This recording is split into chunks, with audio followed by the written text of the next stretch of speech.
Do unto others before they do unto you. Sharp! If you forget anything, no, but don't forget to do your own back. I don't tell you. Let them talk. No send their papa. Even their mama. In everything you do in this life, no allow them kill you. Justice no dey Nigeria. You know there. Nobody knows tomorrow. Ajay, tomorrow na Sunday. Come on, doesn't exist. Do your own back. Do am now. If the finger that fits you fuck up, bite am. Another one go come. Forgive and forget, care. Even Lucifer collect. No forgive you. 99 days for the thief, 1 day for the owner. I be go and your part. Na the thief o.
Good luck go, we miss am. Buhari go, we miss am. If Tinubu go, we miss am. Our own don't finish. I swear. If person wan buy data now, e go use like 15 minutes look option. That time, when I say Tinubu dey shake, now who dey shake? Me and you. To buy crates of egg for this era will be like careless spending. As in. With 300, we fit buy mineral and egg roll. But now, 300 no fit buy egg, talk less of roll. No. To chop single sausage shawarma now, person go dey do 2 weeks of planning. God abeg. Country dey spoil dey go. One person dey one side dey shout, "My father is the best president." Very clear that the situation now is that China is behaving in an increasingly assertive way abroad, authoritarian at home, and it represents an epoch-defining challenge and also the greatest state-based threat to our economic security. So it's right that we take measures to protect ourselves, which is what we are doing. To give some specific examples, we've used our new national security investment powers to block investment from China into sensitive technology sectors like semiconductors. Our National Security Act and others means that we can take any other steps that we need to. We've removed Huawei, for example, from our telecoms network, and we will always do what is required to keep our country safe. We've been very clear that the situation now is that China is behaving in an increasingly assertive way abroad, authoritarian at home, and it represents an epoch-defining challenge and also the greatest state-based threat to our economic security. So it's right that we take measures to protect ourselves, which is what we are doing. To give some specific examples, we've used our new national security investment powers to block investment from China into sensitive technology sectors like semiconductors. Our National Security Act and others means that we can take any other steps that we need to. We've removed Huawei, for example, from our telecoms network, and we will always do what is required to keep our country safe. We've been very clear that the situation now is that China is behaving in an increasingly the situation on the border with Pakistan, but also with China, holds you back economically? Well, it's a very interesting question which you are asking me as a European. Because I am. I'll tell you why I find it interesting. Because I think this part of the world is waking up to what it means if you're not given full attention to your security requirements. Mm-hmm. Okay. Our security challenges were far more threatening than yours. So we had to prioritize security. So, you don't choose between security and economic prosperity. Today, you are realizing that they are part of the same coin. To what extent?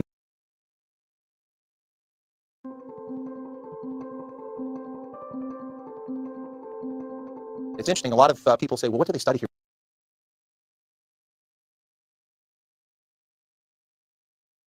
At the War College. Well, we study quite a bit of different things. We work with our students and we try to expand their aperture and open up their worldview and help them see things from the strategic level. So one of the big issues that comes into play here is economics and informational aspects of national power. Those are two things that most of our students don't have a lot of experience with. We spend a lot of time trying to give them some background in that so they have a better appreciation for the different parts of our national government, international fora, different places we engage as a nation. And that's something we try to focus on here. I frequently use Africa as an example. There's a lot of discussion about national debt here in the United States and how it's a national security concern. And the example I use for Africa is I talk about in the 1970s, there was a major commodities boom in which coffee prices and tin and copper and things that African economies sold on the world market rose in price. And so there was a boom in cash available to a lot of governments in Africa early in their independence era. Unfortunately, the commodities boom ended after the 70s, the prices collapsed, and a lot of governments in Africa had to borrow money to continue operations and take care of their economy and their country. And they wound up in a deep hole because of the debt. So I bring this story in to talk about the Heavily Indebted Poor Countries Initiative, or HIPC, which was introduced by the World Bank and the IMF, the International Monetary Fund, back in the 1990s, because a lot of these African countries were suffering under crushing debt, and they couldn't fund their militaries, they couldn't pay their salaries for the government employees. Very desperate situation. So this program was created to help them alleviate debt. But it also served a foreign policy goal for the United States in particular. In order for a country in Africa to qualify for these programs, they had to meet certain governance standards. So for instance, they'd have to pay a certain percentage of their national budget for healthcare for their citizens or education, primary and secondary. And as a consequence, the idea was to help these countries improve their level of development. And so it served a foreign policy goal for the US and Western countries, and it also helped these countries get out of debt. And it's a good example of how a tool like that can help and why that's a national security issue and how it's also a foreign policy tool for the United States. Yeah, thank you for joining me, the illustrious sons of the soil of Niger. Yeah, this debate is kind of a continuation from the debate that we're having yesterday. And but that said, anyway, one can always touch on the there's the previous show regarding what religion has done to us, and the reason why I necessarily don't go with what that one in terms of okay, let's deal with that as a priority in terms of that kind of conversation, because all you need to do is tweak your mind and stop worshiping a white Christ and thinking that the black man is the devil. Those are all things you can tweak it like the Europeans did. But when it comes to national security, that one requires action. There is no dodging it. You can't just say, I changed my mind, so our country is not secure. That's not how it works. You actually have to do things and put things on the ground and recruit people and all that stuff. But what I noticed was that most nations, when they talk about national security, they tie it to their economic progress. They don't remove it from economic progress, but we as a people don't seem to understand that our security is tied to our progress. We think there's a difference between economic progress and national security. There's no difference. It's still the same thing, because you need security to be able to gain economic power and sustain it. And this general, or I'm not sure whether it's a general, I think it's a colonel, he made a very interesting comment about Africa when he said that African nations in the late 70s and 90s, that's 80s, I mean, they were enjoying a lot of boom. There was a lot of development, and because of the commodity prices were very this thing high at that time.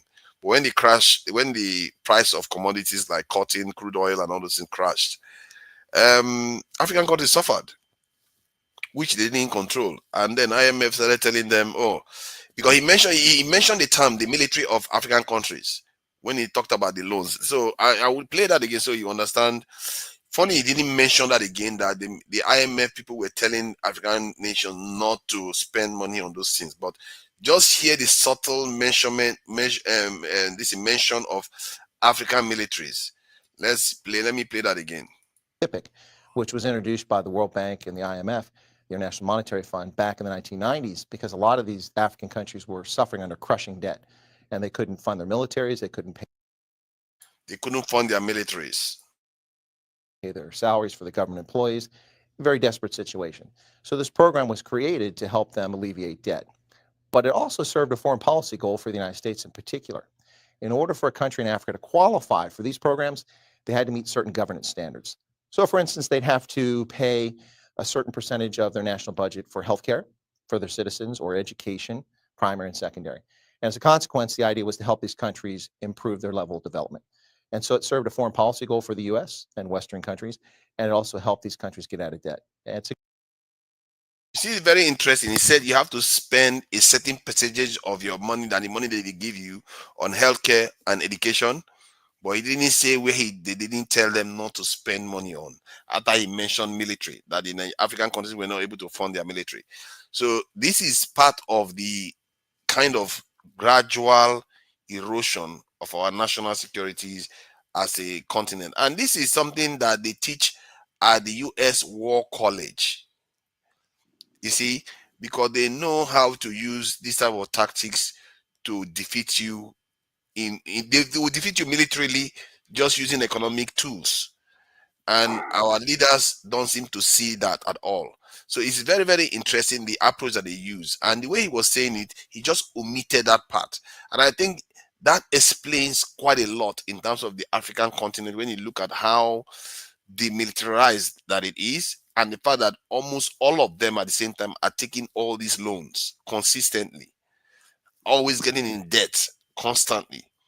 So, and when the person that's giving the money telling you where you're going to spend the money, you can see where the result is going to end up. You are not going. They are not. Why would they tell you to spend it on your military? They don't need to. He said it. That is a military goal. It's a national security goal of the US. Any country that can defeat you without firing a shot, they will take it. Why not? It's the smart thing to do. It's just the way it is. And yesterday, when I was having this conversation, a lot of people, like not a lot of people, to be fair, it was just the some of the panelists that were there was arguing that that economy has to be put first, and they don't seem to want to understand that you have to put security as a priority. Otherwise, that economy that you build up is not going to be sustained. You're going to lose it.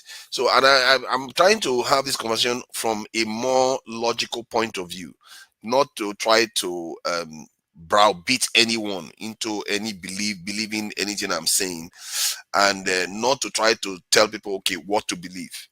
The idea is okay. Now let's examine the evidence. Let's base it on evidence. It should not be based on my belief. Don't believe me. Who am I? I'm nobody. I am the humble servant of I don't even know who. So I'm nobody. So don't believe me. But look at it from the point of view of okay, Don't which worry, don't try. Yeah, I'm trying to introduce. Don't worry, I'll bring you in. I'm just trying to introduce the basis of the conversation because it's a kind of debate we are going to have about this, so that people understand that this is not a kind of come here and you have to believe national security or economy is number one. No, the idea is let's go based on the evidence, and if you have evidence that says national security is not important, or at least it's not number one, you have to go with your economy first. You can present that, and we are all ears here. Please try to do the hard work, do your research, get it, because it helps. Because I feel like sometimes the people that defend economy first, they don't necessarily do the necessary work to get enough evidence, because they seem to have very strong beliefs. So, but they don't seem to bring the evidence to back it up. So it makes, sometimes I come across as if not listening to them because they're not providing evidence.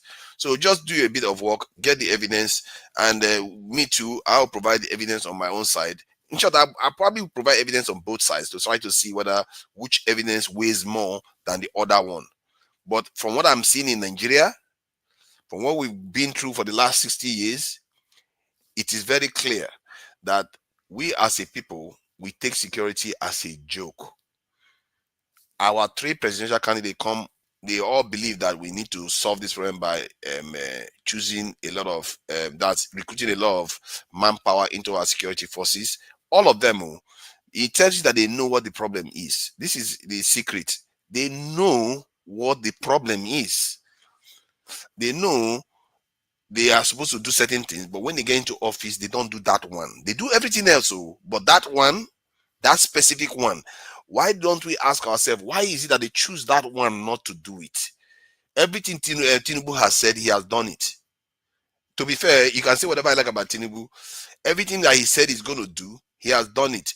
The results that he said he was going to provide, maybe he hasn't provided that one. He didn't say Nigerians are going to be suffering today, but he said he was going to remove the subsidies. He said he was going to flow the currency. He said he was going to create the student loans. I don't think he talked about the Calabar, this is the Lagos Calabar road, but most of the things he talked about, he has done them. The only one he has not done, he has not even touched, is recruitment that he promised before he got into office. So let's watch that space. Ovie, thank you for joining us on this one. And it's going to be a more laid back conversation. After all, this is Sunday. We shouldn't turn it to a fight. It's Sunday, and let's try to have the debate in a more civil and easygoing manner. So, what do you make of this conversation? Do we prioritize the wrong things? Because I've seen this happen in Nigeria a lot. 200 people die in North Central. Nobody protests, but they arrest a very dark man. Everybody's on the streets. I ask myself, do we have our priorities right? So what do you make of this?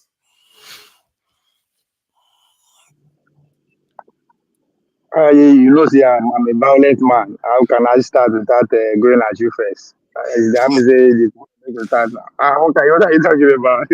See like that. See, you have the future in mainstream media. Like that, a person like you, they lead. You fit. You don't need to be coach. You understand?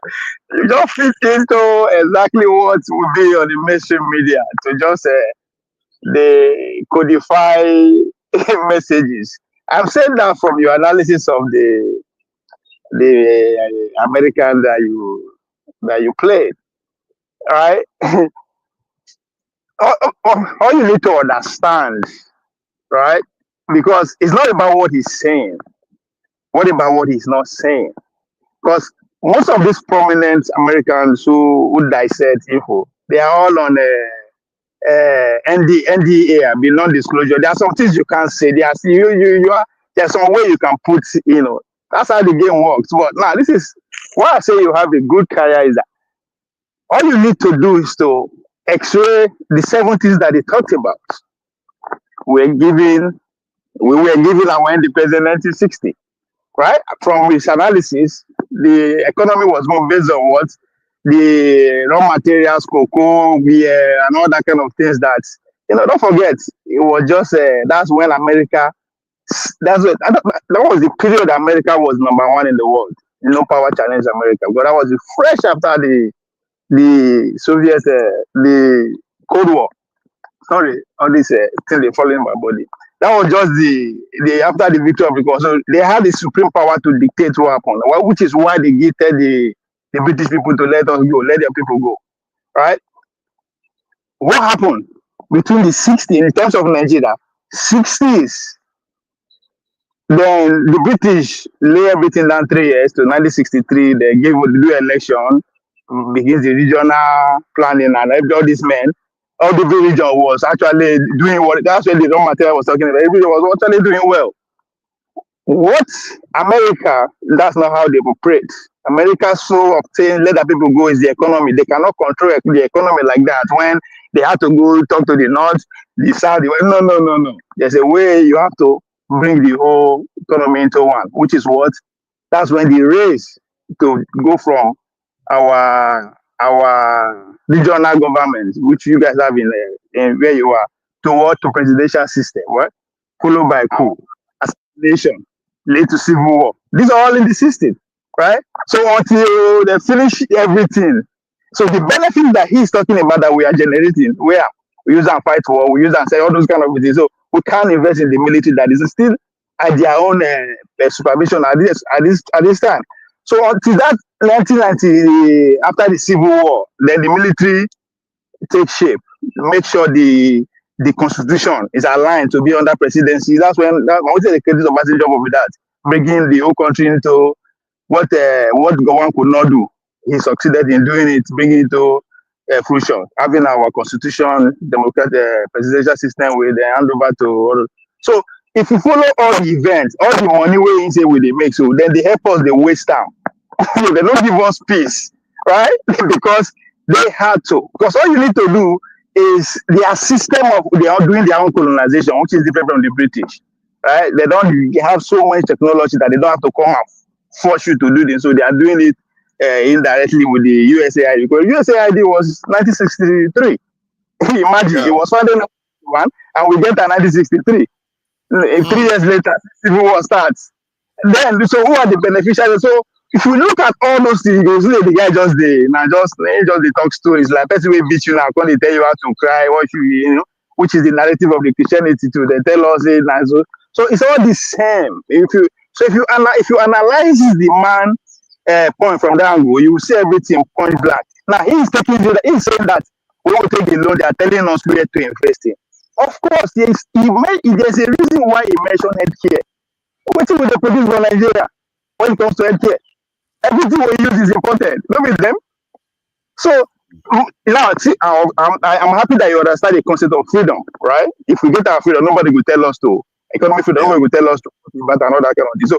So if you see from that angle, you see say the man is just, he has to see whatever he needs to see. That's his job. But you who is talking to look and say, come. You are right, but this period, we no even get peace. So now you understand.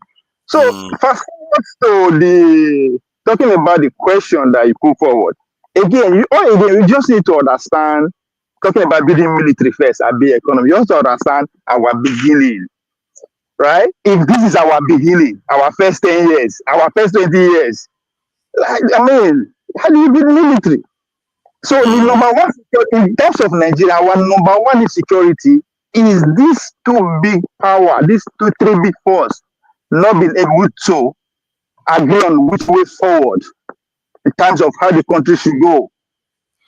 Yeah. That's number one insecurity. You understand? Because you just said it, Blattino was saying you do 1 billion. Yeah, you go recruit whatever, 1 million, whatever. But yes, because everybody will accuse all the other quarters, say what's his plan. But moreover, the America still has to give us go ahead.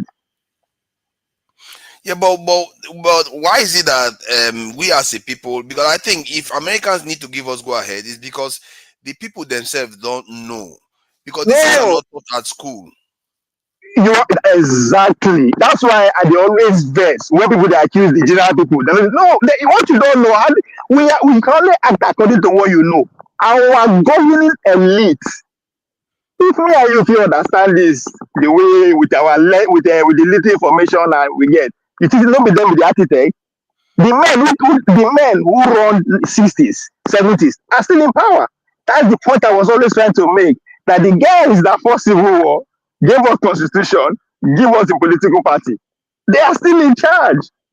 You understand? So there's still contention between them. Forget all this because all of them now the money they come from one angle. You understand? We don't have billionaires in the southeast that has nothing to do with oil. We don't have billionaires in the west that has nothing to do with oil. We don't have billionaires who can actually say, man, no, I don't want this. You understand? Like, I can actually fight. But all of them seems to be having their go ahead from one post, and that now lead to where they allow for them. So there's no way we can challenge the outside force when we are not united. Yes. There's no you can't, and if you are not aware of what you need to do, then you start having the problem of not even knowing what to ask for. Because I can understand why a lot of people, when I tell them about national security, they want to argue about the economy. But No, hold on. Okay, now let me make that point, right? So now, how do we invest when you are facing a situation like this? Nobody say nice stand out within yourself. So how do you want to invest in the military? When you don't forget to the number one rule when they say politics is local, politics is also personal. I want to be a leader. I want to belong to the political class, yeah, right? So yeah. if the other people are against, they are not calling for that national unity to be security. They are calling for Moguchop. The economy will be so. Any country that started development with their freedom, started development with insecurity and economy go together. It's a very unique situation, right? Even America, you see so. British did not leave them in 1776 when they gave independence. No, British were still winning the war, the 7 Years' War, the revolution. They were still winning militarily, but they also understand that there was a treaty they signed with the Native American that cut pretty much America into two in terms of economic. They don't feel fine if they have the Appalachian Mountains, the Mississippi, they cannot find there with the treaty they signed with the Native Americans. And where they found all the New York area and all that, they don't overexploit the land, so there's no profit again. So they now understand. They now say, okay, if we live, we are not really living much, right? But most importantly, there is another discovery which is called India. As at that time, India India is like 25% of the economy of the world. Like in every $4 you make, $1 is from India Empire as at that time. But so this is what the British did. So when they left the America in the name of giving them independence, they give them political independence, but economically they are still tied to the British. The colony, the 13 colony, they are still tied to the British. Until from 1776 till 1807, when they finally come together, they come. What's the meaning of say we get freedom and our majority of our economy is still going to these people? That what is the reason of us fighting in the first place, right? They pass an act called embargo that trying to decouple the economy from this thing. That led to another invasion, another war again of 1812 to 1815 before they finally reached an agreement in Paris. to free them economically. So for like almost for like 30 something to 40 years, America was not making any improvement. They could not actually do their military, they could not be industrialized, they could not do anything. Because the majority of the money is going to British. British were using it because the colonization of India now small by small. So until the amount of time it took them to colonize, finish with India, they transferred the development and went of India to develop where you did so. So the industrialization was saying was the worst of the worst of. So until they finish that before they finally they cut out. So now Germany is a unique story because they get their independence as a military powerhouse. Why? Because they were under Persian for a small territory, everybody they. So one particular side of Germany was developing itself militarily, which again led to the first World War. So when that part of Germany that is developing militarily, now they can finally determine how the country of Germany should come to be. And as soon as once of course they don't already get military, they will invade Paris, they won't take over Paris. They're very strong in the world as at that time. They imagine power. So with their line, the war can say come. This small country will come say if we allow them like this, something is going to happen. But again, we know the outcome of that. So what I'm saying all this to say the way we do so, because you have to feed the military. You have to feed, just as you talk about, I agree on that. We need money, we don't have it. We want borrow. If you want to borrow from people west, they will tell you say you must not invest in the military. The money we are giving you. Right? If you say want to do the Lee Kuan Yew way, right? The Chinese way, right? Make sure everybody pay for them. I don't know because at that time all you need to understand that in every just as we do right now, 3 of us, you will see one person will be from Chinese government where they supervise everything. So it was yeah, there was because they know what will happen now when they infiltrate them, right, with their religion and everything, humiliate them. So the leadership have to stay on everybody's head. In every 5 people you see soldier, the only factory where they see soldier, they farm everywhere. So now the liberation of those villagers like trigger the boom where they see so. So they went to that region just to build the economy. Do you think we can do that? Do you see a leader that will come out today and say, come, we are going to suffer for the next 20 years because we are not going to go borrow money. The West are going to sanction us from every nook and cranny because we want to beat ourselves. But that's what we need to free. 20 to 15 million people will die. Under maybe that 10, 20, 40 years it will take us. Because it's not going to be something once. We will go fight, whatever.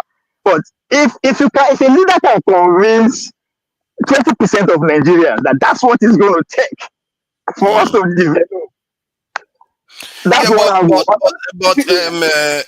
Ovie, I don't think it's going to take 20, 30 million because I'm just okay. Well, okay. Let me give you my reason. Let me give you my reason because you are not. If you look at where we are right now, we are allies to them. We are basically friends with the West. But look at our situation. It's not even as good as that of Iran, and Iran has been under sanction for 50 years. I totally agree. So if you look at it like that, then you begin to wonder what is the point of pretending as if we are friends? Because and why is it that we believe that because they sanction us, our life is somehow over? Where did we start buying that idea? You know, so like me and you, the reason like the young people, the reason like this. Those who are still in the aim of affair, they see the fight, how the country should go. Is it the Islamic religious way or the secular way? That's a big fight. When I will not just understand, underneath them, that's what is at stake. So one must win. One must win the sentence. One must assume the leadership, determine how the country should go. But why should this religious this thing? Why should that even be part of the discourse? Because if we are even having that discourse, it means we have not even started at all. But that's the unfortunate thing, right? Or that's why earlier I said 80% of us are religious. Like everything about us is religious. Either Christianity or Muslim, we feel denial. So you cannot say you won't kill the religion. It's not possible. You can't kill 80% of the country. You can't grab us. You don't have to kill the religion. You just have to have people and leaders that believe that, and tell their people that, do your religion, do your this thing, worship whatever you want to worship. But when it comes to national issues, separate it from your religion. That has nothing to do with your religion. Yes, that's one ideology leading the political structure with that. We are getting there. As far as I'm concerned, I think the Islamic race will win it. You understand? And it is not a people don't just understand. It's not a bad thing. As far as I'm concerned, say the country in a nation, in an Islamic state. Let me say they win now. That for them to win, they will win. Okay, how do you want the country to go? Because all of us will be like this. Of course, they have examples. The Dubai, the Qatar, the UAE, right?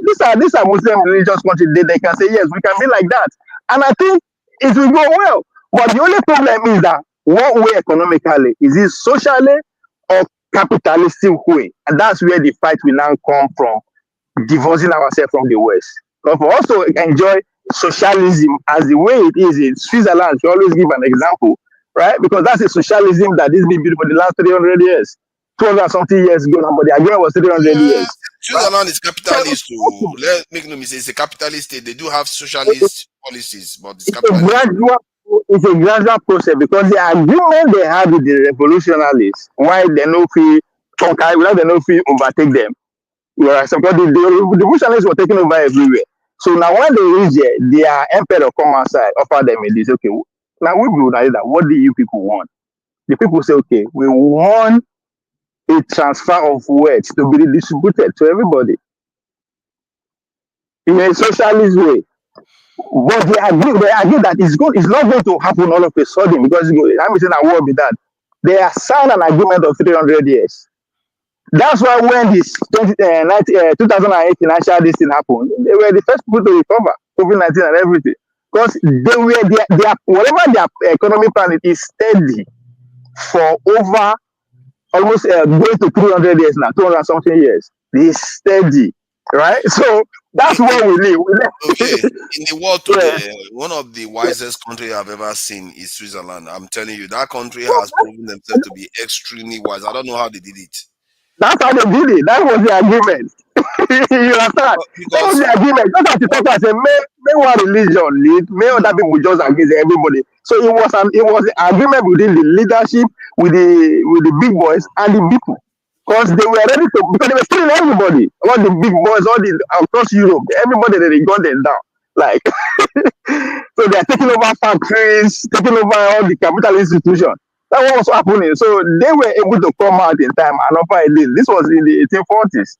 So that's why even the first World War, they were kind of stable. So they've been stable all that doing. That's what I'm trying to tell you. So our own until they find it, as I said, there's no I never see where they share power like this. I never see before. I remember if you can help me, when Muslim accuse they agree, say turn by turn. I don't see. It never happened. Or yeah, Christian and capital.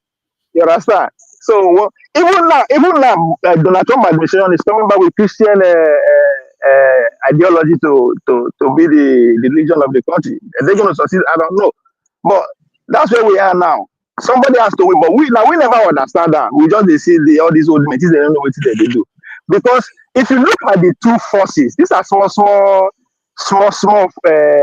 elites from every angle, right? Another thing, the fact that the majority of the Igbos are Catholic too is still underpin all these things because now them be the arrowhead of when they are the fight between these two ideologies dated all the way back like them. So it's still there too. So once we play one ideology way, we can't just we're tired. I don't care if it's Muslim, we all the whatever, but something got to give so that we can fight the yeah, G fight, freedom of economy. And we have what it takes. I know why they argue, say, military first. We have what it takes to actually study the two at the same time. You understand? We have the resources, we have the man resources, natural resources. We have whatever it takes for us to actually be a nation to reckon within 20 years. It's possible. One generation or two and and generations. and, and, and part of it, Ovie, is that one, Nigeria is hardly subject to famine. We have the capacity to grow all the food we need. We don't even need food Yeah. from outside. So why is it that our leadership just and our youths are looking for jobs? You don't want to give them job. You stand them down. You don't want them to secure the country, and every week you keep reporting that they are killing people. And even see, they'll tell you how this is very insidious in terms of the world. There's something going on in the world, and I think I'm getting to a point whereby I did say that I was going to even start looking at the prospect of writing a book, because in societies, including in the West, even they don't have, like, there are certain things they teach you at school they will not teach you anything about national security. They will not teach you anything about how the world truly works. They just teach you about the surface, about economy, human rights, and all that stuff. But That in is the this part. That is the it's part of something else. the. That is the part of the agreement. Now, when you go collect loan, they will tell you have to cut your education development. These things out there, not just talk them. If you go read the agreement, the policies, that's how America operates. Because they know if you develop if your education is developed, you are a threat. You Yes. understand? So they'll do everything. So what do you how we see they go beg for money? The North are tied to China. We are tied to even we tied to America. So it's crazy, my guy. Let me let See, me let me play the video again so that the people that arrived just now can hear it, because so that they understand that even America treats economic issues as national security issues, that they use it as a weapon against others. That's how they look at it, because instead of them to use soldiers to come and finish you, why should they do that? I like that quote that somebody but brought if you up. don't get money, you know fit fight now. Now only rich people they fit fight. If you don't have money, you can fight. As simple as that. Exactly. Let me do that now. Let me just play it. Available to a lot of governments in Africa early in their independence era. Unfortunately, the commodities boom ended after the 70s and the prices collapsed, and a lot of governments in Africa had to borrow money to continue operations and take care of their economy and their country. And they wound up in a deep hole because of the debt. So I bring this story in to talk about the Heavily Indebted Poor Countries Initiative, or HIPC, which was introduced by the World Bank and the IMF, the International Monetary Fund, back in the 1990s, because a lot of these African countries were suffering under crushing debt, and they couldn't fund their militaries, they couldn't pay their salaries for the government employees. Very desperate situation. So this program was created to help them alleviate debt. But it also served a foreign policy goal for the United States in particular. In order for a country in Africa to qualify for these programs, they had to meet certain governance standards. So for instance, they'd have to pay a certain percentage of their national budget for healthcare for their citizens, or education, primary and secondary. And as a consequence, the idea was to help these countries improve their level of development.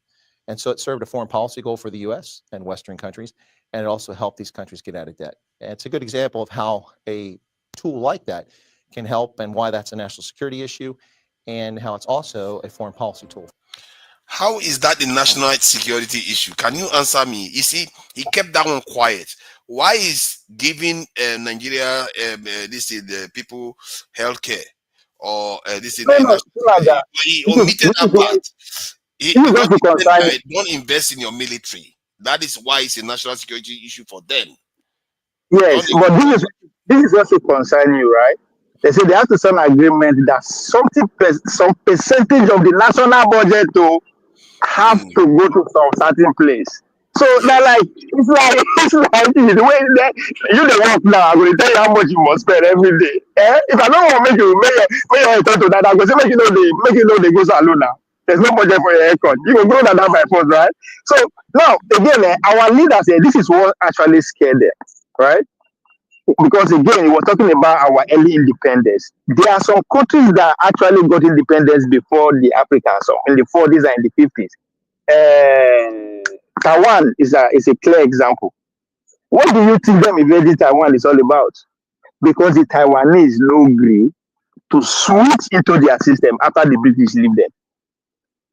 So they say that, hey, okay, if we let these people stay, build their nation around their national economy, make their economy a national economy, because that's what it's about for the people. Then before you know, other countries will be trying to do the same thing. Now, what they gave Vietnam be that too? People say they gave Vietnam, they could not win. Go there, go ask them. They make sure every village touch. If you they read the details of even up to today, they see they discover explosive up to today as we speak, where they use for Vietnam that time. They make sure they never see light on. So that's what scare some of our leaders. The same thing with Cuba. Cuba just won't grow now without just as we dey talk so, build their economy, build their military, stand on their own and everything. So we say for where it ain't gonna happen. You see, so the example that our leaders go do say call and close themselves day, the likes of Mutola Mohammed, you know what, you just say you stop on bomb, they take you out. So the Congolese and so those things they scare them. So we need maybe this lack of history with the denials could be a good thing, right? Because a generation will come. That's why I go to explain to them. Say now, why? They know it go be like you are talking to deaf and dumb. Those generation will rise. Yes, they will rise against the ruling class. Say, "Come, what the heck is going on?" They will either run them out of the country or they will force to sit down and negotiate. Because when we see the others, we see trying to understand. Generation will come. They don't want to know. It You might be doesn't make right. sense. Yeah, because that's how because all these modern generation are around now, they don't seem to be aware of any of this. Like you said, they didn't experience Fela generation. They are not that sensitized about these things. That too may be a strength to an extent, whereby they don't care about all this. So like, why are we not like everyone else? Why are you telling me that we have to listen to IMF? Why do we have to do all these things? They will start questioning everything. So it might yeah. mean Also, that section of the elite class so we go rogue because they will go rogue and ally with the masses and fight. It will go to that point too. of the elites. Okay. I think Some of them can, one of the hope I have recently is that it's not impossible for for the elites of a nation to change their stripes in a sense that because we've seen nations where elite you have military rule, then they change to civilian and democratic rule. Sometimes they change their economic policy even to a this thing. The one to a more like a liberal from socialism. But sometimes the one I'm very concerned about is security posture. It's often very hard for elites to change security posture, and that is something I need to observe more. But the fact that they can change is a hope for Nigeria to an extent. There is a yeah, chance because they can change. they will need unless the military go rogue and side with one section, which is what happened in Egypt, right? The military just decide to say, you know what, we Mm, know that this one, but they are actually working with because eventually go with the winner. So that too is an all. But as I again, we have to have multiple billionaires across the country mm, and that have their resources from different places. Maybe AI will level that ground, right? Some people will make billions without nobody know they don't make up for. So and those generation will fund that kind of revolution that will say come. We don't actually care whether your ideology win or no. We just put your shit together, right? And we are good. So mm, they're not going to control the money because it is when if you can control the money, that's when the masses have no power. But if you not fit control some certain kind of money where the monies they come, then the mm, leadership, the crackers go there every now and then. And but unfortunately, our own billionaires are very well controlled. Now government subsidy make all of them billionaires, so they cannot go against what is mm. feeding them. So Thank you. Obi is starving because they don't know where money they. They know where it's there, Mm, but they don't do anything, right? So mm. it's just Okay. striving. That's Okay. what's happening. Let me bring Tony in, and Sorry, no vex. he was here yesterday. I think it was yesterday now. It seems like a long time ago now. Tony, welcome. And this is a kind of continuation from the discussion we had yesterday because I was a bit puzzled by why how strongly some people were fighting for economic progress instead of security because we already have economy. I believe Nigeria has an economy already. No, There's it's like food. there's a breaking news by passer. Say, for me, I don't die. What happened to him? He's saying that there's no evidence. I just checked just now. There's no evidence of what he's saying. Pansa is the kind of guy that just carries the information when somebody tells him he No, don't they like are it. friends. It's just like 5 or 7 years between them. They are classmates. Yeah, I don't know. I don't know where he got that information. You know how many times I've heard that Pobia is dead. That guy until they put him in a casket somewhere, I'm not going to believe it. The guy seems to live forever. What am I going to do? He's 90 something years. He's running for election. What are we going to do with that? So yesterday it was an interesting conversation because the argument was very, very strongly favoring, at least by the Boom Boom Ray, and I think Tony too was on his side to an extent, was saying that we don't have enemies. That's the one that puzzles me the most. We don't have enemies. We don't have the national security challenges that other people have, so we don't need it. And so they prioritize economy. Worry about economy. Don't worry about national security. There was a quote somebody left here that I think I wanted to share about Samsung. One of his statements he made, the guy that wrote The Art of War. I think this is it here. He says, victorious warriors win first and then go to war later, while defeated warriors go to war first and then seek to win. So basically what that is telling you is that you are not ready. So you have to win. You have to prepare first. You have to prepare, and then the war itself, this thing is just a formality. What is going on? But if you go to war and not know about the outcome, in other words, you didn't prepare, then you have already lost. So you can go to war knowing that you've already won. The battles are just a formality to just go and to win this thing, because you have put yourself in a position where you will always win. And I think the Chinese men, those guys, they wrote that. The guy that wrote that book was Chinese, but you can't make it up the way China rose without firing a bullet. They basically rose without basically firing a bullet. That is crazy accomplishment. And you have to admire their skill. Not that they didn't fire a bullet, they did, with Tibet, and they were helping Koreans in the Korean War. But as a nation, they didn't go to a war. They didn't really go to any big war. The Chinese on their own. So you have to give them that. Welcome, Tony. So yeah, give us your point, because you know what I would like?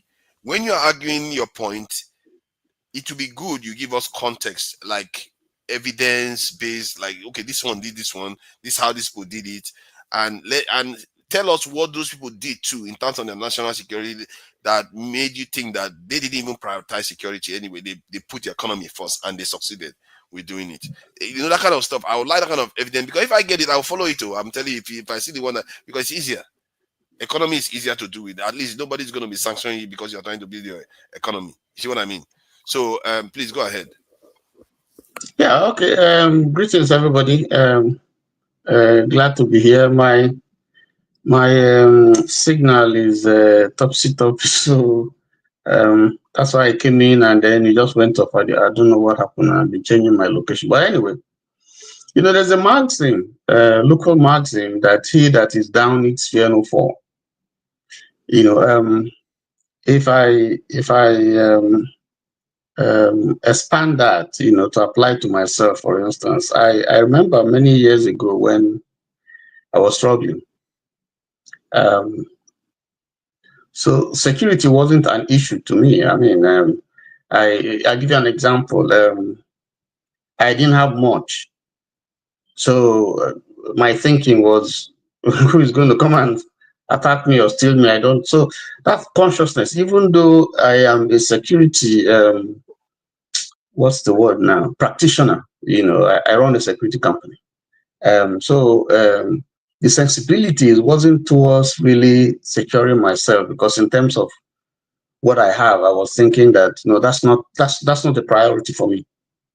Now, as my fortune began to increase, and I started having family, so I began to see beyond just myself, and I began to look more about protecting my family, about the wealth that I was growing, and that if it becomes apparent, then I can become an object of attack. So I gradually began to take measures to protect my premises, my family, and so on and so forth. I became just security conscious. I said that, just as an elementary, to say that there are things that will propel you to think that way, to prioritize security. If I'm a wealthy man and I live in a place where people who are around me are not doing as well as I do, then I will look at security as one of my main objectives. But if I live in Banana Island, where I have you have the novel-rich, the bourgeois, there's a measure of protection that you feel, being in an environment where, well, everybody is good, and so before anybody comes here, it's going to be heard. I don't know if if you get the picture of what I'm trying to construct. Now, if you take Israel, for example, by virtue of the fact that all around most of the countries surrounding her are hostile, and in terms of language, in terms of culture, he is sort of isolated. There's no country in the world that speaks Hebrew apart from Israel. There's no country that has their history. Their history is peculiar, and they live in an environment where when they look left, look right, whether it's Egypt at the time, whether it's Lebanon, whether it's Jordan, whether it's Syria, when they look around, what they see are people who don't share their aspirations, who are, by history, want to injure. They don't have the numbers. They don't have. So the first concern would be, how do we secure ourselves? That would be the primary consideration. Okay? So those are some of I say that, to lay a background to this discussion, that what propels a country to take a particular policy depends on its position, its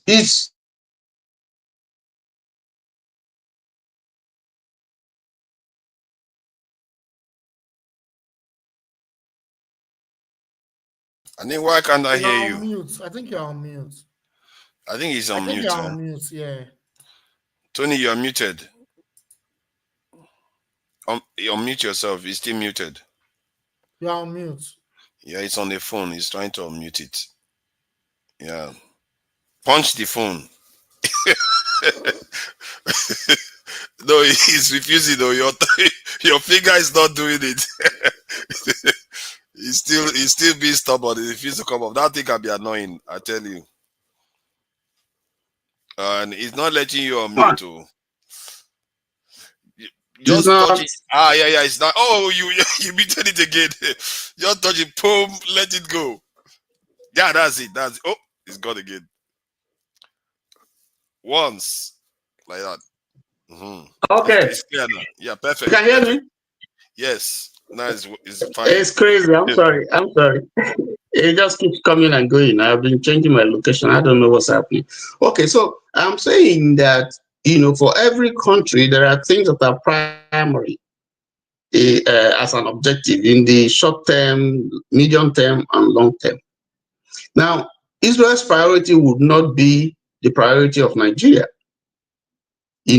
So when we say that Nigeria doesn't have enemies, I would say that in context of having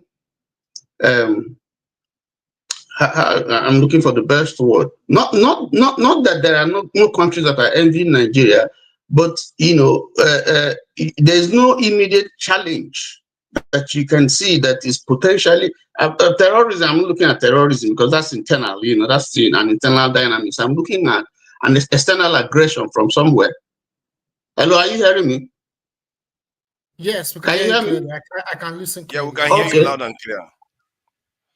Okay, so I'm looking at an external aggression that is likely, to cause, a serious problem within the country, war, something like that. So if you don't have that, and you don't have resources to immediately begin to invest in the way that you are talking about, it doesn't become a priority to you. So your focus may be, let me grow my economy and grow wealth. Then when I grow enough wealth, I can unify my country, because the issues that are critical in Nigeria today is not just that of external aggression. The issues that is just that the state is not working. You want to get it working, you want to get the economy working, So you are not like people who are hungry are not like you. I mean, look at what's happening even in our fight against Boko Haram. Soldiers are grumbling. They are not well paid. They don't pay their allowances. It's not that they can't fight. But just imagine if you have an economy that is running. I don't want to go into leadership. So that it doesn't look like I'm indicting anybody. But if you have an economy that is strong, then you have the resources, to put in those places, that will also help the nation. That's the point where I'm coming from. And when I talked about Egypt, talked about Morocco, and talked about, I was situated. I mean, take Egypt for instance. You had Muslim Brotherhood win an election in Egypt. It was a free and fair election, and they won. And America is, if you like, quote and unquote, the bastion of democracy. They're trying to promote democracy all over the world, and they're bullying countries and so on. You must, democracy is the real thing. You must do that. Now there was an election, and Muslim Brotherhood won the election. But because the ideology of this group, this set of people, is not one that some people in America and the West like, then you instigate or you encourage an insurrection by the military to take out a democratically elected government. Okay? The same democracy that you're trying to protect. You take them out and you encourage that government, a military government, even when you are fighting against such type of governments all over the world. And then he transmutes to a civilian president, you arm that government, and it's okay for you. So you see the hypocrisy. Now, but the point is that they have to make sure that you have a pro-government, a government that is favorable to them in Egypt, because that will secure Israel from that angle. Now, Professor Robinson and Gallagher, writing about Egypt, trying to defend the colonial, the imperialism in Egypt, British colonization of Egypt. Professor Gallagher, Robinson and Gallagher said that the British have to colonize Sudan so that they can protect Egypt. That was the reasoning. You need to acquire Sudan so you can protect Egypt, because Egypt is strategic to their interest. Of course, you know that route, the Suez Canal, is that route. It is a lot of maritime activities going on there, international shipping, maritime activities going on there, and they have to have a government that is pro-West, pro-America. Otherwise, it's going to cause this real dislocation in that region. The same thing with the Hormuz. The same thing with the Gulf of Hormuz. The same thing with I talked about Gibraltar, the Straits of Gibraltar. The same thing even with the South China Sea. If you look at all those strategic places, you need a government. They need someone, a government that is pro them, so that you can guarantee free maritime activity in that area. Because if you have a government that is anti their leadership, there's going to be a problem. Just like you have in Yemen, where the Gulf of Aden, there's always a problem there sometimes, or Iran, at the Gulf of what's it? In the Gulf of what's it? Trying to remember the name now. I had the escape. Sometimes Iran will go, the Persian Gulf. Persian Gulf. Okay, so sometimes. Yeah, sometimes you see Iran will just go there and wants to disturb everything that is going on there. America wants to have control of that place. They did have control when the Shah was there. So what I'm saying is that what is principal to you determines where you invest, whether it's in the economy. For weaker nations, for countries, for North Korea, the first thing will be the military, because it has fought against the Korean War. Okay, it knows that some other powers are looking at it as a pariah state, and if they have the means, they're going to wipe them out. So what do? You protect yourself. You invest in your military. So the economy will be secondary in that consideration. Okay, so those are the things that I'm looking at. You don't just go. It is when something happens to you. For most of the countries that I know, it is when you see a threat. I'm not dismissing entirely your position, but I'm saying for most people, you would rather invest on the things that are primary, that are more important to you, that will not cause an insurrection in in your country before you begin to think of other things else. All right, You know, okay, so let me that add. I hear exactly what you are saying. You are saying that basically the nations that have had, put their military in a generally stronger security posture because of their surroundings and their basic experience in their experiences, which to an extent, it kind of aligns with my own analysis, but coming from a slightly different point of view.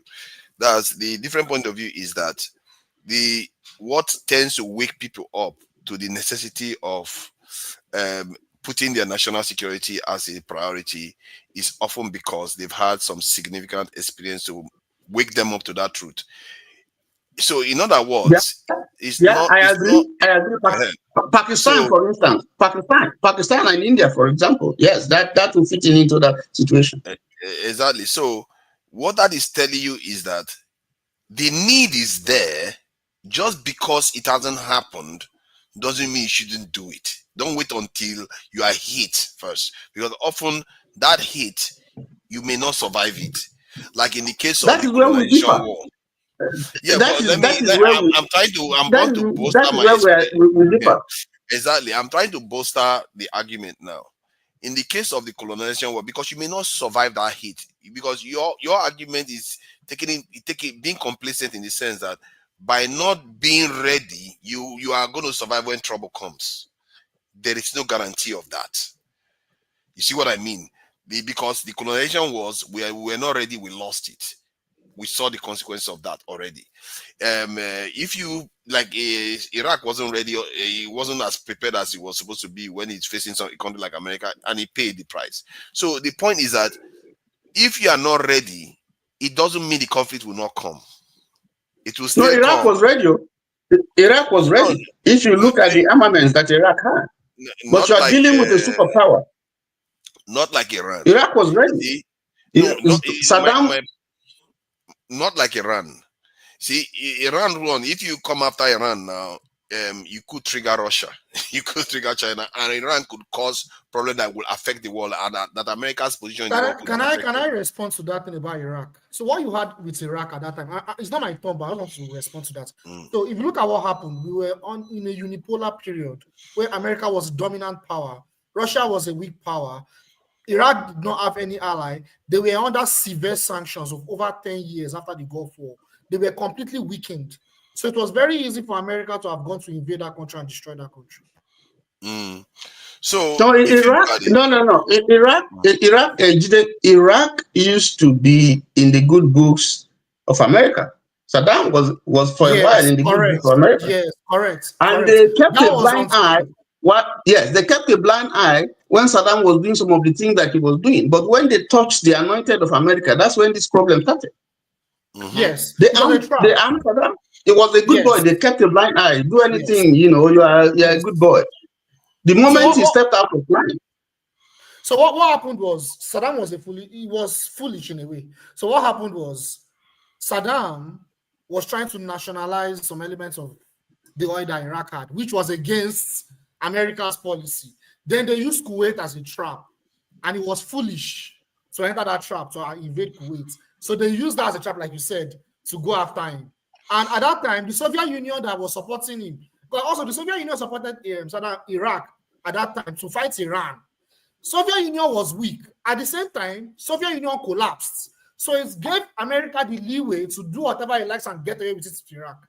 But yeah. Yeah, that's right. Because like you let's go said, back to the original conversation so we don't get this swayed into Iraq conflict. So I understand what you meant by Saddam was ready. That was Saddam was aware and getting ready. But what I mean by getting ready was the kind of statement Sun Tzu made not getting ready to lose. Gets ready to win. In other words, like Iran now is prepared that if you come after me, I will make you pay. You are going to pay a strategic price. So, and so your argument based on the fact that you are feeling you are approaching from the point of view that since you don't see a threat, there's no need to respond to the threat. However, you have to, like, when you have a property. I heard your argument regarding when you started the security company, because you had a family, so you started the level of awareness of what you needed to do to protect your family and your assets increased. That is true, because if you have let's say 10,000 naira worth of items, you don't want to go and spend 2 billion naira trying to defend that 10,000 naira.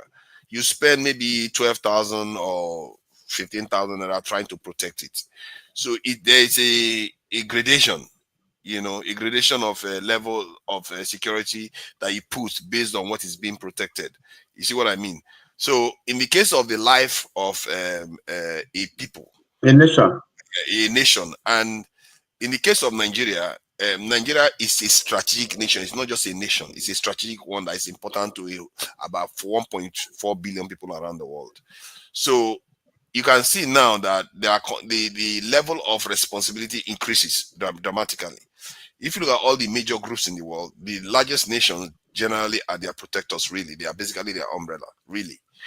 And Nigeria is the biggest one on the continent of Africa and for a lot of black people around the world. So they want, the need for Nigeria to be in a certain position is very, very high. But yet, we are not even there. But the point I'm making is that by not being ready, you are risking everything. Because if an armed robber comes to your house and you didn't have a security guard and you don't have any way of preventing that robber from this, and then you were not ready. And then that armed robber would do whatever they like with you. And it's happened to us before. So that is the evidence that I'm basing my argument on. I'm basing it on the idea that we have to be ready for trouble when it comes. And if the trouble doesn't come, good. It means that our readiness probably deterred the trouble from happening. But if the trouble comes, we are also ready to deal with that. But the other way, the way you are approaching it, it could lead us to falling into the same trap we fall into before. Is that the risk? Even if it's 1% chance it could happen, do you want to take that risk with the future of the entire race? You see my point? Forefathers, I think we need to give a lot of examples so that a lot of people can learn what you're talking about. Because if we don't give examples, people may not understand. Because it seems like we're just developing these ideas, right?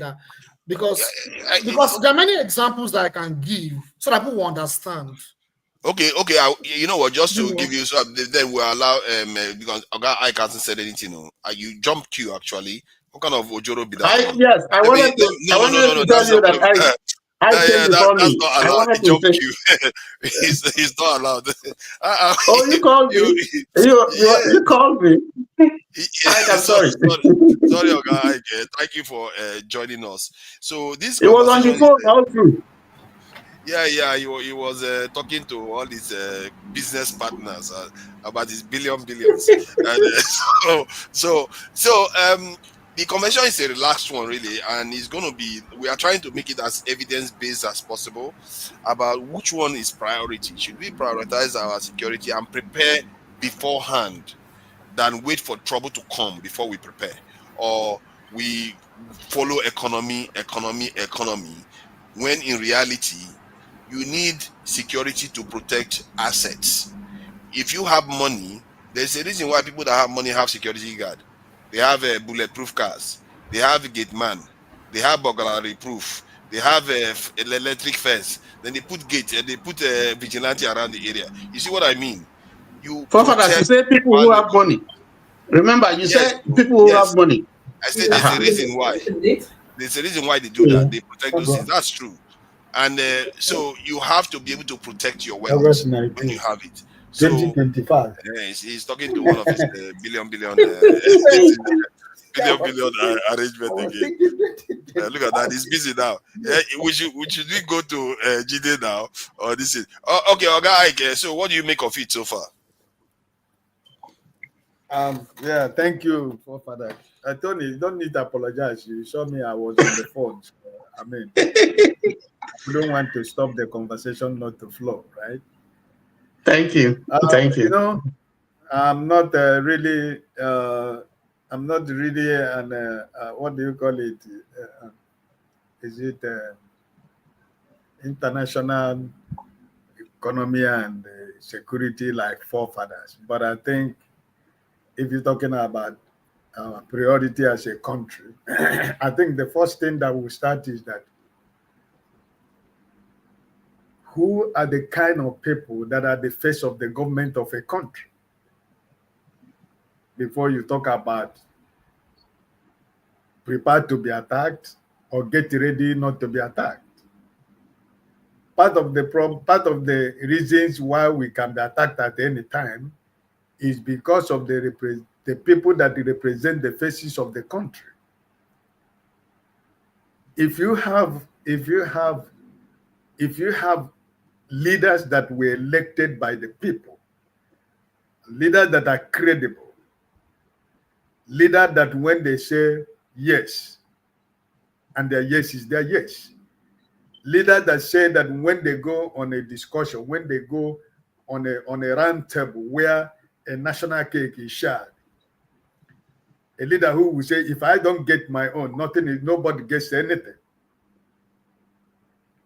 A leader who will say, go to hell with what you want to give me. You know, without you, my country can survive.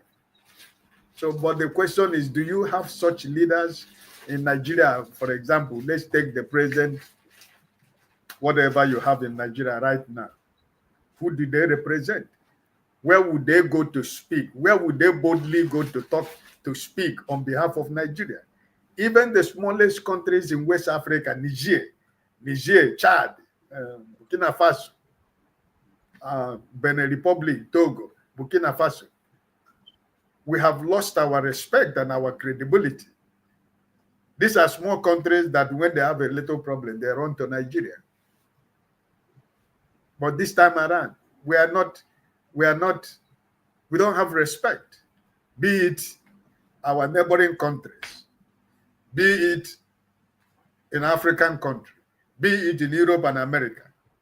So for that, to me personally, before the priority, the security, and the other things we need to get prepared, the face who represent that country matters a lot. And that's why I don't mirror it to when we were talking about the first time during the KJ program. I told you that your life is a mirror because you forefathers, there are people that are listening to you, there are people that are following you, there are people who want to be who you are. But the point remains that you should recognize yourself as a mirror where those people are looking at. They have a mirror where they can go and look when they're putting on their tie. But you are their true mirror. From you they see. From you they see the future. From you they see the hope. From you they see that there is victory at the end of the tunnel. But if the mirror is black, if the mirror cannot be seen, if nobody can look through the mirror, it becomes a problem.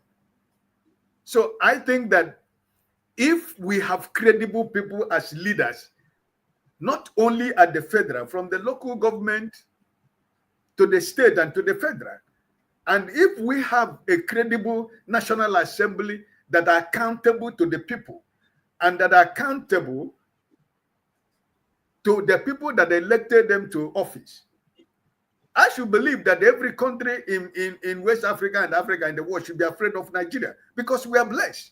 We have everything.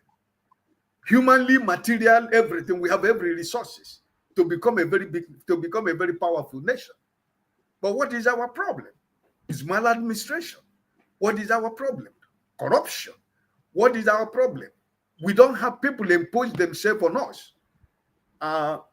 So I think that before your economy, I think security is a very important issue.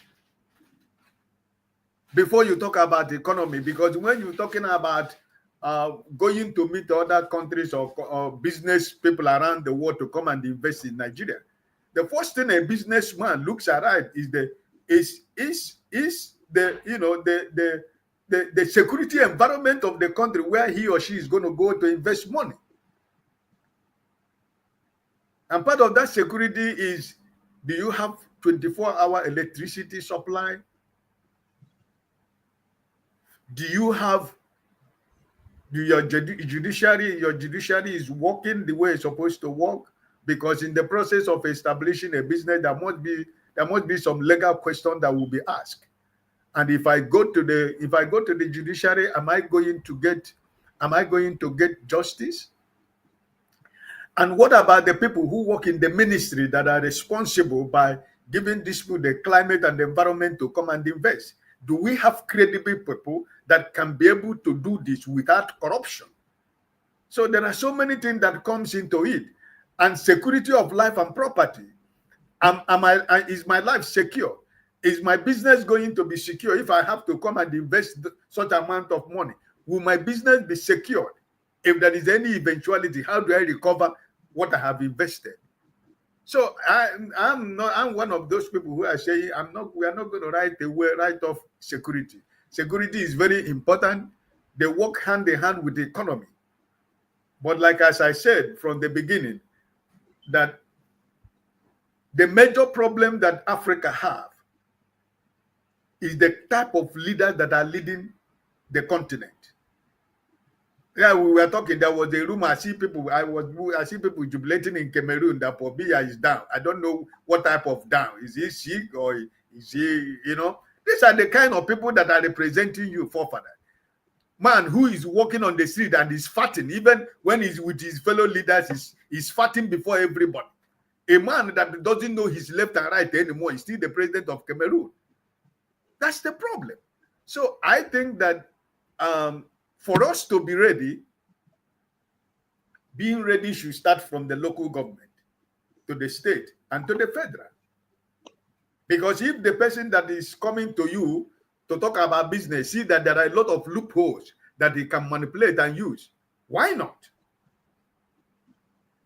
So I personally think that for me personally, the way I understand international politics or negotiation, which are the kind of people that are going to negotiate for Nigeria? Are there people who will, even before they go into the discussion, they have already called on the phone, listen, whatever money we are going to use, I have 25% already. People that are already discussing how much they're going to get out of that business. Is it the kind of people that are representing us as a country? So, forefather, there are so many things that comes into play about our country. So we have to sincerely accept, first of all, that we don't have a face. Nigeria has no credibility anywhere. We don't have a face because we have a president who we don't know where he comes from.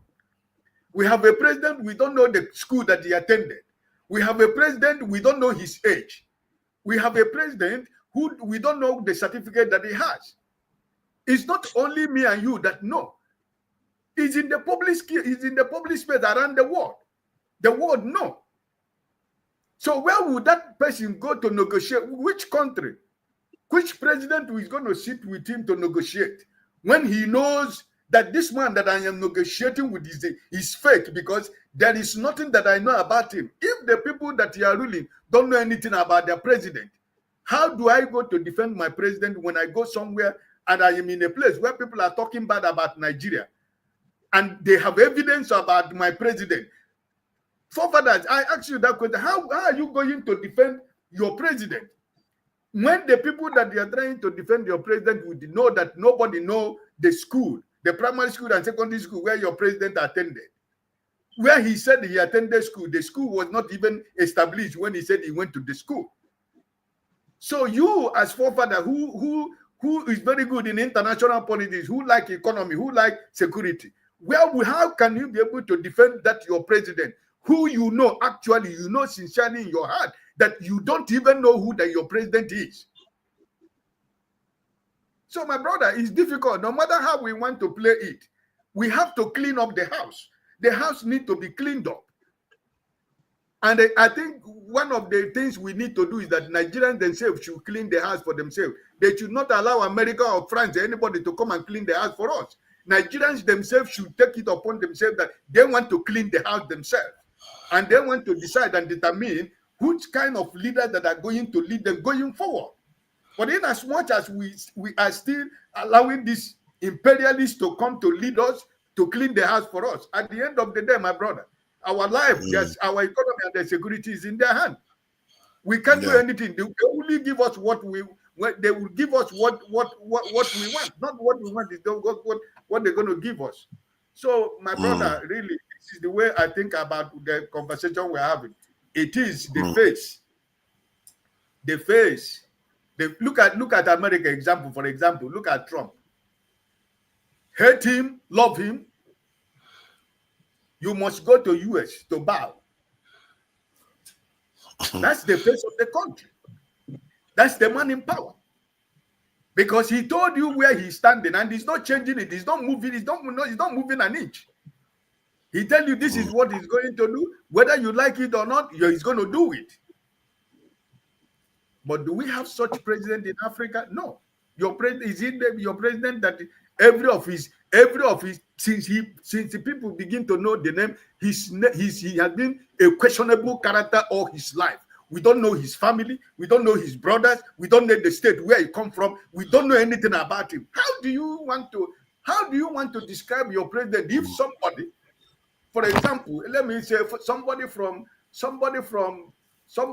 Bonnet where I live meet you in London and you say you're in Nigeria, you say, hey, listen, I've been hearing something about your country. Can you tell me more about your president? What story do you have to tell? Yeah. Thank you. Sorry, Jude, what I was looking for is the Gulf of Hormuz. That's what I was looking for. Not the Persian Gulf. You know. Okay. Yeah, the Gulf of Hormuz. Is that not the one Iran is always... That's right. That's right.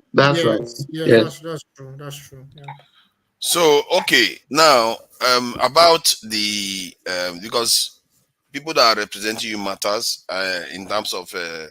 the mindset of the people, and this is why recently I'm just investigating with countries because I try to go with evidence as much as I can, try to investigate nations, how they change, how their elites change. One thing that don't change is elites don't give up their wealth. They will never give up their wealth without a significant revolution.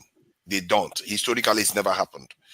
However, if you grow the wealth, it doesn't mean the wealth cannot spread to the people. And because they also have the capacity of changing ideology to an extent, that gives me hope that it's not entirely likely, but it could be possible to transform the country without necessarily a major revolution, the kind of revolution that is hot revolution, as some people would describe it. So, okay, if we are to get back to specific security versus economic requirements, so the last argument that I heard was about the one Tony put forward was preparing our need for it. And the point I was trying to make is that historically, like in the case of the Chinese, Americans were not didn't want to invade China. Neither did Russia or anybody, even India, none of them. But China knew after their experience with Japan that they should never be asleep anymore. Because once you have been robbed once, you should be prepared to make sure you don't get robbed again. And a smarter person should not wait to even get robbed before they react.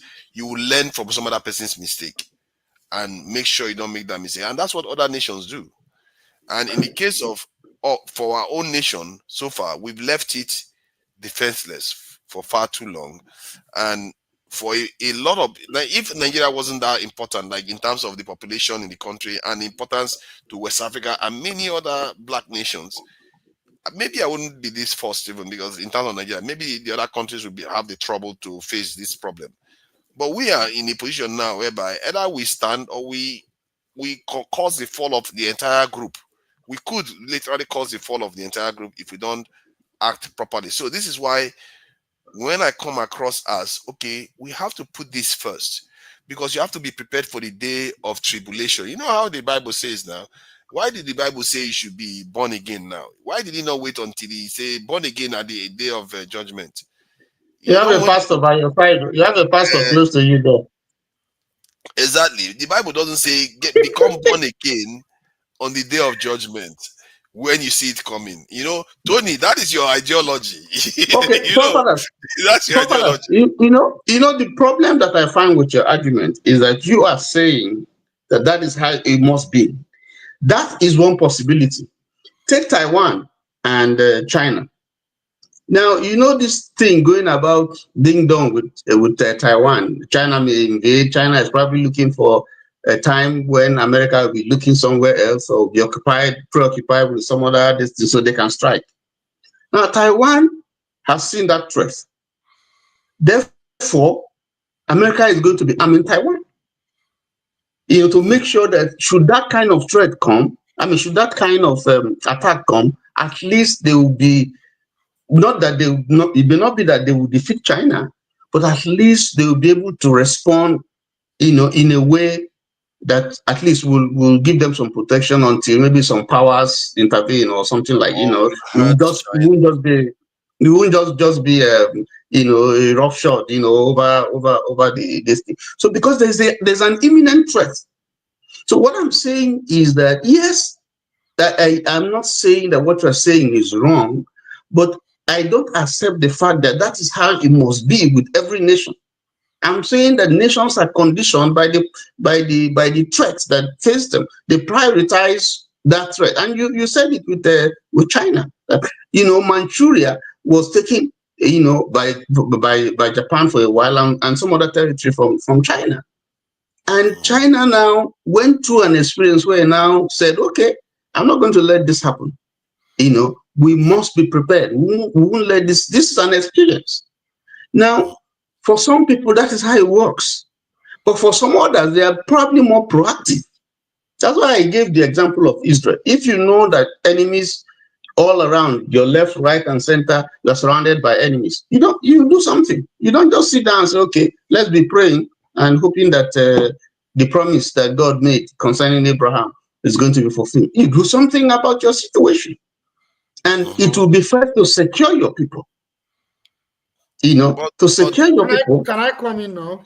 Yeah, I'm Yes. going to bring you in now. I just wanted to ask you one last question regarding the preparedness, whatever they call it, Yes.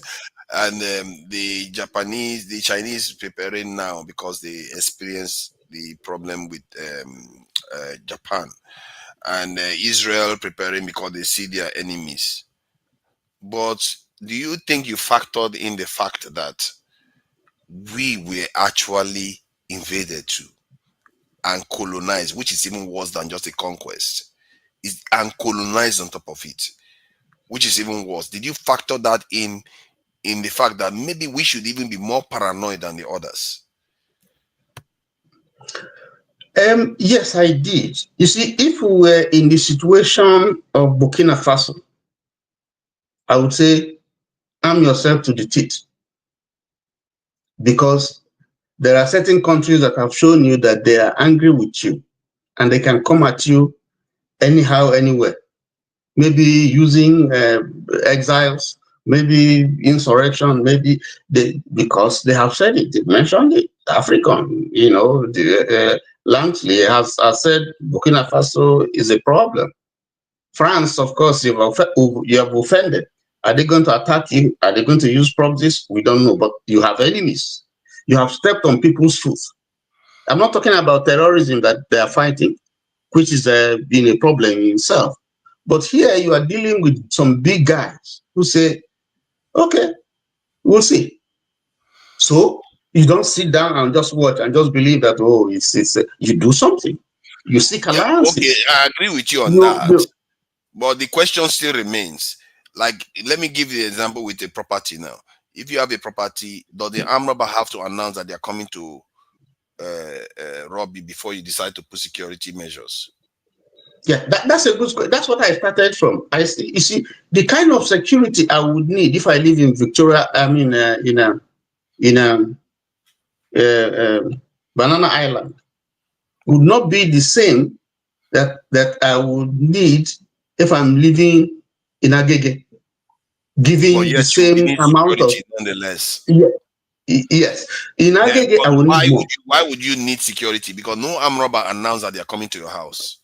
No, the point is that you see yourself more vulnerable in a particular environment, but in the other environment where you see that, well, it's before they get at you, at least that person, unless the person really is determined to get you, then he gets you. So you're a little bit more relaxed in certain areas, but in some areas you don't want to take chances because you are probably You see, every time. I'm getting to the crux of your argument because you use Burkina Faso as an example that because there was they know the people that are their threat.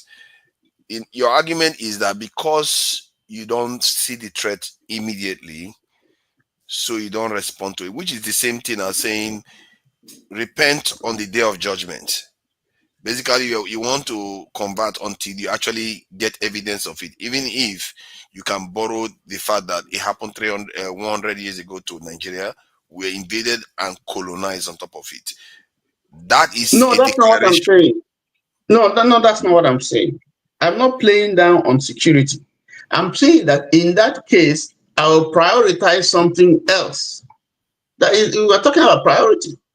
Now, Yes. what will be priority to me will be something that I think is critical, is my immediate need. If I have a challenge, okay, if I have a challenge, for instance, let me say someone has a health challenge, and then is building a property, but there's a life-threatening condition. Now you want to prioritize your health. So you Yes. leave your building that you're doing, you face your health, because you got to Yes. be alive to do the building. Now, what you just said is actually very correct. But that is what security does. It preserves life. You see what I mean? You literally walked into the argument that I'm making, that you are prioritizing other things that is not going to necessarily save your life. But the security that is going to save your life, you are not prioritizing that one. Because there's an immediate threat. That's why I will. You're waiting, Yes, that's the waiting for condition. the threat to come first before you Yes, react. there's an immediate threat. If I don't do it, something bad is going to happen. I have family. I have investments. I want to live. I don't want to die and all that. So I prioritize. I say, okay, this is the priority for now. Every other thing should stop. Now, but if it's not something, you just headache and that may not be a priority. You just go and get analgesics and you're doing what you're doing. That's the point I'm making. I'm not saying it's not important, but you are saying that should be the model for every country to go. And I'm saying not necessarily, that it will depend on your specific circumstances, and the challenge that you have, the threats that you have.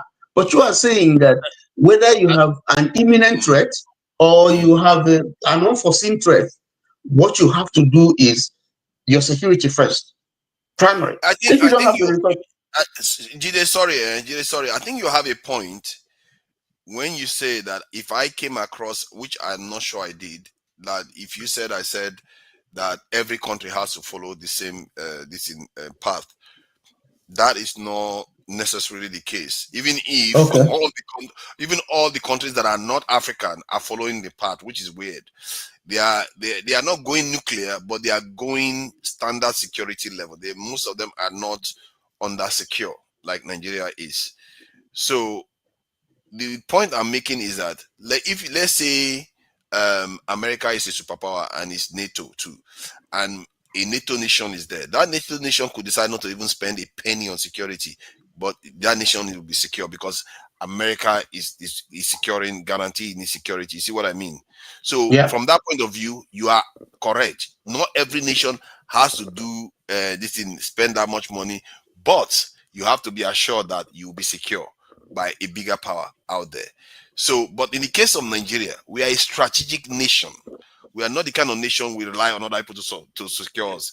We have to rely on ourselves to secure ourselves and secure others. on the continent too. Just like America is securing Europeans, and China is basically securing the South, this in East Asians, and India is securing the South Asians, and basically the Arab world altogether. Then Pakistan is exchanging weapons, technology with all the Arab this countries, because they are basically the same family. So, in the case of Nigeria, this is my argument that we are in a position whereby we can't afford not to think like strategic nation, because that's what we are. We don't have a choice. And if you are like that, you have to act. In other words, that's what you are describing as when you live in Victoria, Banana Island. Nigeria is a banana island candidate. That's the point. It's not Agege candidate. It's a banana island candidate, and they have to act accordingly. You know, we have to leave Jide to intervene, but let me just chip in this thing. Do you think that if there is a threat to Saudi Arabia, America will just sit down and just look and just keep a blind eye? Depending on how America is feeling on that day, they could decide to keep a blind eye. I assure you. Never, not with Saudi Arabia. Not with Saudi Arabia, because Saudi Arabia plays a strategic role in that area for America. So America would not let anything, America would not let any threat that will remove an ally, to just go by. It will not, because Saudi Arabia is helping to checkmate some very radical anti-American leadership, in that area. So it can sell. It can sell the kind of weapons that it will not sell to Nigeria to Saudi Arabia. Yeah, but Tony, we just talked about Iraq. America can change. What I'm saying, I'm not saying that Saudi Arabia is not an ally of America, and as it stands, if Saudi Arabia is somebody is threatening Saudi Arabia, America is likely to back Saudi Arabia against them. But to say it cannot change, it can change. Iraq, that's the point I'm Iran making. changed. Iran changed. What I'm saying is, what do you as a country have that would say that, because it's not just protecting yourself. I mean, even if you buy all the armaments in this world, you're not going to be a world superpower. But what is it that you have as a country that a threat will come and America will say, don't touch that country. If you do, we're going to come after you? If that country's fall will empower the enemy of America, that's the greater enemy of America, America will step in. That is why they went into Vietnam, that's Korea, and or many other countries, maybe even Iran. This is where they are going after Iran now. Libya, definitely. So if the country that is going to fall is going to weaken America's position, because if you're an ally of America and you are positioned in a position that checks America's enemies, they will not want you to fall. They want you to remain. Just like Japan now. If anything wants to happen to Japan, America will defend Japan, because Japan needs to be strong against China. Good. Now, or South Korea. Now, does Nigeria occupy that kind of position? No. Either to Russia or to China or to America. We've never made ourselves important enough. But I think we occupy that position to an extent. But we've never really, I wouldn't say we occupy the position. We claim to be non-aligned. So because of that, now we are basically almost useless to both sides. And we never even put ourselves in a position where we even have any power. So in other words, and the greatest threat you can have is from them. That's the point I'm making. But now you have threat from both sides. If any of them wins, Nigeria loses, because we don't put ourselves in a position whereby we can determine our destiny. Right now, you are not strategic in their calculation. You are not strategic in their calculation. They don't plan with you. They don't plan and plan with the Naira, or plan with they don't plan with you. They can plan with Egypt. They don't plan with you. They can plan with Saudi Arabia. Isn't that the point I'm making? Because we didn't prioritize something that would make them take us seriously. We didn't prioritize our security. Why would they take you seriously when you don't prioritize your security? Because they know you're already dead to them. You are not a big deal. No, because they brag about it. I might even try to look for the document online. On Africom website, they say that they spend 1% of their national budget to control Africa. 1% of the national budget. Is what they spend, security budget, not national budget, I mean, security budget, defense budget, to control Africa. That they get outsized results when they put very little resources in Africa. So, in other words, they just treat us as if we are dead body already. I mean, let Jide come in. I'm taking a lot of Jide's time. that is what is happening. Jide, thank you for your patience. That is the thing. I don't want us to be in that situation. Yeah, So I mean, welcome. this thing is very simple. I don't know why I'm making it so difficult for ourselves. Like, it's very clear that, you see, it depends on who is in power. It depends on the states. Like, Nigeria currently is a neo-colonial state. As Nigeria can be used as a proxy against an anti-imperialist state. That's what we need to understand. So currently, maybe we've forgotten that Nigeria is a member of ECOWAS, right? And Nigeria is actually the head of ECOWAS. And ECOWAS is kind of more or less like a satellite organization that is being sponsored and backed by France, right? And you have some countries that formed an anti-imperialist alliance. So what does that mean? That means that Nigeria is can be a potential, it's a country right now that is under a neo-colonial control, can be used as a proxy against those anti-imperialist states.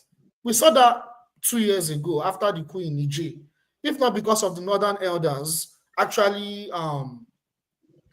kind of pushed back, the Northern elites pushed back, there could have been a potential invasion of those Sahel countries.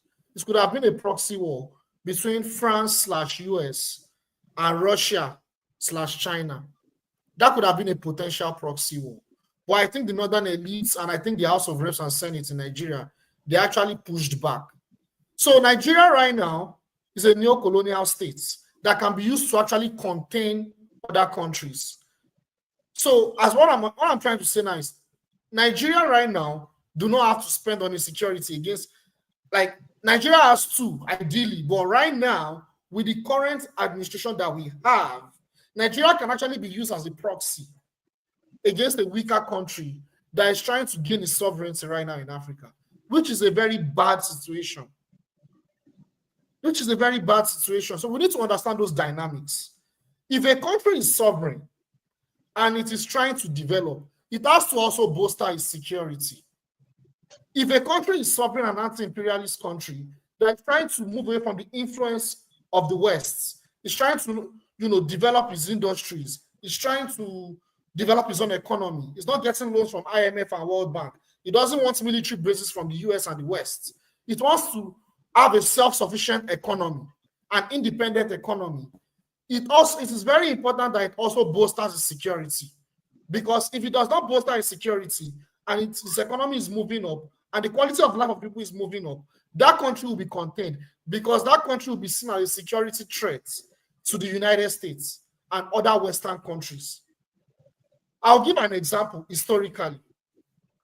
After the revolution in Russia that led to the Bolsheviks taking power in the Soviet Union, and after the death of Vladimir Lenin, after they've gone through the war, the civil war after that revolution, Stalin took power and they began the process of land reforms and industrialization to boost their economy. Things were so bad at that time in the Soviet Union. But at the same time, they identified a potential threat. Germany never invaded them at that point in time. But Stalin knew they had potential threats. This was a country that was completely weak, completely vulnerable, no security, nothing. They were shattered by civil wars, right?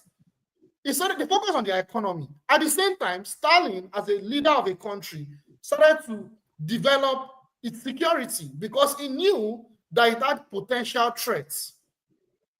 Because if it only focused on its economy, which is to industrialize and not focus on its security at that time, trust me, when Nazi Germany had attacked the Soviet Union, they could have defeated the Soviet Union. So the point I'm making is that vision of that leader, Stalin, to industrialize the country and bolster and develop its security architecture, understanding that there's a potential threat that could invade that country eventually, even before the Second World War, played a role into why eventually they were able to defeat Nazi Germany. That's number one. Number two, we need to understand what we call containment. The West, what they do is any country they see as a threat, they use other countries as, or they use the sea as a source of containment. When the Soviet Union was powerful, NATO was formed as initially NATO was actually formed to counter Soviet threats, quote unquote Soviet threats, communist threats. But the point of NATO was to contain the Soviet Union across Western Europe. The same thing with China. China right now, because they are developing industrially, they are being contained by the West through the Philippines, through Japan, through, I don't know if others know, AUKUS. It's an alliance of Australia, Japan, Philippines, US, and other countries to contain China in the South China Sea. What they now make a case that they are attacking, they are trying to prevent Chinese dominance. But there's nothing like that. The same thing with the Soviet Union. They will say they're trying to prevent communist threats. But the point of the matter is, these are bullshit, these are lies. The whole idea is, whenever they see a country is developing and rising, independent of their support or their control, they see those countries as threats and they contain those countries or they surround those countries. If you look at Iran, we're talking about Iran, we're talking about Israel earlier. The same thing with Iran. Go and look at Iran and look at the American military bases that surround the whole of Iran after the revolution. That means that Iran has security threats. So the point I'm making is, when you are sovereign as a state, it's your responsibility to bolster your security. I will give another example. Another example is Russia. After Putin came to power and restored back the Russian states and boosted their economy, what they did was, at that same time, they were boosting their security architecture, because after the collapse of the Soviet Union, their economy collapsed, their security collapsed as well. Putin came to power, restored the Russian states, and strengthened the states, and also boosted their security and boosted their economy. They did not focus on, the security should be one, let's focus on just the economy. They focused on the economy, but they realized there could be a potential threat. So they decided to also bolster their security. And also, we need to understand that at that time, Russia was friends with the West, with the US, with UK. They were friends. They were even almost allies. The only thing is that Russia was not a member of NATO. So we need to understand those dynamics. Now, the West is now using Ukraine as a tool, as a bulwark to weaken Russia, and that has failed. That's because Putin was a visionary leader that decided to what?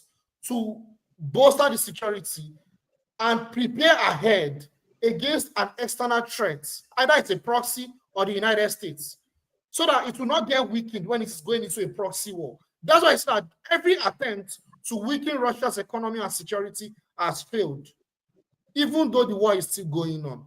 I will stop there. Thank you. Thank you for that. I was just checking, that information I talked about, where America spent 1% on their national budget. It turns out that I exaggerated, actually. When I said it looks like they are looking at us like we are dead body already. This is on Africom website itself. This is American website, africom.military. So it's American military website.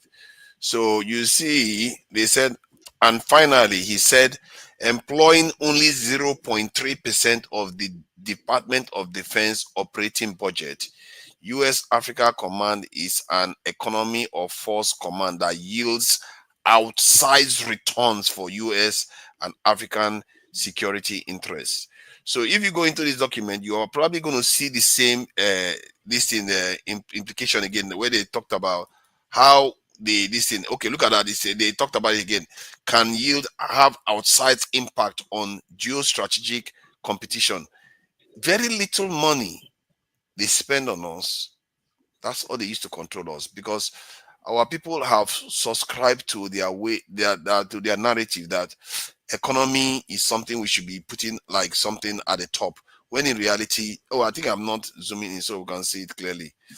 When in reality, this is something that we have to put economy is always going to be there, but if you don't do anything to protect it, you're going to lose it. You can't get anywhere in this life without protection. And I think the reason why I'm happy not about it, because it's easy to overlook, because nobody teaches it. They don't teach you at secondary school that you have to look at these things as an important aspect of economy. They talk about economics all the time.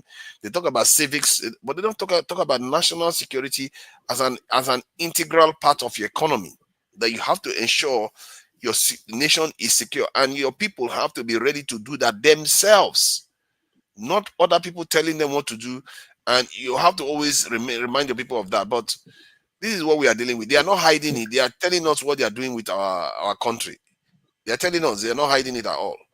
So it's just for us to decide that, okay, this is important to us. Either we take care of it and make sure that our children don't end up in a situation whereby we put them in a compromised position where everybody is racing ahead of them.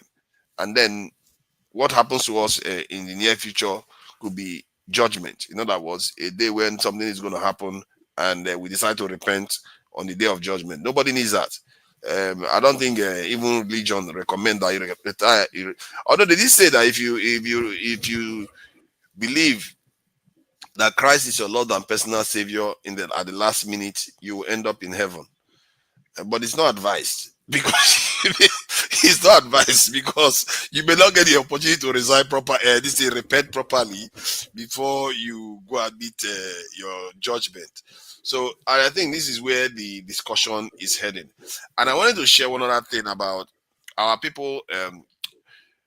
The way from the previous conversation, the way we approach religion and the way we rely on faith, and what we rely on what we see, we don't necessarily fully understand. So I wanted to play this. It's from a TV program, but I feel like this because the book that was associated with this TV program didn't contain it. So the person just shared this thing without necessarily having any context for it, as if it's just part of the program, but it's not, because the book doesn't contain that statement. So I wanted to share this very quickly. I hope you can hear it because there was music playing in the background. Let's see. Their minds and keep them safe. Hold on, I need to remove this one first.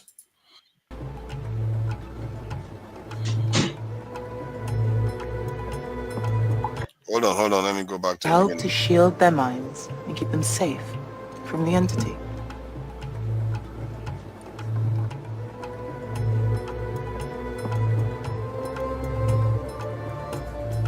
When overcome with fear, even atheists will make up gods to pray to. I assure you, those prayers will go unanswered. Play the game.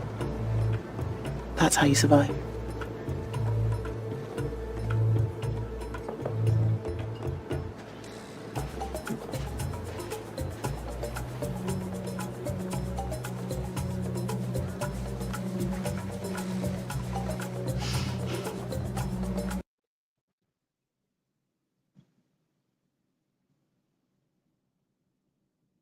You saw what happened there. So the lady told her that when people are scared, they will make up gods to pray to. In other words, telling her that the gods that you're worshiping is not your redemption, because you have to play the game. That's why he said, play the game. But when she said that and put down the image that resembles the image of Christ, put it down. The lady took it and put it around her neck like, that is not going to work for me, because there is no game here. So that line there was not part of the book. And you notice that the program that is made up of all these different kind of people, but this is interaction between two black people having that conversation, and he said it to another black lady, but the black lady refused to listen to her instruction, because basically she was scared of what the lady told her, because the lady made her think that God is not going to answer you. It's like, well, you see, she saw the lady as evil. How can you tell me God is not going to answer me? Oh, no way. God is there to save me. No, that is not how it works. Maybe what the lady was telling her is that God has already answered your prayer. Play the game. That is the solution. You have to act. to secure yourself. You have to act to protect yourself.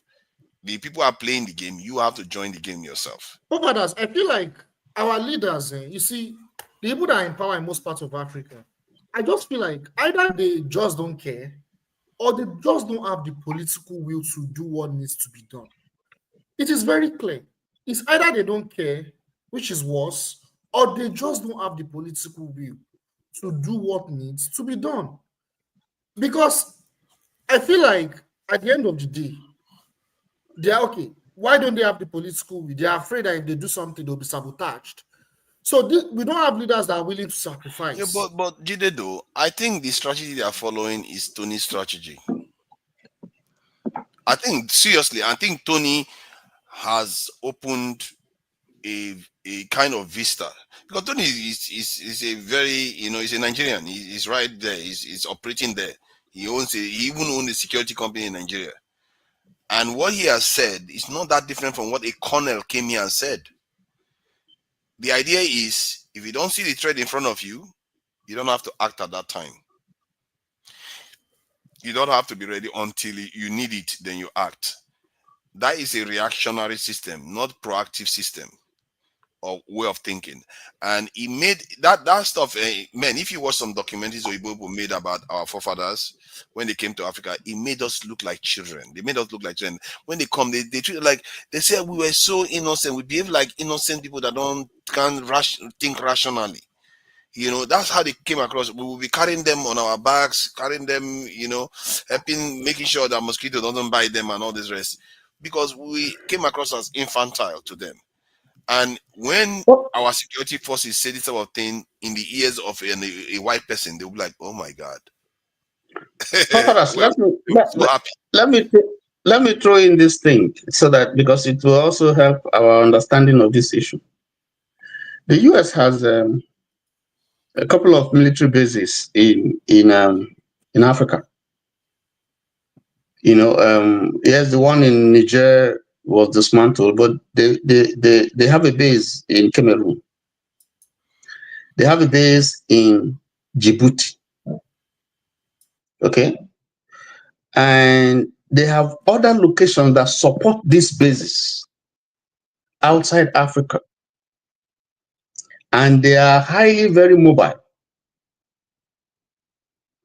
Now, they have in Germany, AFRICOM, the headquarters of AFRICOM is in Germany. But it's very, very mobile. Now, what happens is that those locations, apart from the fact that there are countries that are not where they are located, there are countries that are not anti-America, but they are specifically positioned strategically in a way to be able to deal with threats. So if you look at the distribution, the way they distributed it, it is strategic to deal areas where they feel that they are, where they are likely to get, where there are anti-US feelings, anti-US sentiment. So yes. So they are strategically distributed there.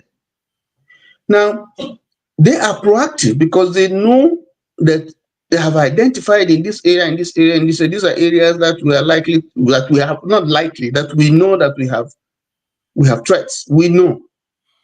And anything can come up there. So we have to survey, we have to have intelligence, we have to, map out those areas, and then we have to keep an eye on them, and then keep down a steady force that can strike, as soon as possible when there's the need for it. And then, of course, you get support services, from other places, depending on the magnitude of the threat.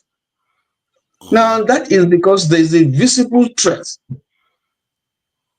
The US doesn't position itself in places where you have US forces in South Korea positioned there. You have in Japan.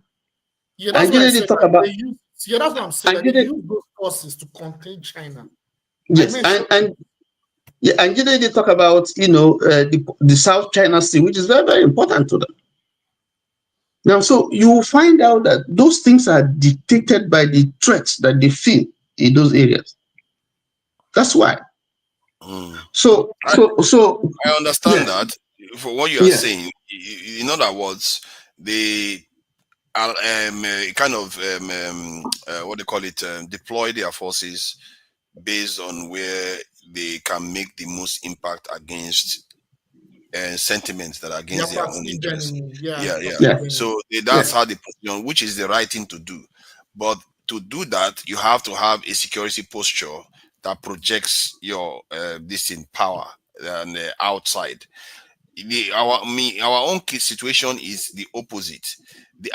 Remember, America goes out of its way to create some of all these threats because they perceive this stress as being people that are opposing their national growth interests.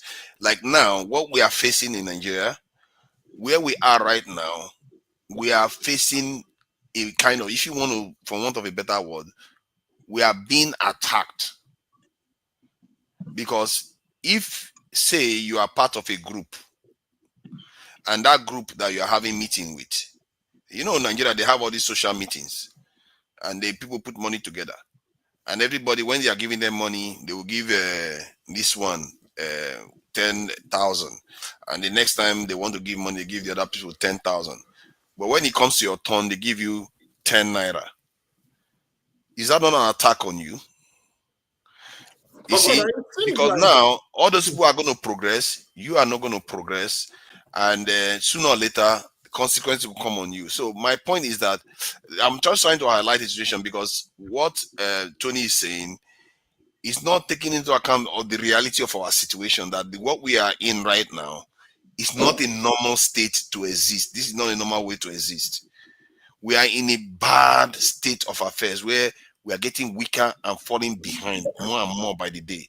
We have been defeated and we are under attack repeatedly. We may not have been invited to the conflict. It's not a hot conflict, but it's already bad. If America was facing anything close to our economic situation, they will consider the declaration of war immediately. Why? Because they understand that being in this position that we are in right now is a defeated position, and it's a war that will put them in that position. So I'm trying to let you understand that if you are not seeing that our position is bad, it's actually that bad that we are at war, but it may not seem hot to you because the evidence is not very clear. And that is also because you bought into the narrative that America should be strong and why we should be weak. We should be like this. Somehow our existence like this is normal. It's not normal. It's not that's not my logic. Tony,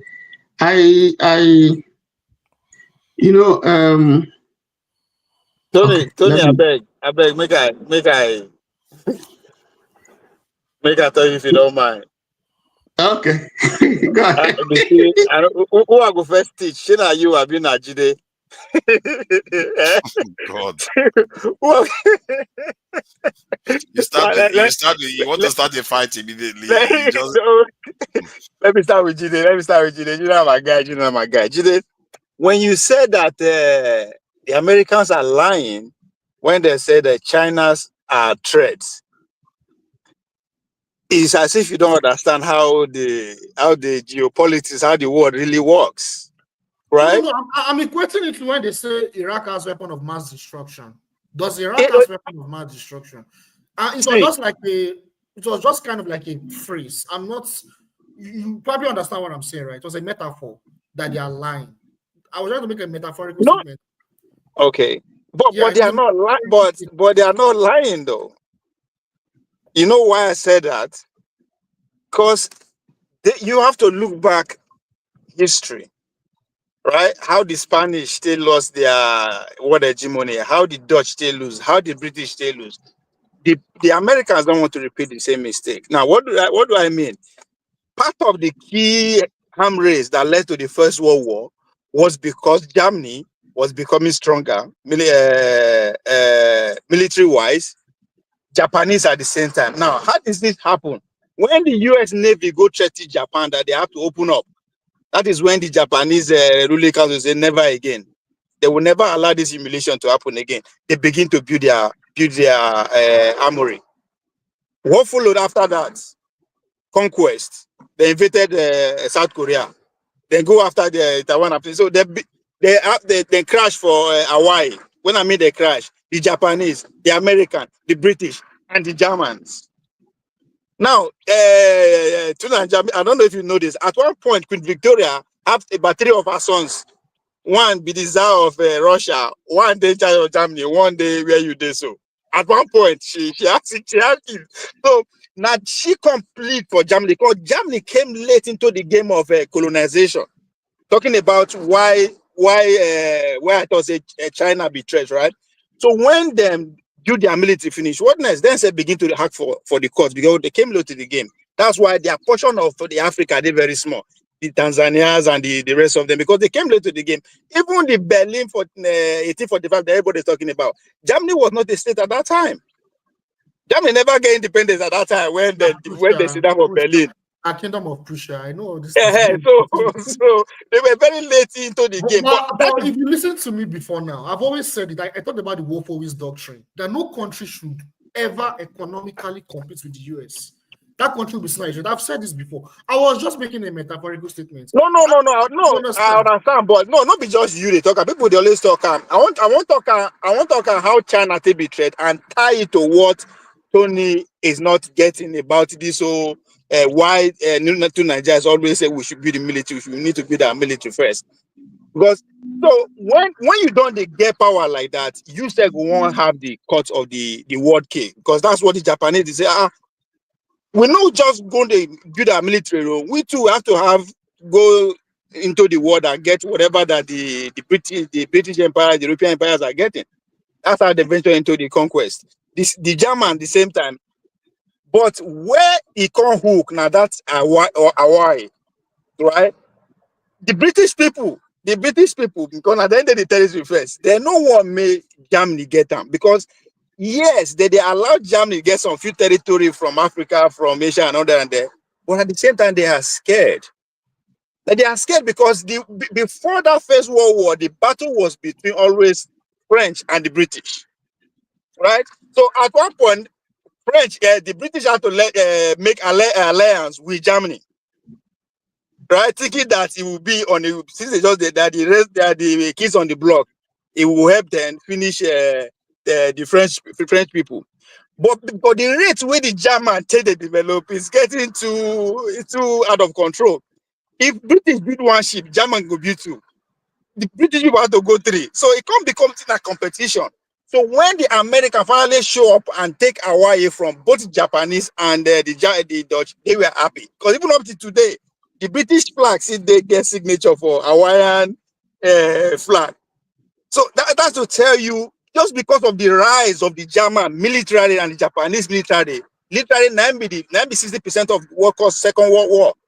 Because if you look at the way they take descent on these two people, right? French, as soon as they killed that king for when if everybody began to invade Russia, what did the British and the French did?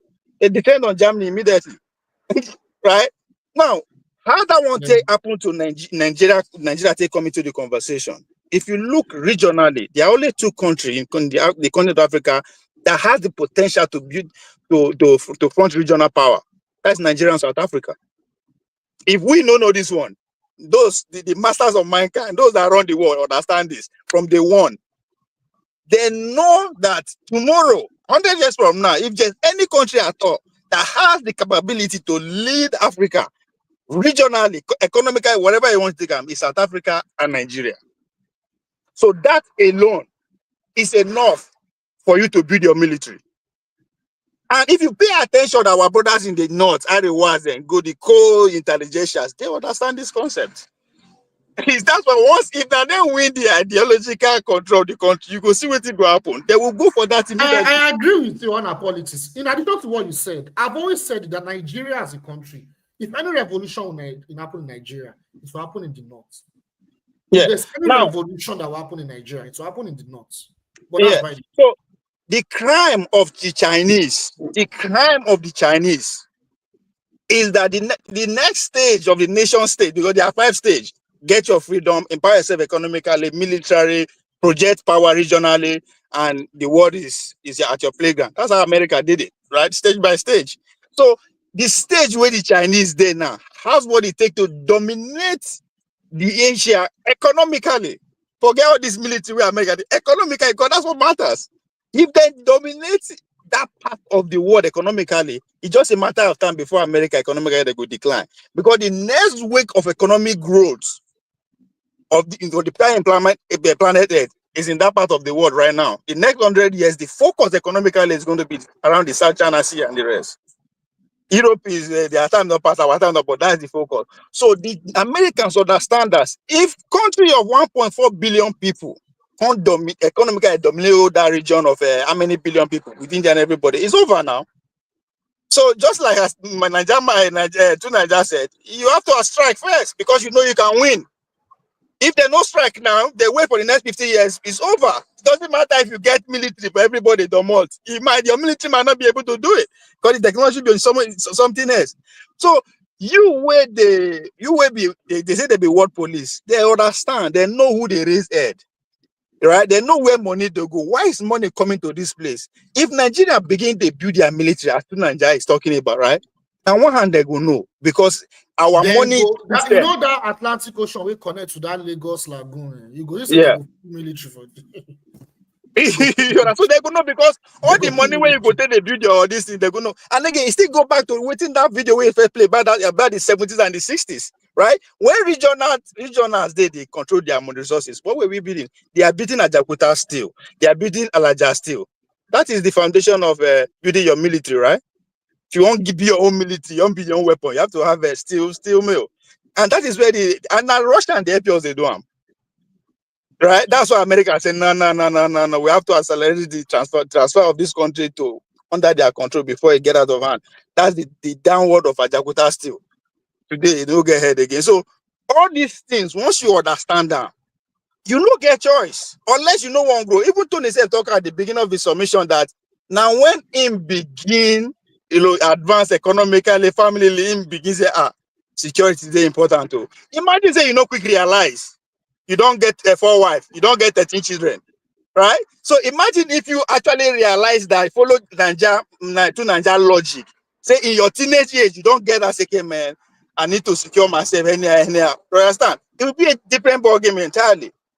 But as a country, as humongous as we are, with population and everything, and whether with poverty or not, we will keep growing. We will continue to grow. Now, why they always go on? As soon as our leadership class put their foolishness aside, then they realize that their survival, regardless of their ideology, they will need to survive, that their survival depends on their freedom.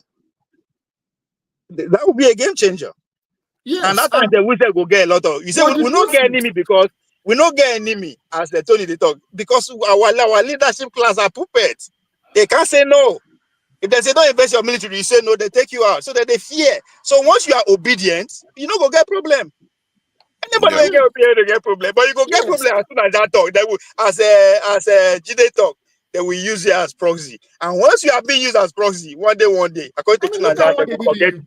And once they forget you, what they are doing in Ukraine. Once they forget you, they will depend on you. Now, why they always talk, say, even right now, we are at war. And right now, we are in war in 2 fronts. Yes. And if you want to follow... It's unfortunate that our elites, they are actually perpetrating that war against us, but they don't know. Or maybe they know. That's why I keep saying that. Maybe they don't care.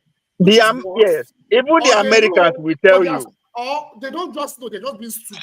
Yeah, but I'm beginning to think that let me submit. The Americans themselves, they will tell you, right? It is dangerous to be our enemy, but it's more fatal to be our friend. I agree 100%. Now them talk now them they talk out. They go change out for you once the goal. No, all those countries that they focus on. Cuba, how the Europeans Iran. Today? Look at Cuba, Iran, all those countries. Why they collect money from IMF and World Bank? Look at their healthcare. Look at their infrastructure, better than our own. Because of China, America don't forget Europe. Europe of all places. America ready to put them under the box. I think I'm beginning to think that because I've had so many top Nigerians, not just Tony, top Nigerians even military brasses, even our generals, they even say these things sometimes. They were like, we are not like other people that have threats, so we don't have No, to. you know, they told in America now. We are all American educated, so now so we will So, talk. You are making he's a security man now. You cannot say otherwise. So you should maybe, understand, Tony. maybe It's that's been what he's doing. diplomatic. It's been diplomatic. I know. Mm. He's he knows he's not smarter I'm than not that. holding that against him. I'm saying that the way many Nigerians think is the way. So it means it is the way he's thinking. It's not like it's like a kind of trying to say that he's Because a bad thing. because No, it, it's a bad thing that he's singing like that. But sorry, I'm just trying to get something out no, here. it's all about I'm his not saying that it's brainwashing unusual. now. Yeah, it's just it's the awareness that it's Yes. because a colonel was on, I think, on this platform, said exactly similar stuff. He said, "We don't have any enemies around." I'm like, you, you know, You for we were ask him, literally eh? colonized. You for ask him. You for ask him. That Say was how that many was a very barrels. long time ago. You I for don't ask know how when. many barrels would they really produce of oil, and how many would they really defeat the account? Make him tell you where I ain't go know. He know where I ain't go really tell you. Because there are some legit barrel where they go America, go England, go New everywhere. Directly that they watch out. But I don't go tell you. Let me share something with That is a Tony. threat on his own. Just to show Tony. So the reason why one of the areas that I found, this one is incidental because my whole focus was we needed to get Nigeria to at least international standard of security posture. You're not listening, but now you begin to see. Tell me whether this is not the principle that America is following. Machiavelli's prescription for a prince, in other words, rulers, is that he asserts that a prince's sole duty, only duty, is not to worry about the economy and all the rest, is to master the art of war and its discipline. Nothing else matters. And then he goes on to say, he argues that this knowledge is essential for both acquiring and maintaining power, as a prince must be capable of both defending his territory and expanding it. The focus on war is not limited to military strategy, but extends to all aspects of government, including diplomacy and internal affairs, as a prince's ability to command respect and obedience lies in his perceived power, which is often demonstrated through military strength. Over and over again. And this guy, when we say this is guy that was I don't need to tell Tony about it. Tony is well versed on these things, so he knows what happened during the period of enlightenment, what happened in Europe during that period. These are people that they are the ones that created the strategy all these Western powers are using, that resulted in Make I ask us one question, all of us. Let's say in the next 100 years, America lose the power, China, then we Nigeria get that together, become really independent, and we are flourishing. Do you think there will be somebody or any group of people that will come up and say what the Americans use USAID did to us is amount to genocide or war or humiliation for like 60 years that they've been with us? Do you think that somebody will come out and raise that one day and say never again they will allow this to happen? They will not classify that era, that 60 years of USAID with us, as year of humiliation, just like the way the Chinese are doing now. Do we see that one day in our future? Somebody will bring it up. I think we have to classify Because that's that. what it is. If we do, it's going to seem like we are not aware of our history, because the Chinese started from the beginning. They went from when they were first humiliated. When we were first humiliated was when we were colonized. That's when the humiliation happened. Yeah, but because we are not in position to talk the story, to challenge anybody now. That's what I'm saying. Maybe somebody is putting the records down and said Boko Haram, all those things now. Because now humiliation, they humiliate us. Either we go blame our leaders for that, for letting that happen to us, or we will blame the international company, something. Are the Chinese blaming international people? They are saying year of humiliation, 100 years of humiliation. They know who is doing it, but they could have said I'm a Western 100 years of humiliation. But they just said 100 years of humiliation because they are looking at it from their point of view that we were humiliated and we need to stop it. It doesn't matter whether it serves as their inspiration. Yes. They looked at it as, okay, we have to get our act together. We can never let this happen again.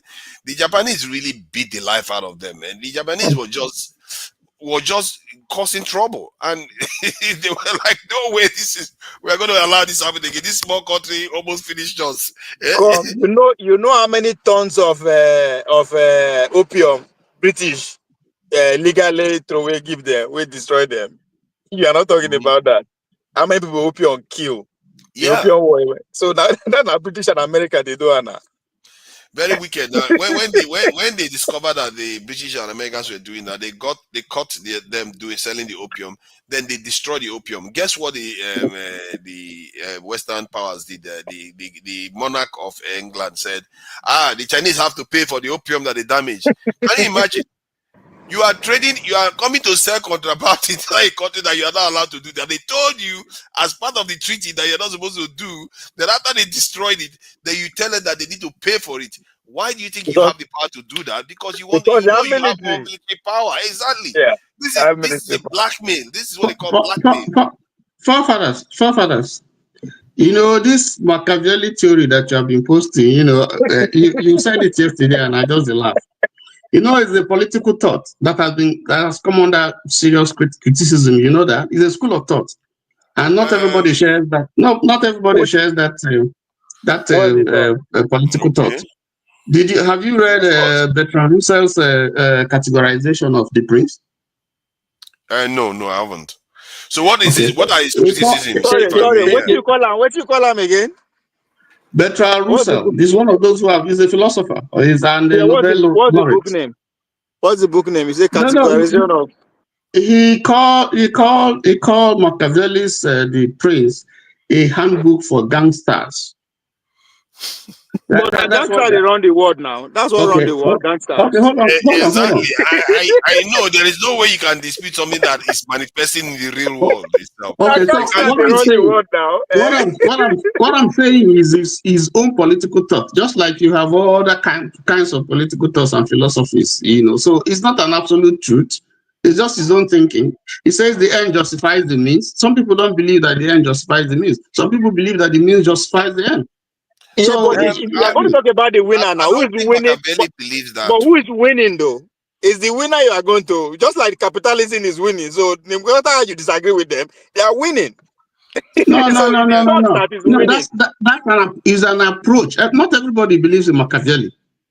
You see, if you go to political, if you go to history of political thought, not everybody, just a study, just a discipline. Not everybody believes in it. No. Yeah. Sorry. Let me just add. But no one is playing out though. It's not people just are actually using it. Yeah, exactly. It's not just a thought. There are certain thoughts that have gained weight because of evidence-based follow-up. Let's say, according to one guy, he always says, two sides can say the opposing things. Your job is to check. Let's say somebody tells you that the sky is green, and some other person says the sky is blue. He says your job is to go outside and check whether the sky is blue. Let me give you an example. Let me give you an example of what will fit in as Machiavelli's policy. You grab it, you steal it, you run with it. No, you see, this is how Nigerians understand Machiavelli. I grew up in Nigeria where they were saying that's how the world works. Because what that means is that the end, it doesn't matter how political power is not gotten a la carte. You have to grab it and steal it. See, try to understand. That's how it has been. It has been like that from recorded history. Like that. No. Give us example where power just come out of benevolence or what? There is no one way. There's no one approach to getting power. It's not true. You can come through a coup. You can come through. You can contest election and win, fair and clear. So if you say that because Machiavelli, no, that election fair and fair. If you say that because Machiavelli has said it, therefore that's how it should be. Tony, that's not right. That's not correct. Tony, that's not how you see it. We are talking about what is actually being practicable from that Machiavelli's book, right? You just said something that I literally want you to give us example where election was conducted free and fair anywhere in the world. Are you asking me? I mean, you should know the answer now. Are you I don't, saying that every I'm asking you now. No, no, hold no. on, hold on now. It's a legit What question. hold on now. What you are telling me? We have seen election in Namibia. We have seen the election in Botswana. I mean, in Mozambique. Sorry, not in Botswana. We've seen in Namibia. We saw in Kenya. We saw. I'm just using Africa, giving you from Wait Africa. now. You have to We, wait. we saw in Malawi. What are you telling Maybe me? we see in Nigeria too and America, if that's what you are saying. Let me just respond to what Tony said about Machiavelli. I think we misunderstand Machiavelli a lot, and I don't think Machiavelli helped himself by not addressing that point. He's one of those who, just like that video I played about that general, that colonel in America, he left some things out from what he was supposed to say when he was doing his own thesis. So what he meant by acquiring power without caring about the means by which you acquire power is because his focus was on the greater good in terms of the governance of the people. If you notice what he said, he never said he should be cruel to the people. He just wants the leadership to settle, gain power, and rule. That's all he cares about. So he thinks about that. So he's not for one of the things he preaches against is don't be unpopular to your subjects because it's going to lead to instability. So if you have to do cruel things to make sure there's stability, do it, because generally people will get on with their lives while that is happening. They will not have disruptions. That he even preached against being too nice, because if you have been too nice, but it leads to you being unpopular. Let's say you give the people a lot of money and you decide to just distribute money to the people, then later on the country goes into debt. Then they will hate you and lead to a revolution and destabilize society. That is wrong. He would rather you are stingy and mean to the people. You are spot on. There's two examples right now. America and China. Right? The Chinese will tell you the problem with democracy is the definition. Right? Once you have power and you use it to benefit the people, that's what counts. How you get the power that's what Machiavelli is saying. But what is the power is used for? America will say now the people choose their leaders, right? The Chinese people say no. Group of people come together, take over power, and guess what? Who is benefiting from the leadership as we speak today? It's obvious. The Chinese people generally who did not line up to vote for their leaders are getting the benefit of what democracy is all about than where people line up and vote for their leaders. So in what exactly what you just said, which is what we're trying to say about Machiavelli, it's not about how you actually get the power. Right? If Tinubu is doing well by us, we're not going to complain, say grab the running and do well, right? And he's correct, actually. He's correct. People don't care how you get into power, it's whether you rule well and you left a good legacy for them. That's what people tend to care about. And this is what Machiavelli glimpsed. And that's the reason why people mention him as the father of modern political science, is because he distilled all the stuff that used to be under religious morality. He just threw all of them out and said, what really matters to the people? Because he saw the hypocrisy in it all. Even when they say morality, in reality, they're not moral. They are busy burning people on the cross and burning people on the stake and drowning people because they think they are witches and all kinds of different things. So he knew. They were killing because they will know they will go and rest with Jesus Christ in heaven. Exactly. So he saw the face of society, and he might actually be more humanitarian than people like to think, because he never said be mean to the people themselves. He never did. What he focused on is take power, be strong for your nation, so that the people can live a good life. That is what his focus was. And he never said make your people's life hard. He never said that.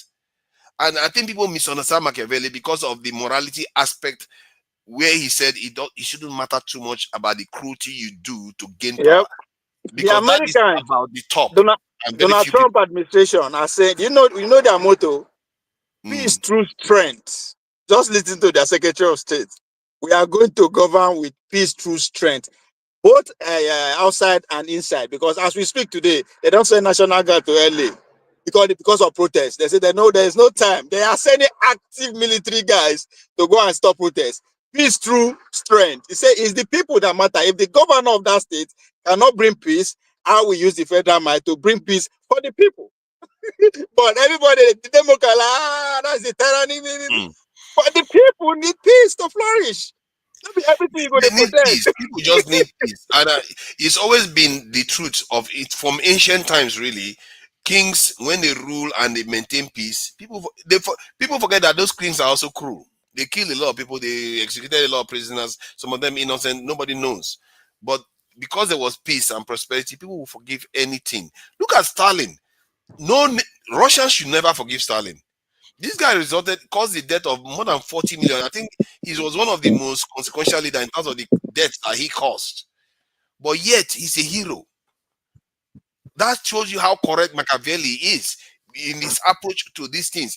And this is what makes him correct. This is why I said, don't believe me. Don't believe anybody. Believe your Stalin own is eyes. not a hero Check in Russia. Stalin is not He's a hero in Russia. Okay, let me check. Let No, me ask now. Since maybe you for don't think you. so. No, not for me. It's Stalin. Let me check now. If Stalin, maybe you're right. Maybe Stalin considered a hero. No, now the percentage of Russia. people that consider me a villain or a hero, now you go check the percentage. Because of course, some people go like us, some people go hate them. Yeah. Let me see, because you see this question normally they will use this in answer the question, but even in here they say, oh, let me see. They hailed him as a hero in terms of this in the BBC, this in, but some people will call him this.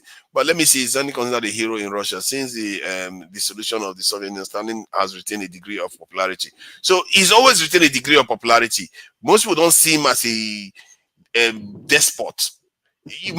So Tony, you actually think that Russia for the fact that we are talking about him today after many years, that means it is something, something good. They don't see him as a despot. Let me see where I can use, because this Google is trying. Because I think Google sometimes they don't want to be praising people like Stalin on.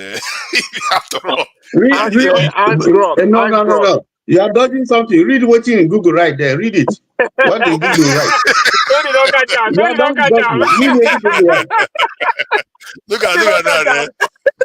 So, you see, Tony has joined the crowd now. He's now welcome to the crowd of the Rovorofos.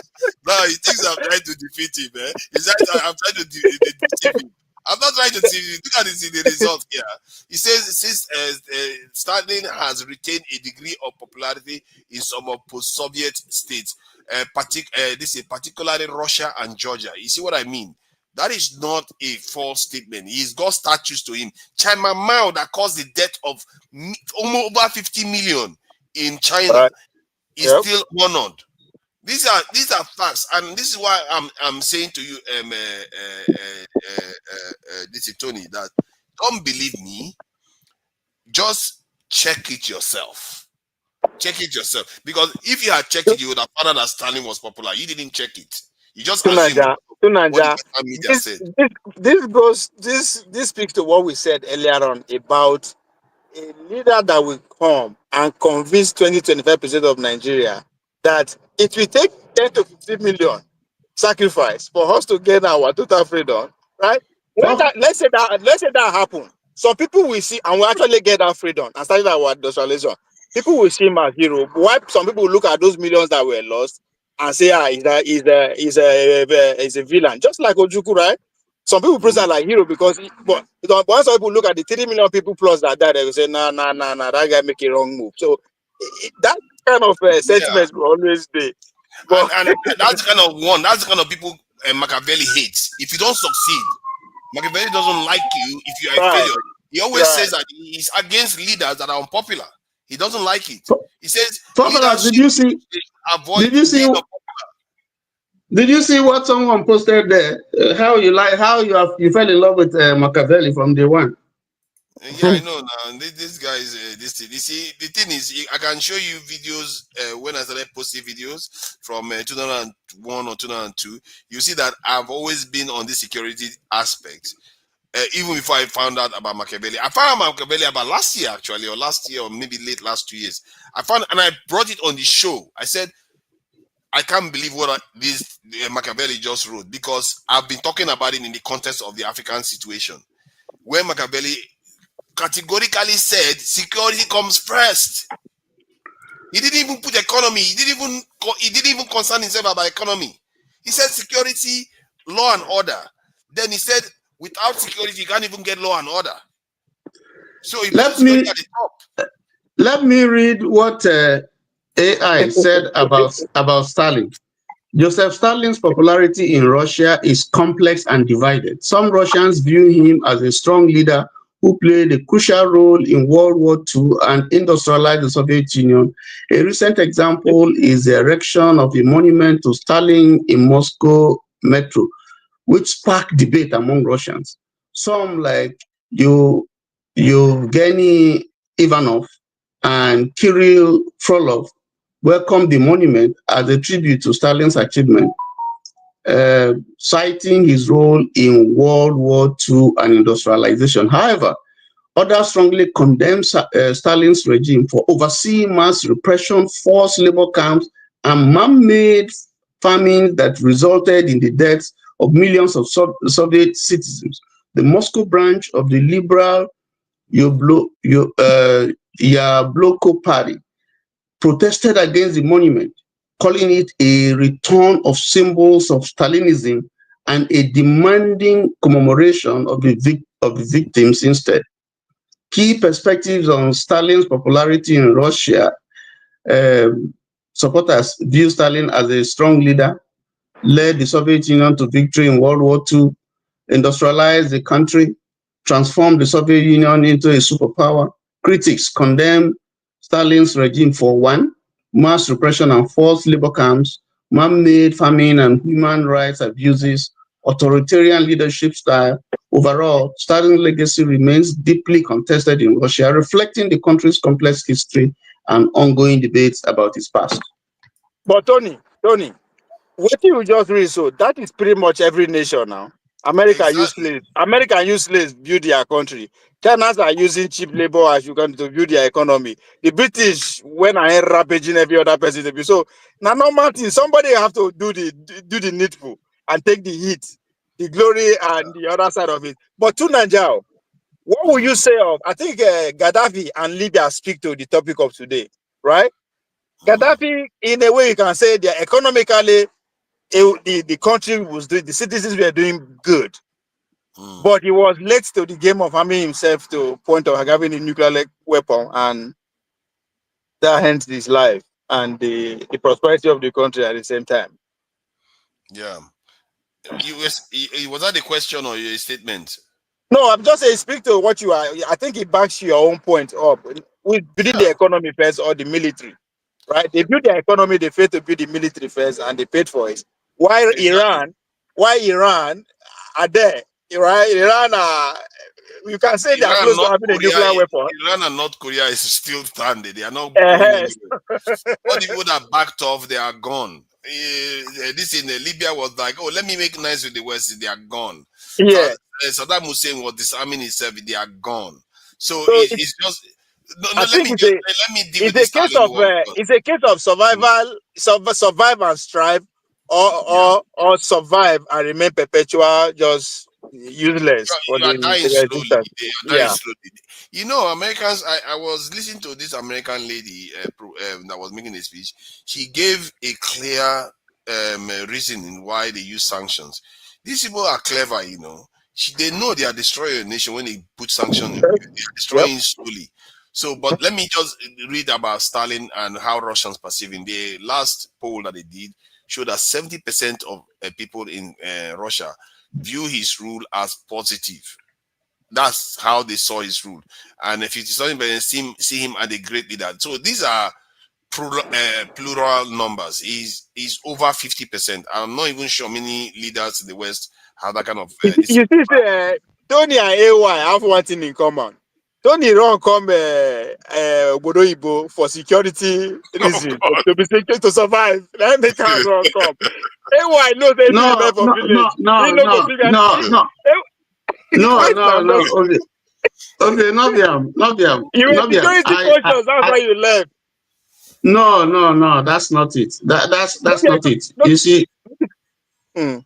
if you want to know, I have 3 kids here who are in well, they graduated from the university. Some of them are doing their postgraduate, double postgraduate. As a matter of fact, I came here not because of any security pursuit. If I stayed in Nigeria, I would be better off because my people are the people who are ruling now. But I'll be very, very better off because I was making money. So But I didn't run away because of security. I'm a family person. AY I'm a left family village. person. AY knows anything remain for village. In chance of getting 2 wives go hard. So America will give her, he go make enough money, go back, marry for. But you say you are a family man. You are still talking about the Yeah. same thing. That the security of our family is come first. That's why you move. No, well, you may be right because I could have stayed back. But You I choose have them. never stayed away from my What family. you did, your actions speak to supported the two Niger. You choose security over economy, the flourish of your economy. Because you say you would have been better off if you did Niger. You know that. Yes. But you say no, but security is important, so you move. Wow. No. Now wealth creation. No. Not the Tony, security. But it's a good No, thing. I'm not saying it's a good thing. Tony, did you Everybody will say do that. that? I didn't catch Everybody you no, will say do that. that. Though. no. Nothing Wow. pursue me.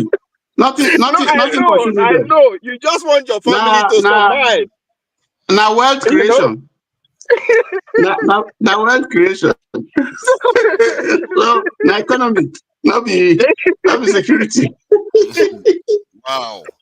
So Oh I man. think it is settled. It is settled based on evidence that I really think Machiavelli deserves a little bit of a kind of image makeover. Because even when I was growing up, I see him as somebody that just supports people like Babangida, because Babangida was very associated with Machiavellian principle. Like he's deceptive, he's doing all these things. That's what people think Machiavelli is. But in reality, He's a gangster. To Niger, He's a I think gangster. Tony's argument is that I think the world could be a better place, that we can actually get government of the people and all that in a peaceful way. But unfortunately, our reality says a different thing, right? Machiavelli is more a reality. The reason why you have wars and all kinds of things is because of gangsters like him, policies like him, Hitler and Napoleon Bonaparte and all those gangsters. You Yeah, know this able all Pope those election that gangsters. rig am. Have you heard of that, You Tony? know, They say Pope huh? election. This Pope the rig am. The gangster Now those you ones too. sabi Are they gangsters? now you sabi now you know that one. Yeah. Now you sabi that one. Now you sabi that one. Now you sabi that I one. don't know how this American people managed to make it there, but what are we gonna do? We have to. Now the rigging be that. So let's bring AY in. He tends to have unique views of these things. I think I have an idea of his view, but I'm not very clear. So Forefathers. Yes. Yeah. You see, you are very, very partial, honestly. Why is it that everybody that it's true. Look at the people that you have. Look at the people that everybody here. Why you bring only South people here? Are you quarreling with the Igbos? They are choosing not to come in. That's the thing that they are choosing not to come in. Tony, look at them, man. He not going to win this one. He not going to win this one. This one too much. These guys, all of them are very, very sharp people. I heard that when they were attacking for father yesterday. I was laughing Tony, so hard. you know why we be like? You know why we be like this? Because we get oil, and we need to protect our oil. We have something to protect. Passat is listening. I don't know the meaning of protection. Passat is listening. Don't let him come here. What is this you are hearing about Paul Biya? Is that a fact? Because I didn't hear that there's a lot of fake news going around. But this Paul Biya, they are saying that he has fallen. Is that accurate? I don't know. Isn't that cool? But there's no news of it anywhere else other than on Twitter. When news is coming only from Twitter, I don't trust it. Well, I have heard it. But let's see what goes on. We'll see. But why would he make news? 50 years, old man, can't walk, can't talk. It's not, It doesn't represent, African, what leadership should be in Africa. There's so many of them who are there who should go. There are many of them. Definitely. They are the real problems. Mm. And I wonder why Cameroon will let that thing go on for a long time. Now And it's control not, the it's gun. not, Now they control gun, get power. Now it's government they not just control 50 gun now. years. It's not just 50 years. He was deputy to Ahijo. Wow. So if you add the At number what of years age? to that 50, At what age? huh? Was it in his 20s? Or be in his 30s when he was deputy? No. They schemed Ahijo out. They schemed the French schemed Ahijo out and brought him in. He was Ahijo's deputy vice, and then he came in there thinking that he's going to be a better person, but he's worse than Ahijo. But you have to give it to the French people, though. Now French people put them for there like that. And then they keep her there for this law. So you have to give it to them. Some For of them 50 have Can been years. in power for too long. Even Yeah, but Rwanda the reason why I president, he don't has think stayed that in it is power for true is too long. because sorry. The reason why I don't think that it is true is because many of the YouTube websites or pages where they talk say it seems to be narrated by AI. I If don't no trust major, what if the no AI. major news, carry Yeah, on, then just forget it. yeah, they tend to be fake. A lot of fake news But going on. again, I think this Cameroon issue, Tony, I think it speaks to what Jide was talking about Nigeria being proxy, right? Because Nigeria actually, if you organize boys, go take beer out now. If they won't do all this, will wait the Abacha, all this Abacha, all this Babangida the power, they would have done it. They've not But been able to take their own out. no, for real, which now boys you could just say go there, go take go To be do fair this. though, Nigeria doesn't interfere with his neighbors much. I don't That think is Nigeria does. Yeah, it speaks to what Jide was saying. Jide was on point when he was talking about we in a proxy state, right? They are using us to either sabotage or maintain some kind their evil regime across it. But now that's what we Nigeria, are useful for. That's what we are useful for. Nigeria, they bully Yaya Jammeh out of power now. What are you talking about? So those No, are not the yeah, people Jammeh won. He was refusing to to stand so, up from office. That's the No, he problem. rigged the election. He rigged the election and To be fair, he didn't want to go. I think it's a He fair point rigged. because Bia is the same thing like Yaya Jammeh. I don't see what the difference is. Or is it that Bia is winning the election? So Nigeria didn't intervene. I really think that if Nigeria was making sure these next door neighbor countries are behaving, maybe Nigeria will be better. But I don't see them causing trouble for Nigeria, though. I don't see Cameroon. because they are not in position now. They don't get anything on it compared No, to who said? Nigeria. Okay, who said? No. See, When you were on a more fighting for serious. Bakassi, they beat you people silly. They beat your No, soldiers, they were running. They brought the uniform. Look at that. Passenger ambition. Now, all those. You see, on a serious note, all these Niger, all those now boys from Borno they study their presidents now. All they Shetima them. No, for real. They Shetima them. No, I'm serious. They Shetima them. And then they produce the president of all these Niger, these small West African country. Then we get Nigeria get that much. If we get all these boys get money now. That they spend them on us. Which is they use the money do. They use that the project. You know the kind of influence where Atiku get for South Africa in terms of at the government level. Like they get the way power all these our boys. Now just because they are bidding the will of America to, you understand, that they use them. America they use them to exercise that influence. That's why you see they try around. All of them they build their family, they abroad, all those things. Why do you think that is? If they are not in the good record of the CIA, you know if you go give money, go buy anything for America now. And lie. You can't do it unless you are a good boy. You must be a good boy for able to do that. So that is when Jide was saying about proxy, it was on point because that's why we are just. If not, we have power. We project power. If we get freedom, it's not going to take us anything to run the whole West African country now. To actually annihilate them, project power all over them. It won't take us anything. But I think it's late, though. I think it's late, in all honesty. I don't think it's late, though. If the Islamic movement get power, for it's very Nigeria easy. to have They go link up with control their. of the West Africa. No, Why? Hold on. AY. Why does he think he's? Have you tried to find out why he thinks it's too late? Why do you think it's too late? So before now, a lot of West Africa countries, they used to give that respect to Nigeria. They used to look up to Nigeria because in some way we were also supported and they were benefiting. But now, even with what happened with the AES, right? So they tend to have more we kind of like show our weakness, that they've seen our weakness, like, what the heck, like, you can't tell me what to do anymore. You know So why what are you that? gonna do? You know why? Those time when they respect us, now pretty much military they govern us that time. And military we are not in relationship with West and themselves. Even Abacha when they don't OBJ care. was there, even when OBJ Then, was there, now OBJ now him be when they call CIA agent, now him be the #1 agent now of the West right, now. right. So you understand? So what you are seeing is our presidents are becoming more subjected to West in the sense that they don't do anything without approval of West. So now what make those guys vex be that?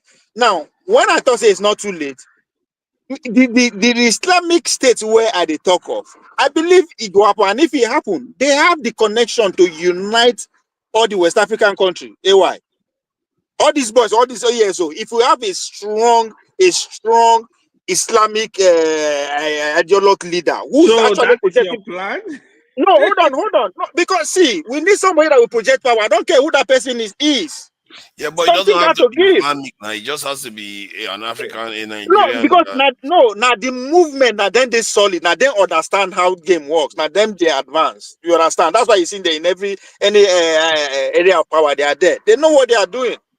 I swear to God, Are if you they sure that is can get the control of Nigeria with all this political weight, it could be easy to persuade all those Cote d'Ivoire, Ivory Coast, to join their economy together, especially with the ideologies. but, It's but, very but easy, the thing and is we'll that be better off. But Oviedo, the thing is that most of nations that are Islamic, they don't rise beyond a certain point now, and no major Of, power in the world of course, that is because Islamic. Any major power. technologically, they are behind. That's the only thing. I say they are behind because now then they lead before. You know, the Yeah, but the last thing we technology. need is we make Africa Islamic. They invite another kinds of, because for one, China doesn't like it. To America Nigeria. doesn't like it. That's double trouble. No, you are see, As a matter of fact, Russia hold doesn't on, like it. China hold on. doesn't like No, it. no. Russia doesn't See, like it. Hold on. Let me finish what I'm saying. No, hold on. China doesn't like it. Russia doesn't like it. India doesn't like it. Almost all the major powers in the world don't like Islamic empires. no, but because That's all this trouble. power where they talk, are they not the other side of the IU? They are all Christian ideologue now. So what are you No. expecting? Two of them are. One of them is Confucius. The other one is Hindu, That is and they not still don't like Islamic. not the same competition. Do you think China today, if they're able to project their power like the way America do, they're not going to spread confusions? Yes, What are you talking they about? will, but my point is that they don't. Uh-huh. You are saying that we should embrace Islamic. I'm saying No, that hold on. they are going to You are not unite getting. all of them against us. You are not getting my point. I'm not saying you should embrace. I say is the either you like it or not. If there's any ideologue, if there's any group of people that can project, that can take over the political structure of Nigeria, not that movement. I am not saying it. I'm just telling you what is playing out. No, I So I don't think so. So my point is I'm seeing beyond that. I hear what you're saying, but I'm seeing beyond no, that. see, If that look at the happens, West. it could lead Look to at disaster. No, look at the West. The West, the only thing you get problem with them is if they don't have access to the economy as much as they want. Which would Saudi Not Arabia only that, just see, just watch the next 10 years. What you go see between the UAE, Qatar, and Saudi Arabia will become. You go for I don't tell you now say Europe will become third world country. It's not like they don't forget Europe. Those are the what's it called? Libya, this Islamic State for Europe. What's it called? Turkey. Turkey, you mean? Turkey, and Saudi Arabia are going to be the next superpower. Nobody say what I mean superpower. Americans are going to actually empower technologically that because they are ready to diversify. That's what America want money. Once they can, why it is Saudi Arabia they fit go with their religion, their tradition, everything they flourish. America no send. No, they no send because the understanding is there. Say by economy, America no really want anything. They can now when they no fit get access to your economy, that you are in trouble. Right? That's what if you look at the agreement that they're having with China now, the first leg of the agreement is that they have to open up What do they mean open up? Google know they China, Facebook know. Most of their big companies are not in China, and there's a reason why. So Americans are pushing them to open up.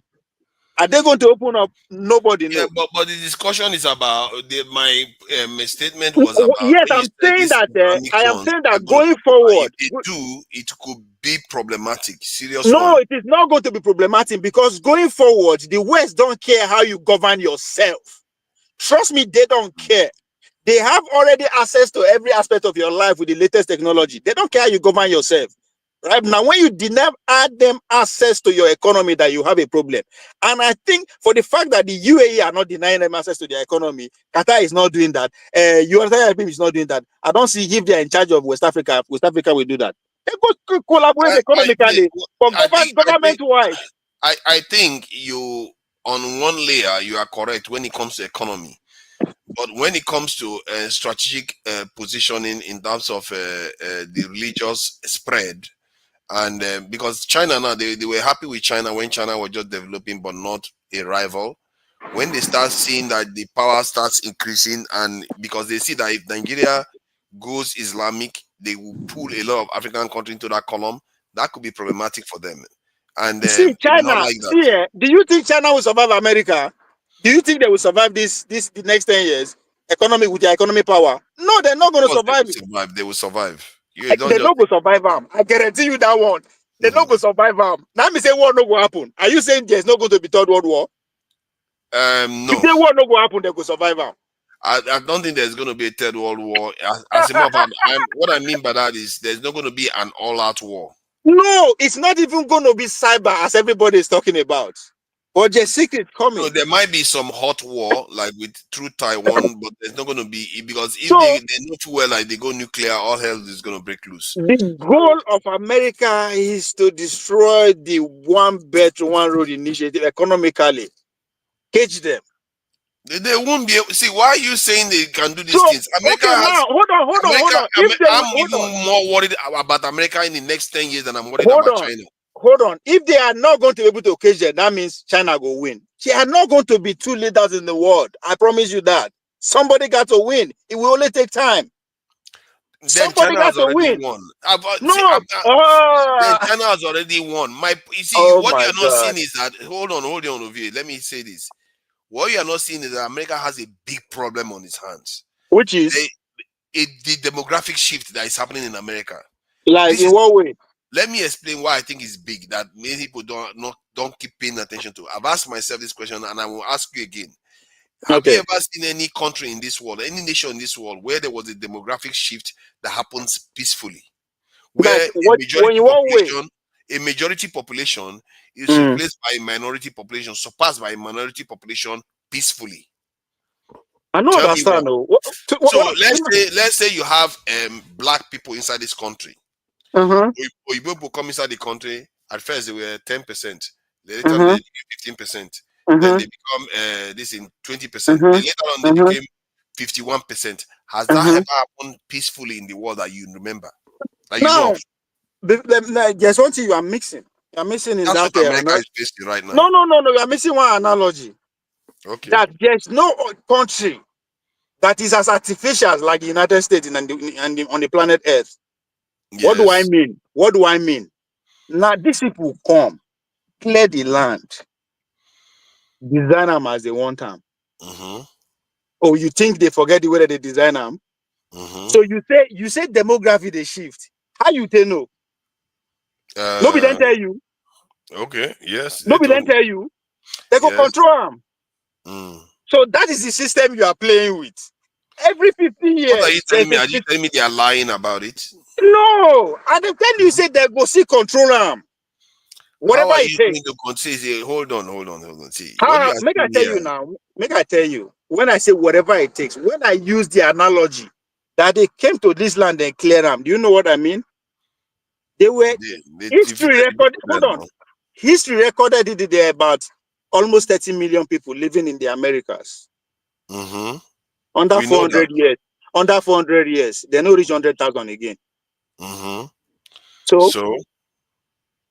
now they are facing the same problem. You are not understanding. You are not getting it. Okay. I'm not getting it. Everybody where they here now, then bring and come. We know You that. understand? Stop telling us something we know. Exactly. Tell us something So we don't know. see, hold on. At the time that you go become a problem, they go see take you out the way that they bring you come. What are you talking about? So in other words, hold on. Then you are coming back to my point. There will be conflict in America. No. Yeah, but no, because they're going to no, do it, remember. there will always be conflict, but who is going to be the winner? Yeah, but you hold on. See, you agree with my point by agree with my point. I'm saying that I'm concerned about America more than I'm concerned about China, because America dynamics going on in America can lead to upheaval in terms of conflict. I agree with you, and I say don't worry, because everything is artificial. Everything is put together. It's not organic. It's not natural. But just listen to me first. Since the inception of America, the first revolution that gave them the country that they have today, from that day on, two things they always happen. Every 50 years, they overhaul the socio-economic activities of the country. Every 50 years. Every 80 years, they change the structures of the country, the institutions of the country. So what you are seeing happening is the two taking place simultaneously. Guess what? Don't forget, say now these same people create what we have middle class, create a different class entirely called the African American people.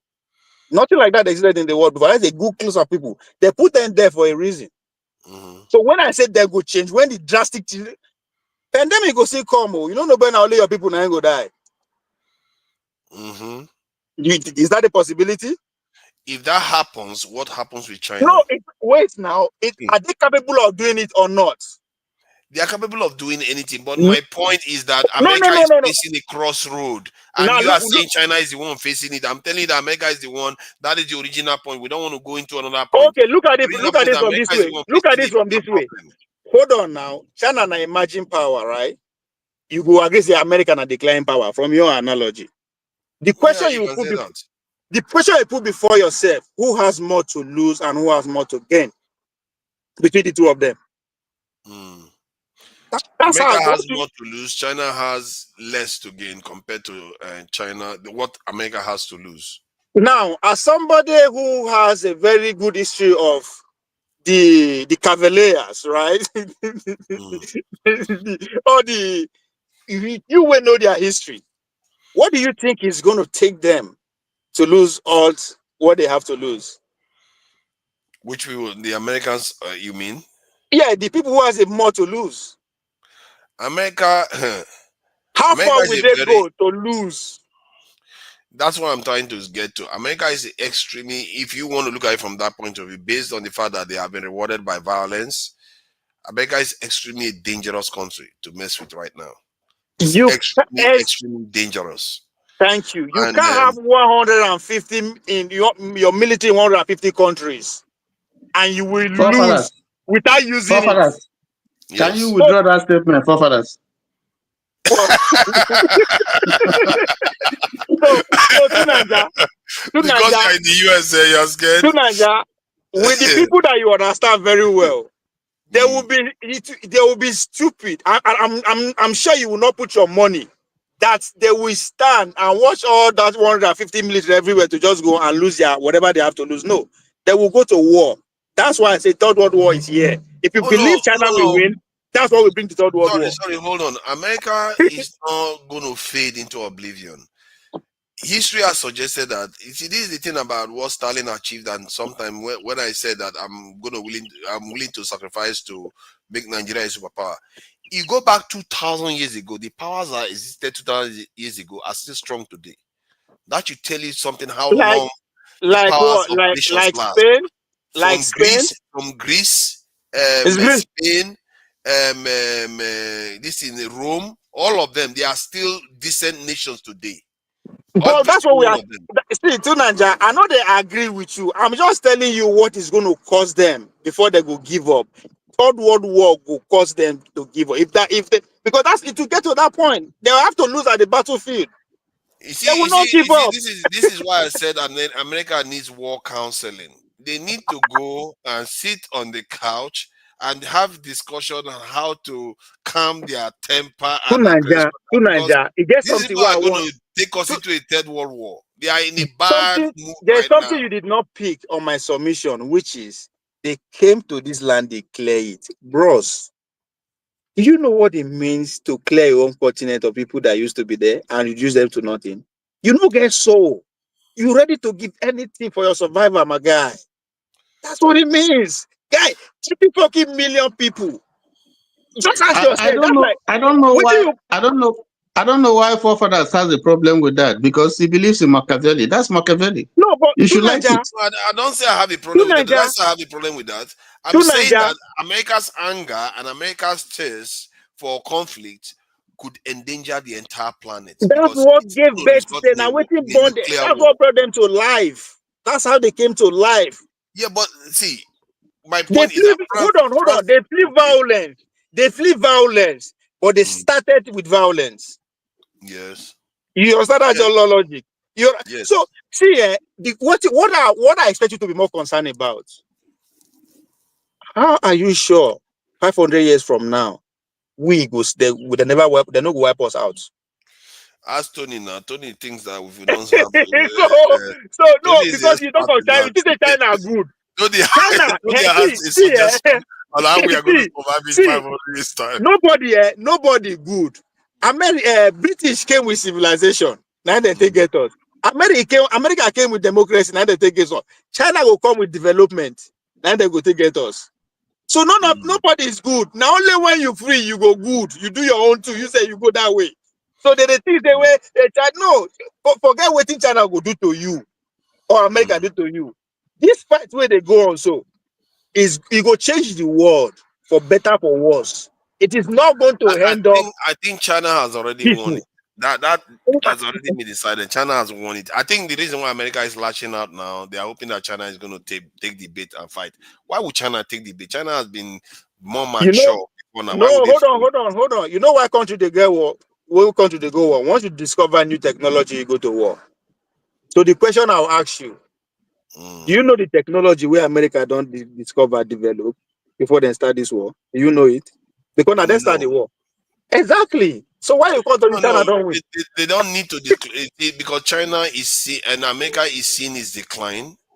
As a matter of fact, China has hypersonic missiles that America To hasn't. Nigeria, I ask you one simple question. Every war since World War One, now that technology. Now one country will go discuss. So now where America don't start up, did you know what they have in store? Nobody No, they knows. didn't start it. They didn't see. America is in a situation whereby they have to. They don't have a choice. It means that they have to go all out because they know China is already No. ahead. I see, you never understand what they go on to Nigeria. Go and study Barack Obama administration. What do you think that is for? It's moving, Yeah. it's shifting. Hold on, it's shifting power from industrialists to banking system. They are going towards singularity. So the journey, when I say they start them, I mean they started it. That's what I thought. Say every 80 years, institution will change. Don't worry. Donald Trump will bring. Donald Trump will bring the own doctrine. The next law that will govern the world for the next 100 years. They will bring the paper very You soon. can Don't say worry. that. You can put it that way. However, all I see is the level of building that is going on in China. The level of technology. You know, China released their own Windows OS now. Their own kind of OS. These guys, the technology they are using right now, that their citizens are having in their hands, American citizens don't even have it in their hands. And Just focus. these guys are On on a different level right now. I don't know why you are thinking that this is America. what. No, I just ask you one thing now. Focus on Pentagon. What is the secret that they have in their possession? That's what everybody is focusing on. What do they No, they have? don't have any secret in their possession. I can assure you that. See, let me say this to you. If they have any secret in their possession, just like the Soviet Union and the Americans competed, they're always watching each other. They know which one is ahead of which one. They know what is All going on. right. Make I give you one. Might give you where to look. Might look for this current war that is going on between Russia and Ukraine. You might ever sit down and ask yourself, how come Ukraine see they that it survive up to this point? Did you ever ask yourself that? Because I know how they survive up to this point. How? Because they are being funded and supported by the West. Tunanja, there is a technology that the Pentagons are using currently in this war front, right? that can never be detected by any camera. So now them they pinpoint where Russian military they where then they go, how then they come. That's all that's their effort with that. See, let me say this to you. If they did that, see, hold on now. See, think about it yourself. Why would they use such a strategic weapon and reveal it? Because, sorry, hold on. Because they want to kill a few Russian soldiers here and there. That's why I say you never know. Say the Third World War don't start. The aggressiveness towards Russia and allow Russia to strike. Now they want to test if Russia actually have the capacity to take over Europe. That's what it's about. I'm closer to this. I'm closer to this world than you would like to think. I'm here in the UK, and I know I've seen how the things work here to an extent. So to Nigeria. Remember, UK is more in support of Ukraine than America. To Nigeria, you be UK na Pentagon. What are you talking about? I talk about Pentagon, talk about UK. Who cares? But I'm telling you now what I know that I just tell you. Hold on now. I just tell you I just tell you should go look for that. Just the technology.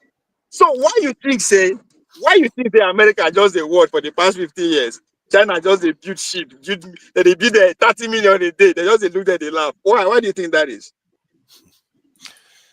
That's not how the world works. Everybody. No, I just ask you a question. Why do you think that is? Because to dominate the world, you have to dominate the sea. And for the history of the world, now only America don't successfully dominate every inch of the sea.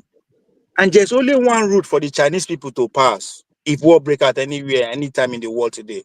There's only one route, right? And that's where American military surrender. So when they talk, say they have a technology that can never be detected by any camera yet. Now only then they speak. They understand, say if war break out today, all their ship, they know where they go past. Some of the most advanced cloaking technology is being made by China. China just had recently they manufactured a contact lens that can give you the ability to see in the infrared spectrum. So these guys are advancing at pace. Remember, don't always forget, there are 1.4 billion people. America is 300 million. To Nigeria. Don't forget. To Nigeria. Only you. Hold on now. Only you. An industrialized nation that number in 1.4 billion in population. Okay, to Nigeria. Make I give you another thing. Make I give you another thing again about industry. Make I give you another thing, right? Now, only you yesterday they talk for years. You are talking about how they'll make me lose my top. I'll come back to it. But industrialization in the next 5 years, the way we manufacture things will change 100%.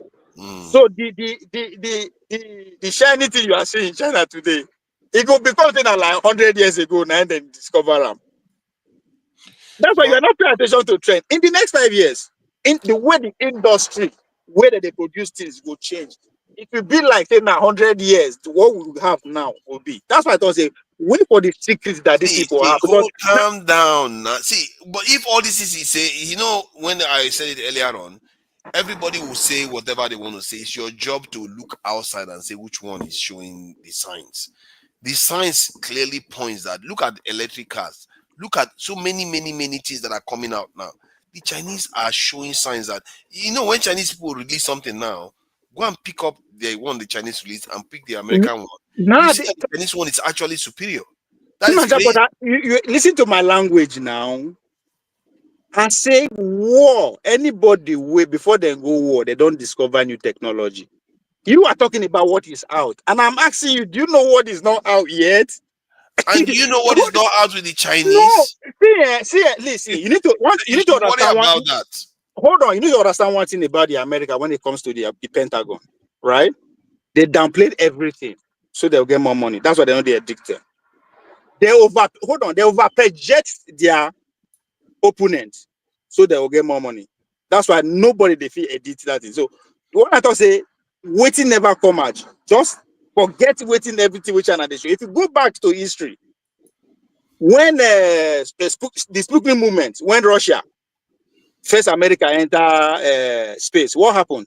America said, forget space, we are going to the moon. Did they or did it not? They say forget space, Yes.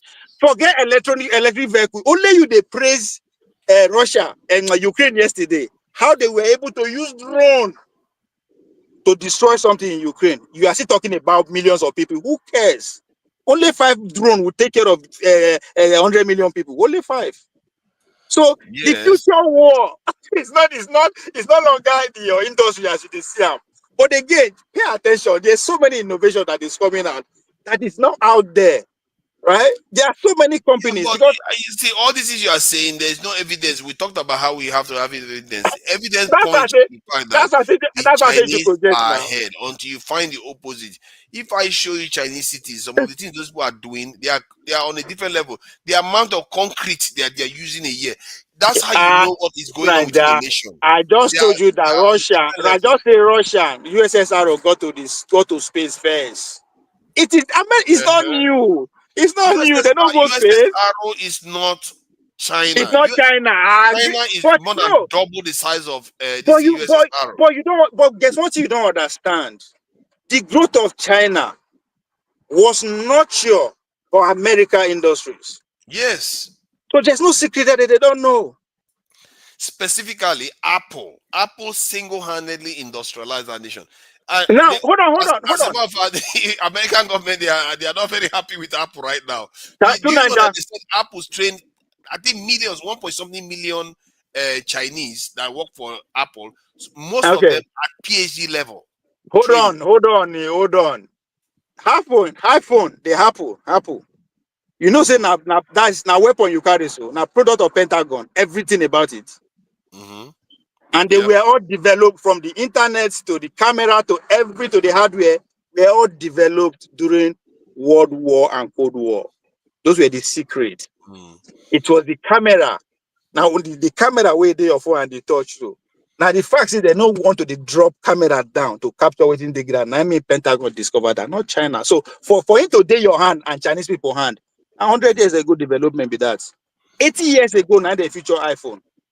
80 years ago, 9 Pentagon don't get iPhone. 80 years ago. When China Where is me the and you get evidence them. for all these things you are saying? Come on, man. Two 80 times years ago. I say, I just thought, I know what is they thought. So go research. No, you brought up work around. Go research. That's not the kind of news where they listen to. Now they give Okay, you China. America the, go overblow China the for you. US have what should I search for? Should I search? Look, Did the UK look have for the iPhone? Google Judge Friedman. Judge Friedman was former work for Pentagon. He's a lecturer, so he's an intake. Just Google him, read his book.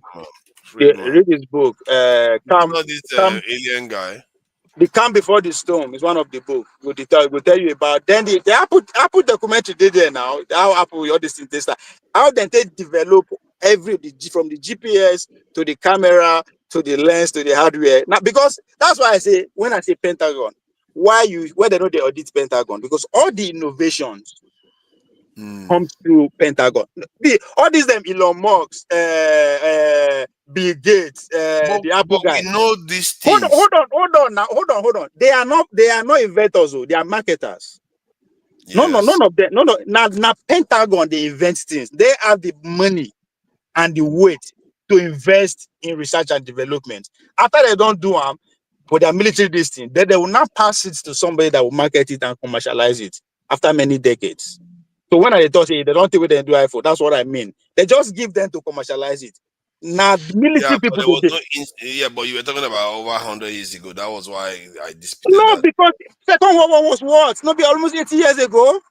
Now those are now the weapon where they use win Second World War 9-bit iPhone.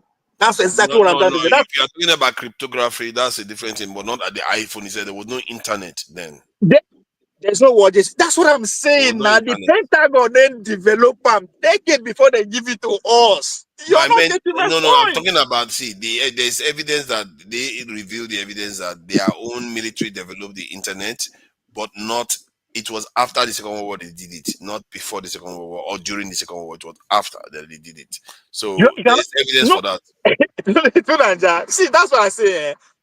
When I said it earlier on, when you they listen to people that they shape conversation, especially this high level conversation, understand that they sign non-disclosure. There are some things they cannot talk about.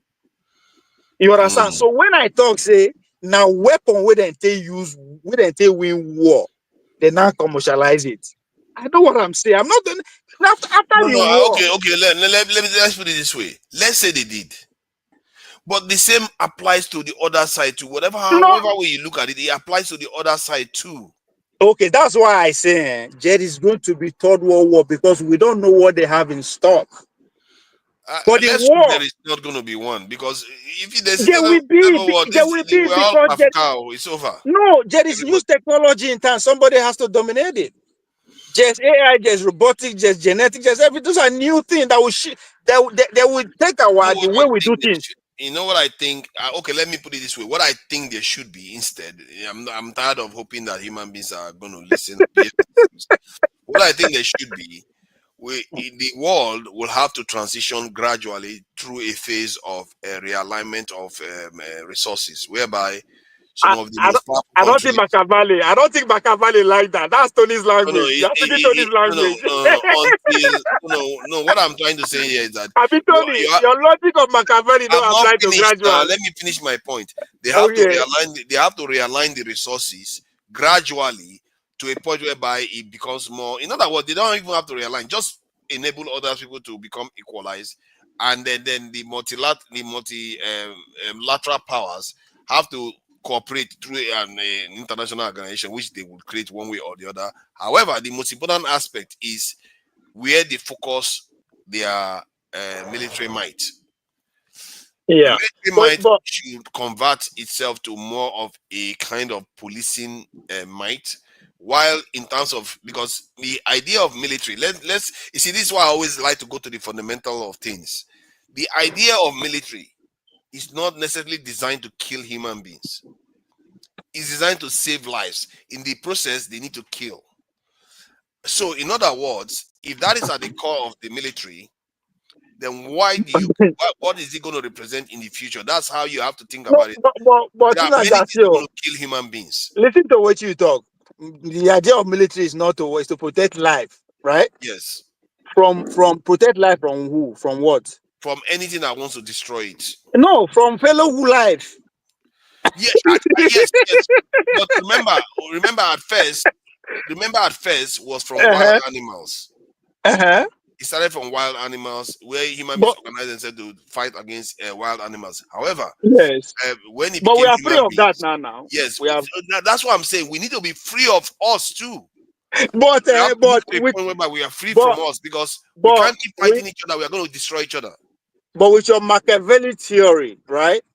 That will not happen, because if you take power, right, by any means, even if you are doing well by the people, there's one person out there that you did wrong.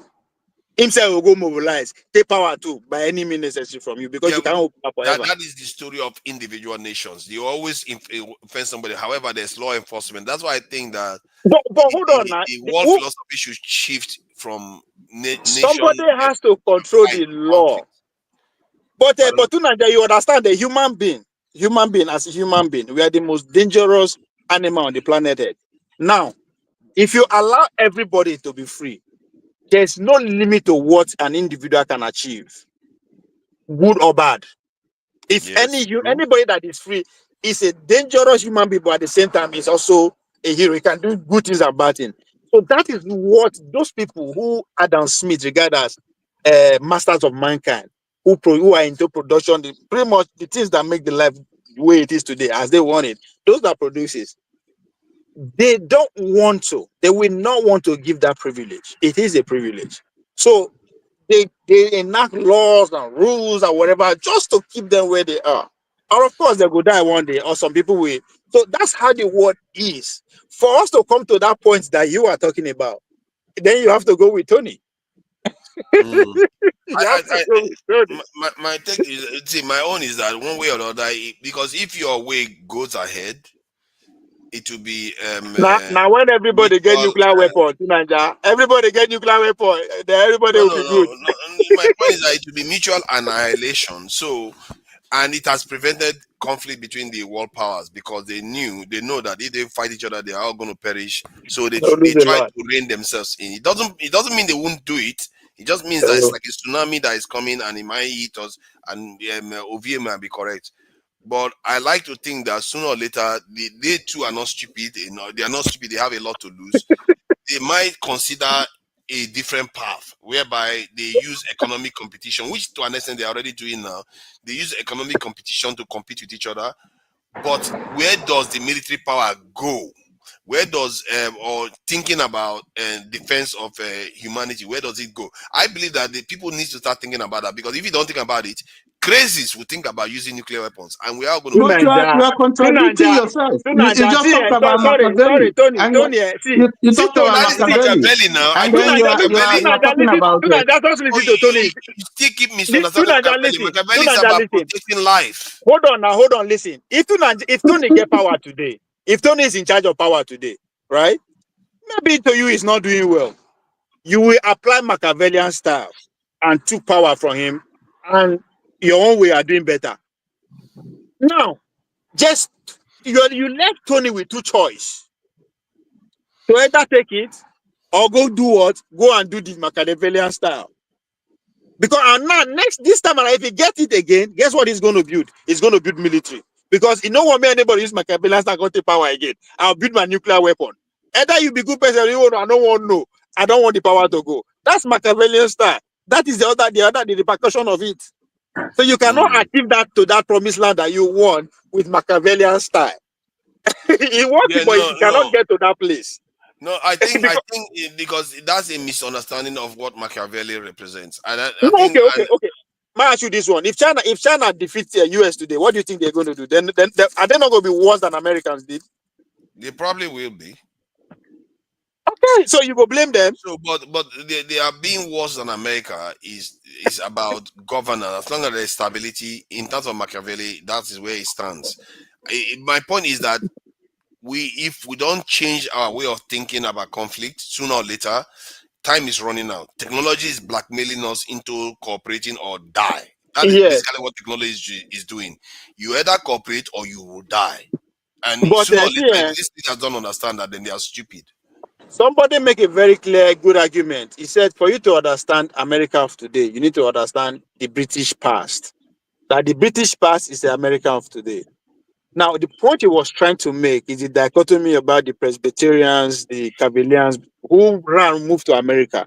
That's their mentality of way of doing things is still very much at play, and it's divided. The man used to analogy that we have the group of the people that move here who are conservative, who just want to maintain and make things the way they were before and all that, and those who are futuristic, who want it to be inventive and all that. That's exactly what is still happening in America, right? And that's exactly at the core of pretty much the global, especially the Western world, right? If you go back to study the wars, some people are saying, no, we should keep like this. The power is with us. We were once great before this. Some people are saying, no, the war's got to move on. The war's got to move to where you are headed, where you are talking about to Nigeria. That there is actually an equilibrium where the world can actually live in abundance and prosperity and all that kind of a thing. That's where those people think. But those two people who believe that, no, things got to be the way they are because they are losing that, and they won't pushing back now. And the one that both of them apply that logic of Machiavellian. It depends on what time of it is that, because the Trump people did it, right? They are the one that want to keep things. The next people that will come, only God know what they will do. So to get to that point, I think maybe everybody has to have something that nuclear weapon is for me is a leveler. It's a leveler. And if everybody get hands of nuclear weapon, and I think everybody will behave. Right, you cannot come and do anyhow in my territory, and you don't expect pushback. And if I push back, you fight me, I fight back. Right? What nuclear technology is pointing into the direction that we are facing a kind of like you use the term singularity of Similarity, yeah. this in of Yeah. military power. So if we are not careful, it's gonna, because singularity is a point, isn't it? It's gonna implode, or we use that singularity as a path to charting a new future. Yeah. Right now, as it stands, the biggest threat to that singularity at that point is the people that have benefited most from violence. Clearly, that's the only logical thing. Because if you Right. have benefited a lot from violence, you are more likely to want to repeat it, isn't it? But Yeah. if you have been humiliated, you will think twice before you start throwing punches. So, That's why the danger of America, because now violence bought them and they and gain that's why largely I from. consider America the But most likely Tunanja, talking about the danger. next technology, you know, the phone as we have it, in the next 10 years, it's no good day again. Yeah, It yeah, it is, might change to something else. Who knows? so that is what I'm saying, that you don't know what this military foolish have in their possession right now. Yeah, We but you need don't to be know. careful though. I fear We that don't know. phones, I fear that, see, Ovia, let me say this. I fear that phones may last longer than we think. The reason why I say that is not all invention that's changed. Look at the glasses that I'm wearing here. These glasses were invented a long time ago. They found contact lenses, they found operations to do the same thing, but people are still wearing glasses. They refuse to give it up. They refuse to give it up. No, phone go see there. Maybe now when you travel go village, you go see phone, Yeah. right? Some technologies refuse to die. Even books. People thought, oh, with computers, nobody will read books anymore. People are reading books now. They refuse to give up. So No, human beings are but strange. the changes that they bring, those new technology cannot be overstated, right? Mm-hmm. So the new one that is coming, that we don't know what it's going to look like, right? But I think it open AI make an announcement by 2016. They are going to bring out something that is not going to be like phone, but there's going to be a device that if you put it on, at some it will gather all the information there around your environment. Let's say I come here, all the information that I needed to know, or that device will just gather them immediately. That's what they are. I'm not sure, but that is it. But people are, because they didn't say this is what is coming, but so people are just jumping on and say, oh, this is what it's going to look like. But they announced it that by next year they are going to have their own device that will not have to do like before. Then if you look at the virtual reality again, right? A different thing. So there's something within that will blow the world. Wow. We don't know who owns it. We don't know who have it. It could be the Chinese, right? I'm not saying the Chinese are pushover, but I'm saying that now America starter for them to initiate what is going on. Uh, there's something of their So let sleeve. me ask you, between China and the Americans, in terms of what you know about them, who works harder? The individuals between those countries, which one works harder, works longer, Works longer. and harder?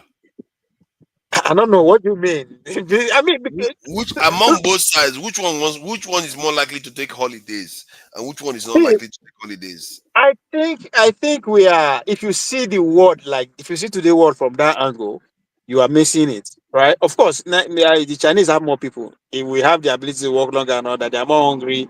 They are not as prosperous as the Americans yet. So, but that don't see it from. I think that is the what that yesterday analogy. The face of AI they are developing is physical AI. Physical AI means that if I put remote on table and it fall to the other side, the AI right now we want to walk through the table and grab it. But if it is a dog or human being, we'll walk by the table and grab the remote, right? So what they are working on is for the physical AI to be able to do that. So You wh- already why knows I how say to do that now. so why I said the next factory is going to be the way it is going to be revolutionized, like never been seen before. That's what I'm talking about. So the idea say one human being work out than 1 hour. That's before. It's gone. Because the city Okay. where I did Austin, Texas. Right now, about let me say about 30 to 40% of the taxis are autonomous by Waymo. Tesla said they are going to introduce about what? Is it 100 or 150? So by the end of the year, all the taxis in Austin, Texas are going to be autonomous. That means if you have a Tesla right now, your Tesla can drop you off work just drop you off, or you go enter street, begin hustle. When you finish, we pick you up, we drop you off. So the idea is that you people they work well. So that's why I say if you see the future world, the future who will do pass based on that, then you missed it. You missed it out. So the Americans understand that the next factory is not. In fact, they always use one extreme example for my show. Say even in Nigeria, the factories we are going to be seeing in the future in Nigeria, instead of having 100 workers, you have just 2 people. That is one person and a dog. You, as a human being, you are there to feed the dog. Why the dog is there to make sure you don't touch any robot or any. so, so if you see things from that angle, then so the idea that so China are building this, maybe now if they will, they go shift and can't give us. Now we go to do this one because themselves no go to do it. So things are the world has changed. So another, I think we will take that war. It might not be the way we see the war because there's a general that I actually spoke with last week. Right? It was 24 years in the military. He did his doctorate. He teach at the War College in Ohio. Now he's doing another 7 years of teaching Boston. He said the fact that everybody talking about cyber war that might not happen that way. It did not say nothing is going to happen. It might not happen. That kinetic cyber that might be something else. That I don't know. So the world is going to move drastically. How we do things, industrial wise, how we do things. That maybe now war will bring and come because somebody has to dominate. Ideology has to control the news. Now, what they always they cause war be that. so the war again. The war might not happen directly, but approximately. I think the point is well, this thing made already, that about one way or another, something has to settle things. And but from my take, going back to the topic about priorities, it is clear that economy and security are interlinked. But if you had to pick one to start off with, you better start off with security because the rest is details. Because if you don't do that, what's the point of building when the person that has it will just come and take it from you? Nobody needs that drama. So Now, let's relate it to South Africa. What do we you are think? rounding up. We are rounding up. Oh, We have to round okay. up today because Okay. today is Monday. We have to let people go to work. We have to be gentle people and take it easy. On Saturday, I think we are supposed to be doing Fridays actually. When those are the kind of times we really heavy debate. Normally Friday is heavy debates, and it's going to start happening soon because the election is coming up, and you're going to start heating up when things start getting hot. So things are going to get hotter then. So gentlemen, Ovie, technocracy versus democracy, and Tony. Thank you, Tony. Tony, we have never had such disagreement before. It's like yesterday and today, continuous disagreement, and it's going to extend for the next But 2 I years. think Tony won this one because you later agreed that the war should go toward his way. So No, I think he won this one. We didn't win anything. He surrendered. He surrendered hands down. No, but you gave him the victory by agreeing that his way is the way. He surrendered hands down. He surrendered and apologized. Comrade, you want to hear that you won? Okay, I concede you. You win. Oh, look at that! Look at that! That is pity surrender. That's not proper surrender. Tunaja want to get power, but he wants to live the Tony way of life, right? So how you going to do him? You can Tony say you can come and live in my world, but not in the Machiavellian style. That's all he's asking for. That is not Machiavellian. What I said, I don't know why you guys are saying that what I was describing about the future is going to be it's still Machiavellian. It's about being ruthless about things and shifting direction, not trying to pander to just human instincts. You have to deal with all those crazy elites so that they don't go and throw us into another conflict. If you have to be cruel to achieve it, do what you need to do. Take power from them and say they don't run us into the ground, because this world, personally, as somebody in science or anybody that is in tech, they should know these technologies are crazy. They are getting more and more dangerous every day.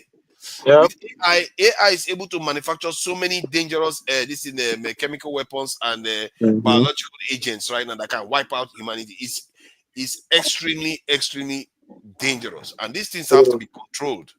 And all these elites and America and China thinking that they are going to control it just by doing this type of game they are playing, sooner or later it's going to leak out.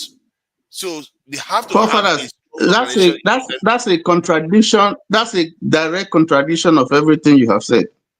Because if you can use biological weapons, if you can use biological weapons, if you can use science and technology and stay in your country and wipe out a whole nation, you don't need armies to do that. Yes, but the Okay? reason why Why do you think it's not used? Why do you think it's not used? No, not used yet. Oh, yet. Say yet. You know why I'm laughing at? You know why? Weapon is extremely dangerous. It can. You know why? Yes. You know, we saw COVID, and you know all the debate about COVID, and how it is that you know all that. You know, we haven't been able to establish the fact if it was a leakage from a factory and then went all over the whole world, and we saw the disaster. But I don't establish that now. It has been established. It was put together. I didn't contradict myself. I don't know why people keep saying I contradict myself with this. No, because because this is another level entirely that we're talking about. You know, so if you say that with AI and with the technology that we have, the countries that are going to lead the world tomorrow are those countries that are savvy with technology and they can do great things. You can stay here and see the whole world. You can stay here and launch whatever you want to launch. You can strike, so you don't need to deploy a very large army, and all those things. You don't need it.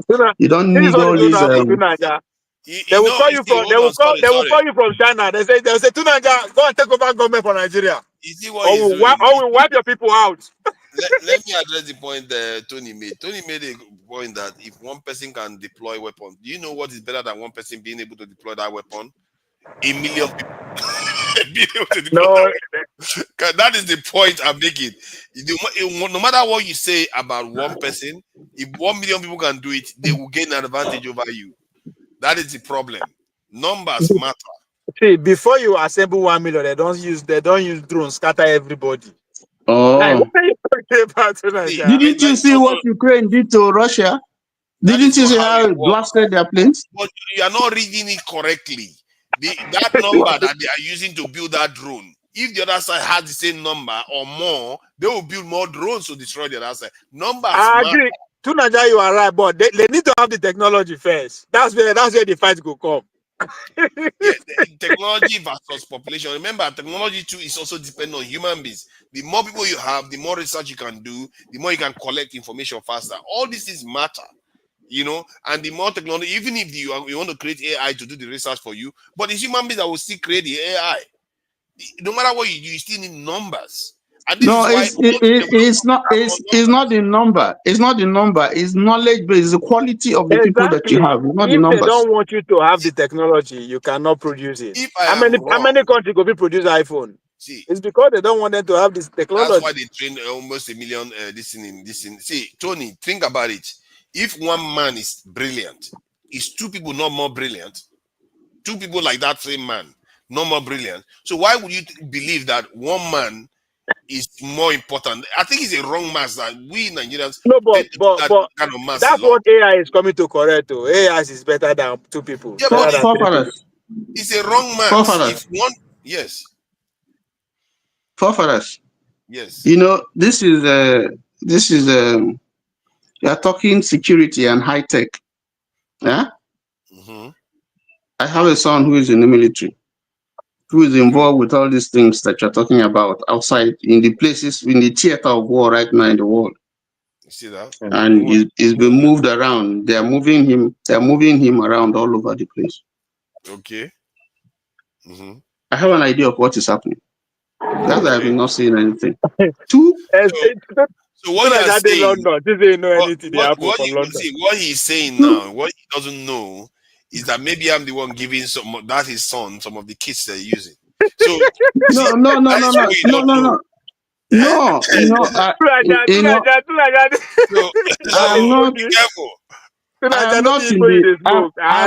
the military.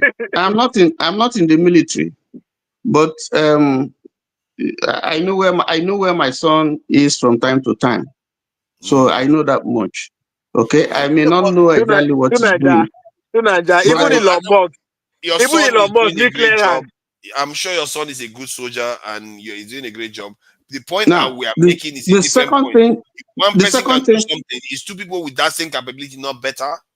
But if you this, have the technology now, no matter when you get that, if you don't have it, Yeah, but it that's what doesn't I'm matter how saying. many. If one person can do it, two people can do it better. Yes. the second thing that I like to say here is that not now, but I'm involved in safety. That's what I do now. But I have a background in safety and security system before I came here. You see, I speak the truth in the backstage. It's not Come, coming Tony, in. Tony, you work for It's just going to Chevron. delay the chat, and we're Mr. not going to Tony, be you arguing work for secular Chevron. argument here. You work for Escravos. I'm not going to be here to argue with you today. I'm not here to Huh? argue with you today. This is the beginning. You work for Escravos. I work for some oil companies, yes. You know, I don't know. I worked for Esso Petroleum. I think they are now they merged with what is it called? When it was Esso, but I know they merged. So Okay. I work with Schlumberger. Schlumberger. Okay. Yes, these are also in the petroleum oil sector. Yeah. American Petroleum. Yeah. American Yes, I Petroleum. work with what is it's a long time. I'm trying to remember them. But were you at Escravos at any point? No, I didn't. Okay. I didn't. But I was in port. Okay. I didn't do anything in worry, but I was in port. And what I just want to say is that in the field of technology and high tech, from my experience, I was essentially doing protective systems, VIP protection, and so that took me to some of the creeks, took me to protection for some governors. Some things that we did, the technology is one that is always changing almost every minute. So if you think you have it now, in the next minute it has changed. That was part of the challenge that we were facing because of the nature of the industry. So when you come to defense, it's even more, it's because now you are dealing with almost 99.9% precision. And it is changing all the time because the scenarios are different. So as soon as they are churning out one, at that level, if you know the kind of conspiracy and spying and copying and all those things that take place, so you find out that what they do is that as soon as they're churning in one technology, the next one is coming. So even if you capture this one that just come out, they have done another one that is higher than the one that you already know. So you have that problem. You have not problem. You have that strategic, what is it? That strategy all over, because everybody wants to be at the top.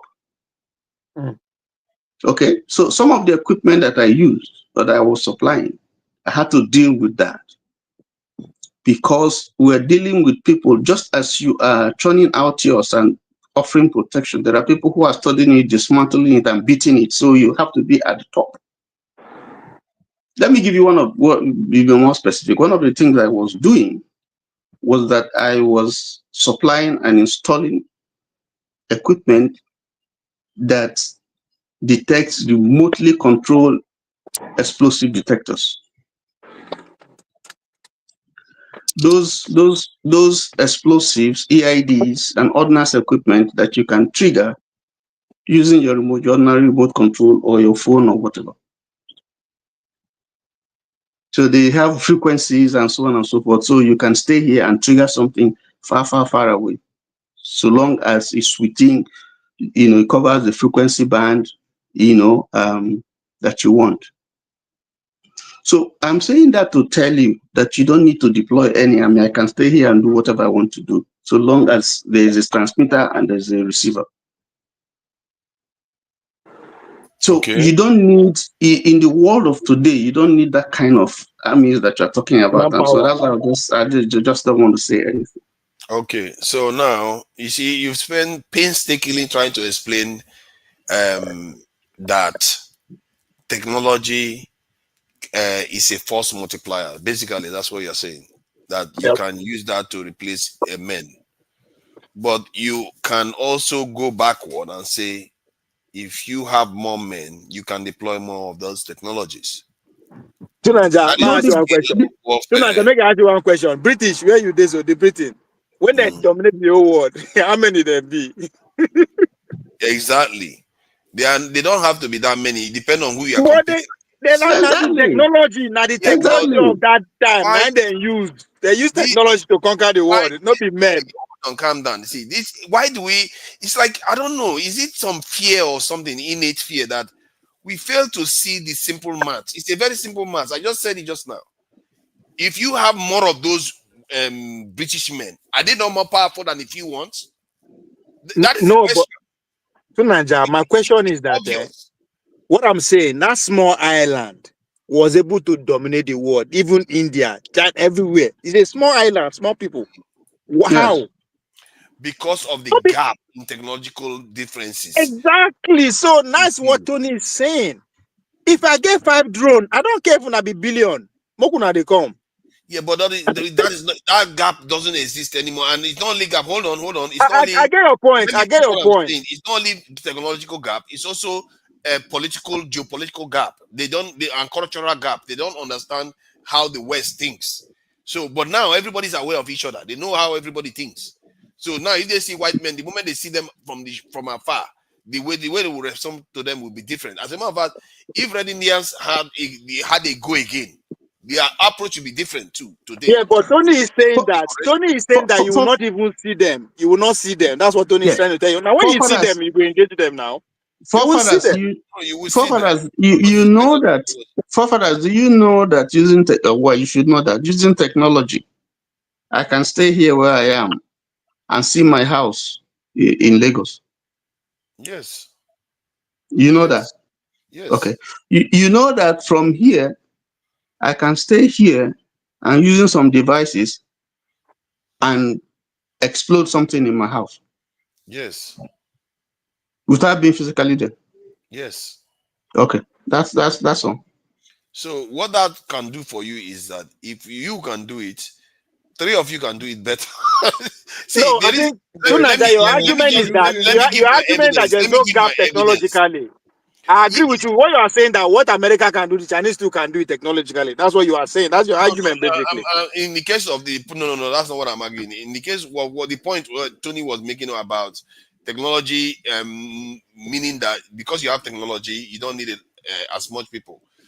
Based on the evidence, I've already said it. If one person can do something with technology, 10 people can do it better. But that's not. No, that's for sure. But what if you don't have the technology? No, please. This conversation is supposed to be civil. Let's try to get it's civil. So that's why I'm. If you do that, I'm not going to do what you did yesterday because it was just massacre. Stop running away and stop trying to. See that? You see, I'm not going to do that. You see, I'm not going to do that today. I don't have the energy. I'm about to start a work week. I don't want to argue with you throughout today, and it's going to keep me for 5 hours. Style. No, I'm not going to do that. So the point is that if one person can trigger a button and create, let's say one person can create 1 drone, trigger a button, 2 people can do 2 drones, trigger the same button. The reason why I am mentioning this is because the evidence suggests that is also accurate. Why is it that the Western nations that have all this most advanced technology have more manpower in their military? How do you explain it then? Yeah, but Tunanja, I think I agree with you if the same technology, those other people too have it and they have more number. Fine, I agree. But what if you don't have the technology? Because that's what happened.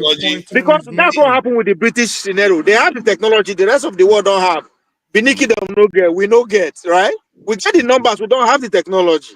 So if the Chinese people have the technology capable of that, yes, I agree. Of course, they have more number, that advantage. India too, they are there. They are not left over with their 1 point something billion. But do they have the technology? Because that's the difference. Technology is the decider. As far as The Tony gap is between saying. technologies. See, okay, what if you have, let's say, Chinese will have 5,000 jets and the Americans have 1,000. But when they go into a war, America destroys 4 Japan this in Chinese jets for every 1 American jet that is destroyed. Guess who is going to be standing? The Chinese. But that's It not true. matters. That's not what he's saying. But to Nigeria, that's not how game will work. What Tony is saying He just said need, what he said is exactly what I just Is responded. it okay if I speak? Let me speak. So okay, what Tony is saying is basically you do not need 1,000 people to man 1,000 jets or 1,000 drones. One person can actually control 500 drones, 10,000 drones, depending on how they're programmed. So even with the example that you're using, if you have there are unmanned fighter jets in the United States right now. So you don't have to put people on the ground. You don't. That's what he's saying. You don't have to put people on the boots. You don't have to put people in the cockpits. You can have fighter jets that will go from here as far as they are able to get to wherever they're going. You can sit down remotely, thousands of miles away in a base and control all those jets. 1, 2, 3, 4 people can control 5 platoons of jets. That's what he's saying. A person does not have to literally sit in the cockpit flying from here to the battle sector. That's all he's saying. I responded to that by saying, if one person can control even 5,000 jets, 2 people can control 20,000 10,000 jets. I don't understand how this is eluding you. No, Tunanja, I understand your logic. I think you are right, but my own is that if they don't have the technology, it doesn't matter if they're in their billions, right? It doesn't matter if they don't have the technology, because I can jam all your plane with my technology and jam everything. It's slightly different, and I agree with you from your point of view, where you are saying if somebody doesn't have the technology, then if one side is lopsidedly more advanced than they do, then fewer people can take out a whole load of people on the other side, just like the British did. But the way the world is right now, all you have to do is get a little bit of technology and you close the gap a little bit. And if you close the gap a little bit, numbers can help make some of that up. Or at least you can do serious harm to the point whereby the attacker will feel it's not worth the trouble, risking another potential enemy coming to take them out. You know why I like this conversation? Because sooner or later, this will happen. That's why I like this conversation. It's going to happen in our lifetime. It's going to happen. So, forefathers, you are yielding now to the fact that population is not that critical. That's what you're saying. No, I just said it's critical. It's important because it's worse. Is it critical? Yes, it's worse when you need it and not have it. Tunanja, you know why? You see, it was. You know why it was important yesterday. Let me ask this thing indirect question, Tony. You keep going back and just refusing to accept the fact that even the most advanced countries have more manpower. How do you explain it? Okay, I will explain it for you. They just asked you, how is it that a small island, Britain, was able to conquer the whole world? How many people did they throw to the wall? How many? There was a massive gap. I explained it already before. There was a massive gap in military technology, and there was a massive gap in geopolitical. No. The Benin, take the Benin expedition. How many British people fought against it? How many Benin people came there to fight? In your own country, they came and they defeated you. What was the difference? See, we have already addressed that point 2 to 3 questions ago. I asked you a specific question. Why is it all these nations that have far more advanced technology still have so much manpower, more than even us that don't have the population? They have more population. They have more population. We have more population than them. Israel doesn't have. If you look at a country like America, America is 300, almost 350 million people. And yet they have more military than the entire Black African continent that numbers over 1 billion. Why? Because that we are 54 countries. Yeah, 54 countries, but why is it that they have more more personnel in their military, even that they have more technology than all of them? There are several reasons for that. First of all, America is envisaging that in the future, first of all, let's start like this. Not everybody in the American military is trained specifically for combat.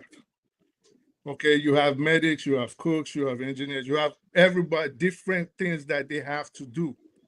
So, of course, like Tony would know, or technocracy, we have the National Guard that can be called up at any time to boost the numbers. We have all these things. Over time, everybody builds the size of their military because they need to. At some point, you might have to put people on the ground.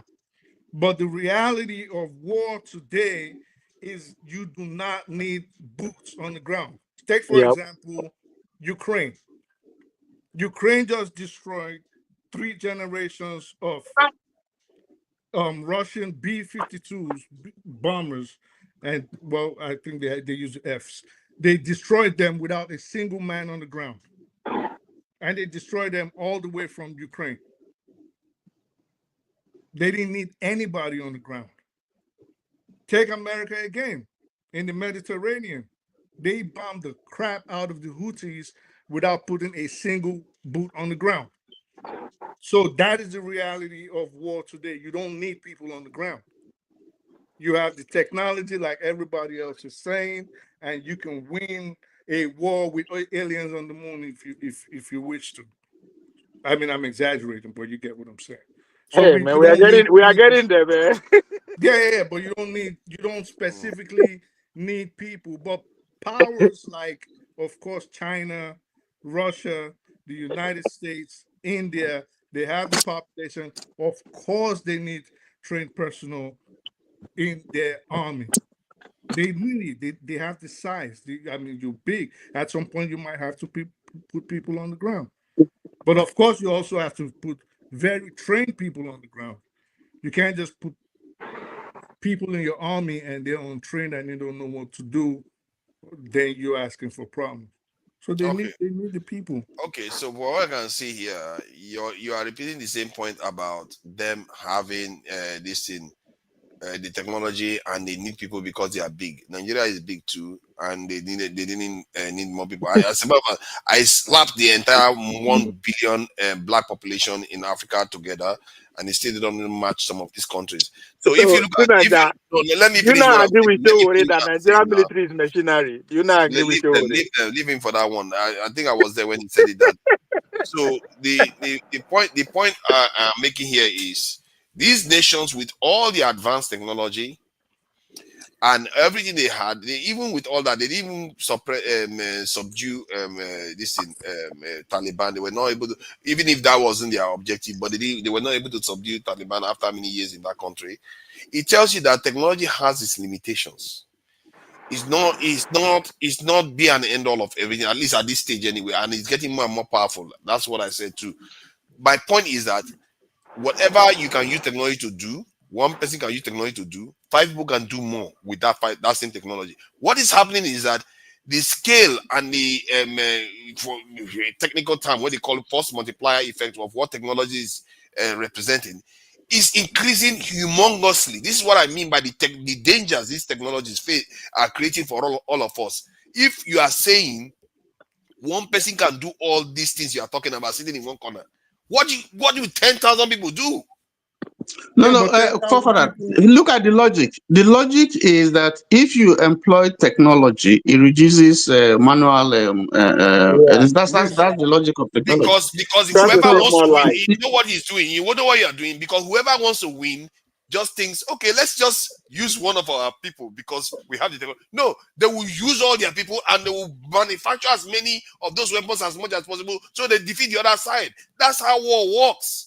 It's not about saying, oh, because I can just sit down in my office, one person can control 1,000 drones. Yes, they would like one person to let me finish, please. They would like that one person to control 1,000 drones, but they will, to win the war, they'll think, why not use 10,000 people to control 1,000 drones so they can fight about 1 million? You don't Why fight not? a war with the intention of overkill. You don't Actually, yes, you do. No, you don't. No, you don't. No, you don't. You don't go into a war. Have you heard of the doctrine of overwhelming force? You But don't go Tunanja, I think you don't go this is into a your point, war Tunanja. with the intention of overkill. This is why people are crying over Israel's actions in Gaza today. This is why nobody is willing to go to another nuclear war. This is why people still blame America for what happened in Hiroshima and Nagasaki, saying it was overkill. There has But to be a proportionate Oh response. my God, you're but talking to like to, to you're talking support like Nanja, in combat, Nanja, there has to Tunanja, be in Tunanja, combat, there has to I don't be have the energy for this there today. I has really to to don't be have support. a proportionate response. You don't go disproportionately. You don't go into overkill. So this is why there are rules and regulations for combat. Do you Tunanja, know America killed Tunanja, here's your point. million Here's people your point. before This is they the point you nuked are trying that to. country? Tunanja, this is the point you are trying to make. American today, they are investing heavily in the advanced technology, but at the same time, they are having the highest record military recruitment. People are joining more military now. You see, Oh, that this is the thinking our people, some of our people miss all the time. I keep saying, how is so this mass wrong? This mass is not wrong. It's clearly right. If one person can use 10,000 drones, what makes you think they will not be happy to put 10,000 people to use 10,000 drones each? They will prefer that because then nobody will challenge them. That's how the world works. If people you are have the joining more. power, you People are use it. joining military more in Russia and America than ever before, and they are investing more in their You military look at Ukraine now. advancement. They announced that Ukraine has lost 600,000 this in men already. So you are losing 600,000 men, but you can use a drone to do from here to there. No, they are doing all those things because even with the technology, more people is needed to run the technologies. No matter how many technology you have, it's not enough for war. That's how you win wars. Forefathers, do you think Russia can cause more severe damage to Ukraine today if they wish to? Yes. So overkill. That's why they haven't done it. Yes. Overkill. Like they Yes. know public opinion is going to be split against them. Exactly. Same reason why even Ukraine had to temper themselves and decide to destroy only 3 of those bombers. See, this is the thing again. We've talked about this yesterday. No, we didn't talk about this. There at is all. no you because you don't know what Gotta I'm going to go. say. Yeah, we are going to be rounding up soon. There's a concept of total war. That is not what is happening now. When that time comes, then you see all bets are off. So we'll leave it at that. Gentlemen, I think we've tried to keep it as calm as possible today. As easy as possible. This is a reason debate. We went with reason, and we came out on the other side. Some people will still disagree. Some people will still agree. The debate carries on. We are going to be trying to educate each other with all these things. Personally, if you convince me that if you have one soldier, then the other side will choose just only use one soldier for that war, because it's to use more than one soldier is too much. You will convince me. Tunanja, bring 5 soldiers. I'll bring 1 soldier and a gun. You just bring 5 soldiers without a gun. You go win. See, the whole thing is like economy and security. They are interlinked. Technology and the number of soldiers you use, that's what they call force multiplier. That force multiplier, some things can multiply their power greatly while others don't. So that relationship is there. They are tied to each other. So we are just arguing around the same issue, really. Technically, that's basically what we are doing.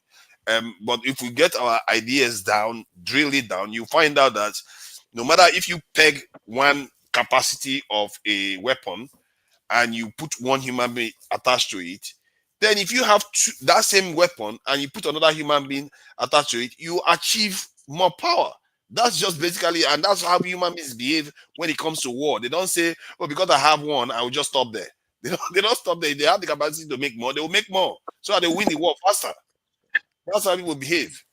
But I understand the point I speak the truth raised about proportionality when it's not a total war, and it depends on how you use this in the technology. So all these things are quite nuanced and complicated. It's not just straightforward one answer. But that arithmetic part is confirmed that if you have more number of a certain weapon, you are more powerful. That's just what it is. Thank you all for coming in. Democracy, technocracy versus democracy. Man, he was here from the beginning to the end. Tony was also here from the beginning to the end, defending his position very well. The truth is that your position, Tony, is the position of our African leaders today. And look at where we are. But Tunaja, you want to live in Tony's world. I don't know how you see the denial. Hey, don't do that, bro. That's not the one I want to live in, though. That's where Nigeria is living right now. Because if the threat doesn't come to his house, he doesn't believe it until he lands in Nigeria and we go on the threat in Nigeria and say, okay, now start arming yourself. That's when it starts. That's not how it works for me. I speak the truth. Thank you for coming in.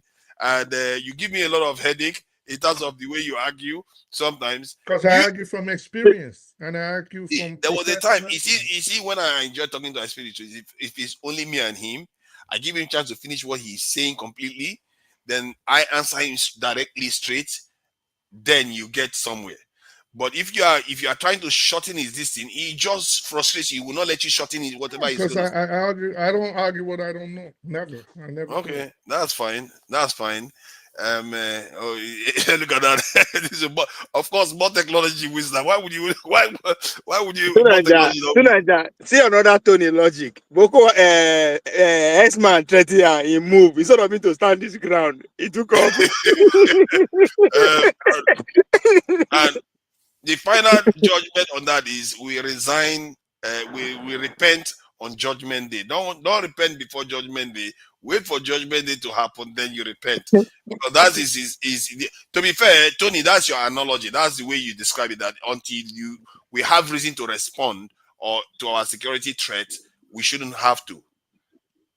That for you have to no. You have to know what your threat is and what your threat level is and what type of weapons to use. You don't just start preparing. You don't know what your threat. You don't know.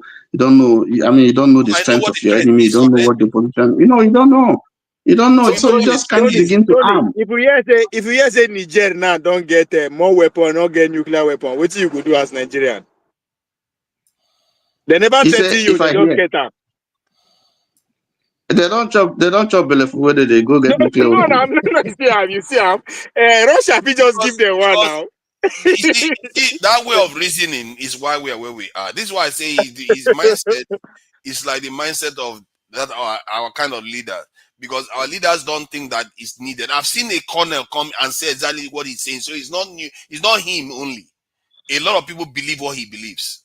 The world. I'm being practical. I'm being practical. I'm not. I'm not idealistic. Look at your country. The result is already out. Look at your country. What your practicality has done to that country, because many of you believe in this ideology. The world is also moving away from war, and this, I think, this is the last generation that is willing to attack or bomb and kill people. The new generation, especially the Gen Zs, are not interested in war, and that is being proven every day. Something else is going on. They said direct conflict between nations are reducing, but conflict within nations are increasing because their proxy conflicts are increasing now. They've gone through, I think, 4 times what it used to be before. So the nature of war is changing. But it doesn't mean that conflict between nations will not occur, but this is where it is starting from at this stage. I mean, so it can change. Yeah, the competition now is in the realm of science and technology. The competition now is in the realm of economic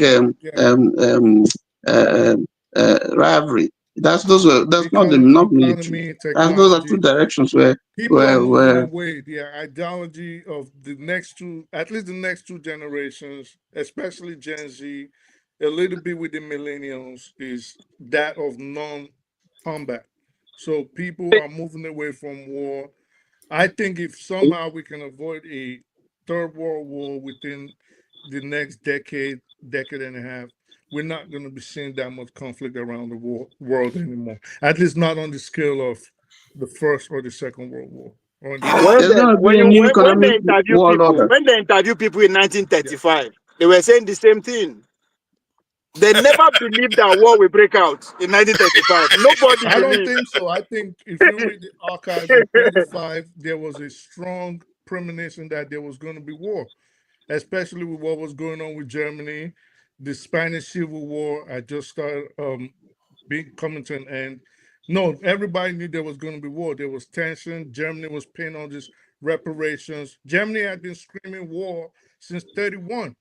So if you ask yeah, them but in the same. 35, everybody See, knew there was going to be war. but what Global, you we are are talking. saying is difference of opinion, because what you are saying, you may be right from your own opinion that the youths don't care about war, but other people are saying America and China are going to go to a war. Some people are saying Iran and America are going to war. We know Russia and Ukraine are going. So we don't necessarily can predict the No, I future. said if we avoid it within the next decade, decade and a half, this is my statement. If we can somehow avoid it, meaning there's a generation that are dying out, and the generation dying out right now are the ones that were real warmongers. And those are still the people pushing war all over the world.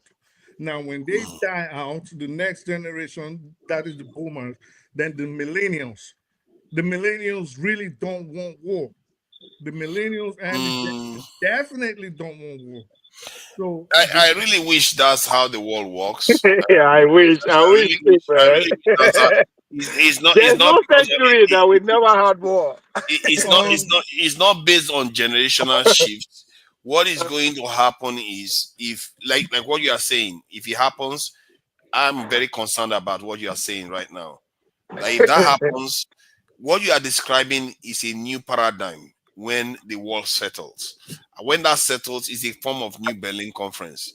And if Africa is not in a good position, that is very, very bad for us. That's why I'm concerned about that. And that my prediction aligns with what you are saying, that in the next couple of first 10 to 20 years, there's going to be a new kind of Berlin Conference. This conflict that you're seeing right now between the West and East and Southeast Asia and whatever is going to settle down.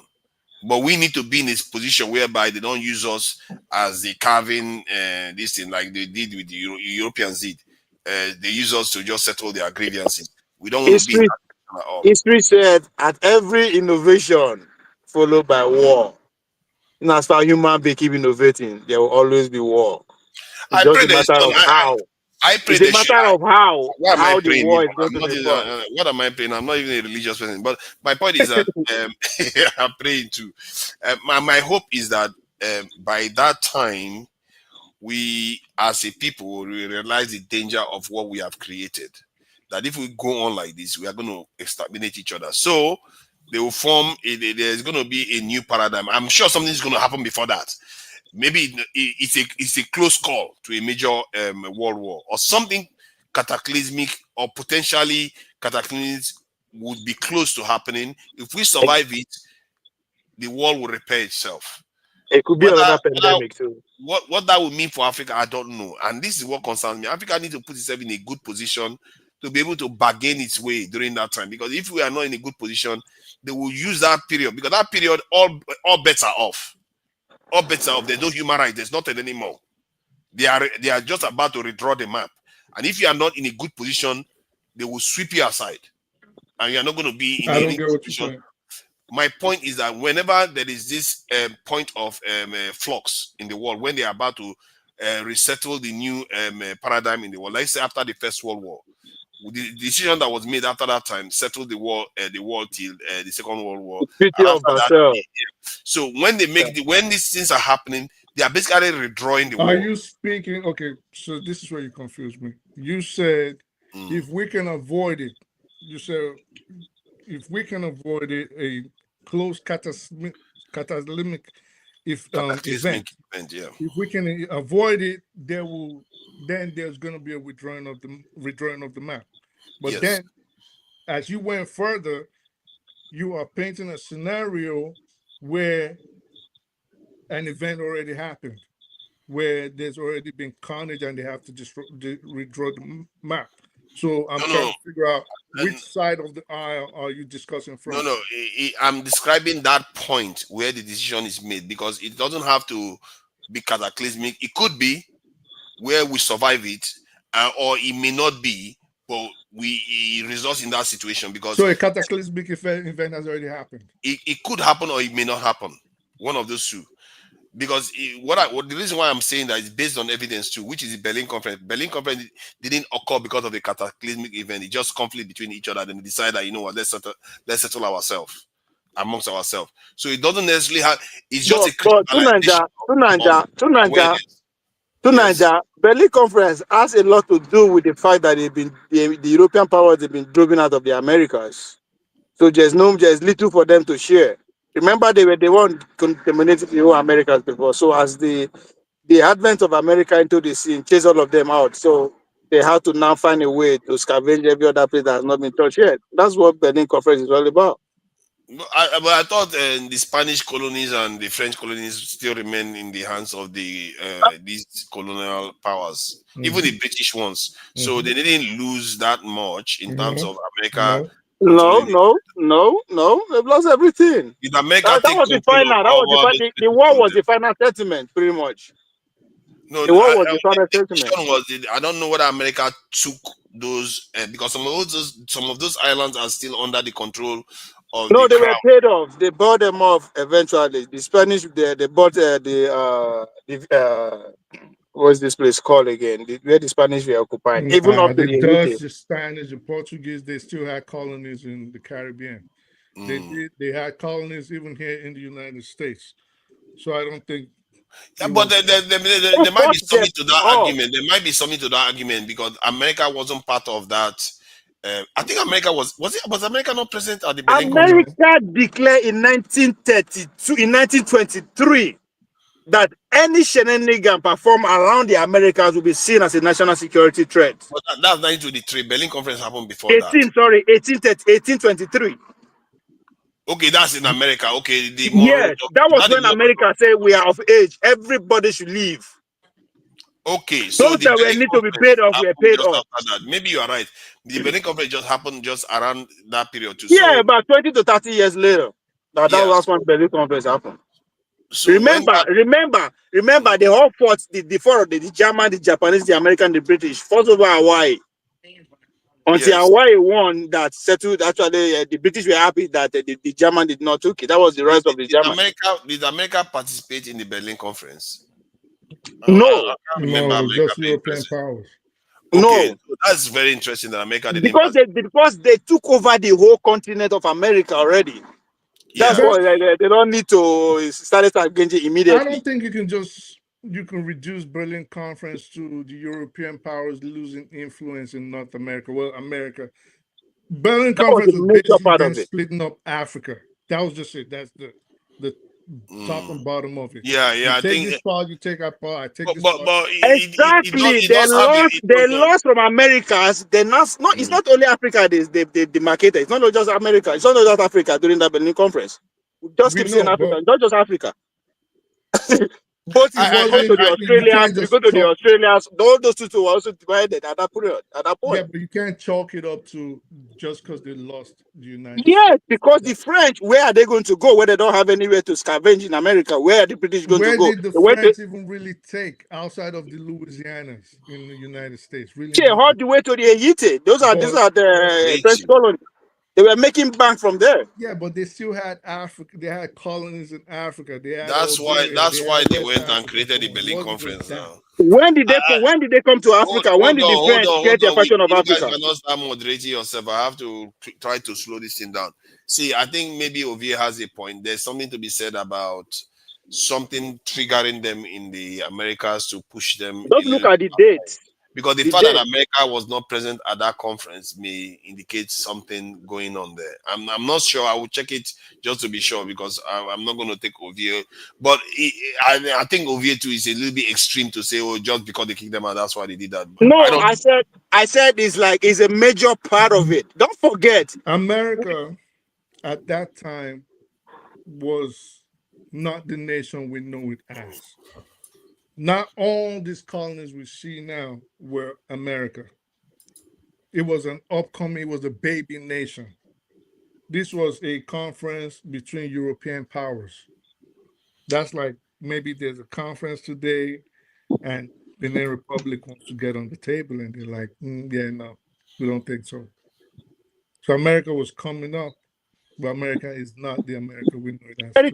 America is closing to 100 years. What are you talking about at that time? America is not the nation we know it as today. So what drove them to Berlin Conference? Here's the reason they went to Berlin Conference. What was that reason? Because they had to split colonies. Exactly. So what led to that? Listen, There was a reason that led to that. You can't just chalk it up to losing influence in North America, is my point. But you haven't given me another reason, though. Give me another reason. What other reason do you want apart from they were losing influence all over the world and they decided to split the colonies? There's no other reason. Let me put this to you. The Americas is the biggest colony of the British Empire. Am I right or wrong? What do you mean? Before the America fought for their independence, that territory was the most productive of among all the British territory. When did the British? So from what I can see here, India? Let me just read this. Now, okay, hold on. Let's put dates to all this. When did the French and British took over Africa? No, that's not what I'm saying. You said let's go bit by bit so you can teach me. No, let's not do that. You are going to go backstage and finish the conversation. I need to tell the people. No, let me just ask a question. He's going to go back and forth. You guys have a lot to talk about. She says, let's see. I have to end it. It's a weekday, 3:00 in the UK, and people have to get busy in the day. You guys are in America, so it's a little bit different for you. So try to understand with me here. You are going to carry on. I'm not stopping you from your conversation. Democracy versus technocracy, and Tony and I speak the truth. It's been a spirited conversation throughout the weekend. I welcome it because I'm learning. I didn't even know about potential reasons why the Berlin Conference decided to happen the way it did. Let me greet the people in the chat. Digital Postbox, thank you for joining us. Faye, thank you for joining us too. I really appreciate you for joining us 2 days in a row. New names I've not seen before. Karen Ba, I see you there. Thank you for joining us too. Let me see other Black Beauty. I see you there too. Thank you for joining us. All our politics is there. Obviously, it's also on the panel here. Come out fighting. I see you there too. Thank you for joining us. Jide, you were here too. Thank you for joining us, Jide. Whoever I didn't mention that we're on here, my apologies. Thank you for joining us. And I noticed that nobody decided to donate today. All these bad belly people, but it's all right. We all deserve our bad belly the attitude out again. Remember to be donating to the channel. Even when the video has completed, there's a chance for you to still support the channel. Remember to like, share, and subscribe. And you are all wished a good week ahead. And don't let anybody tell you that you are less than, and aspire to any height that is out there, and even above that if necessary, because we can't see ourselves as any less than any other person out there. All right, so till next time, gentlemen, we are going to round up for now and for the week. Bye, guys. The English language better than my Chinese language. But I'll never be an Englishman in 1,000 generations. And I have not got the Western value system inside. It's an Oriental Eastern value system. But I use Western concepts, Western words, because I understand it. But I also have a different system in my mind. But I say a person who gets deculturalized, and I nearly was, so I know this danger. He loses his self-confidence. You get a sense of deprivation. For optimum performance, a man must nor himself, nor the world. The late Lee Kuan Yew was well aware of the many challenges faced by Asians in Western societies, particularly on the issues of racial discrimination.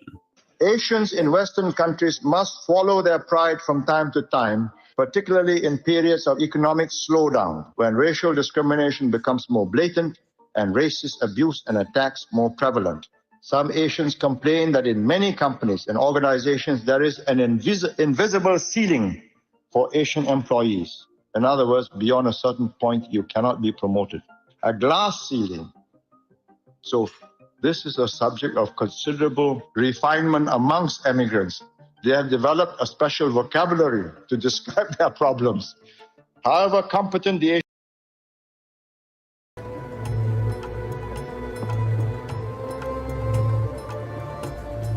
When overcome with fear, even atheists will make up gods to pray to. I assure you, those prayers will go unanswered.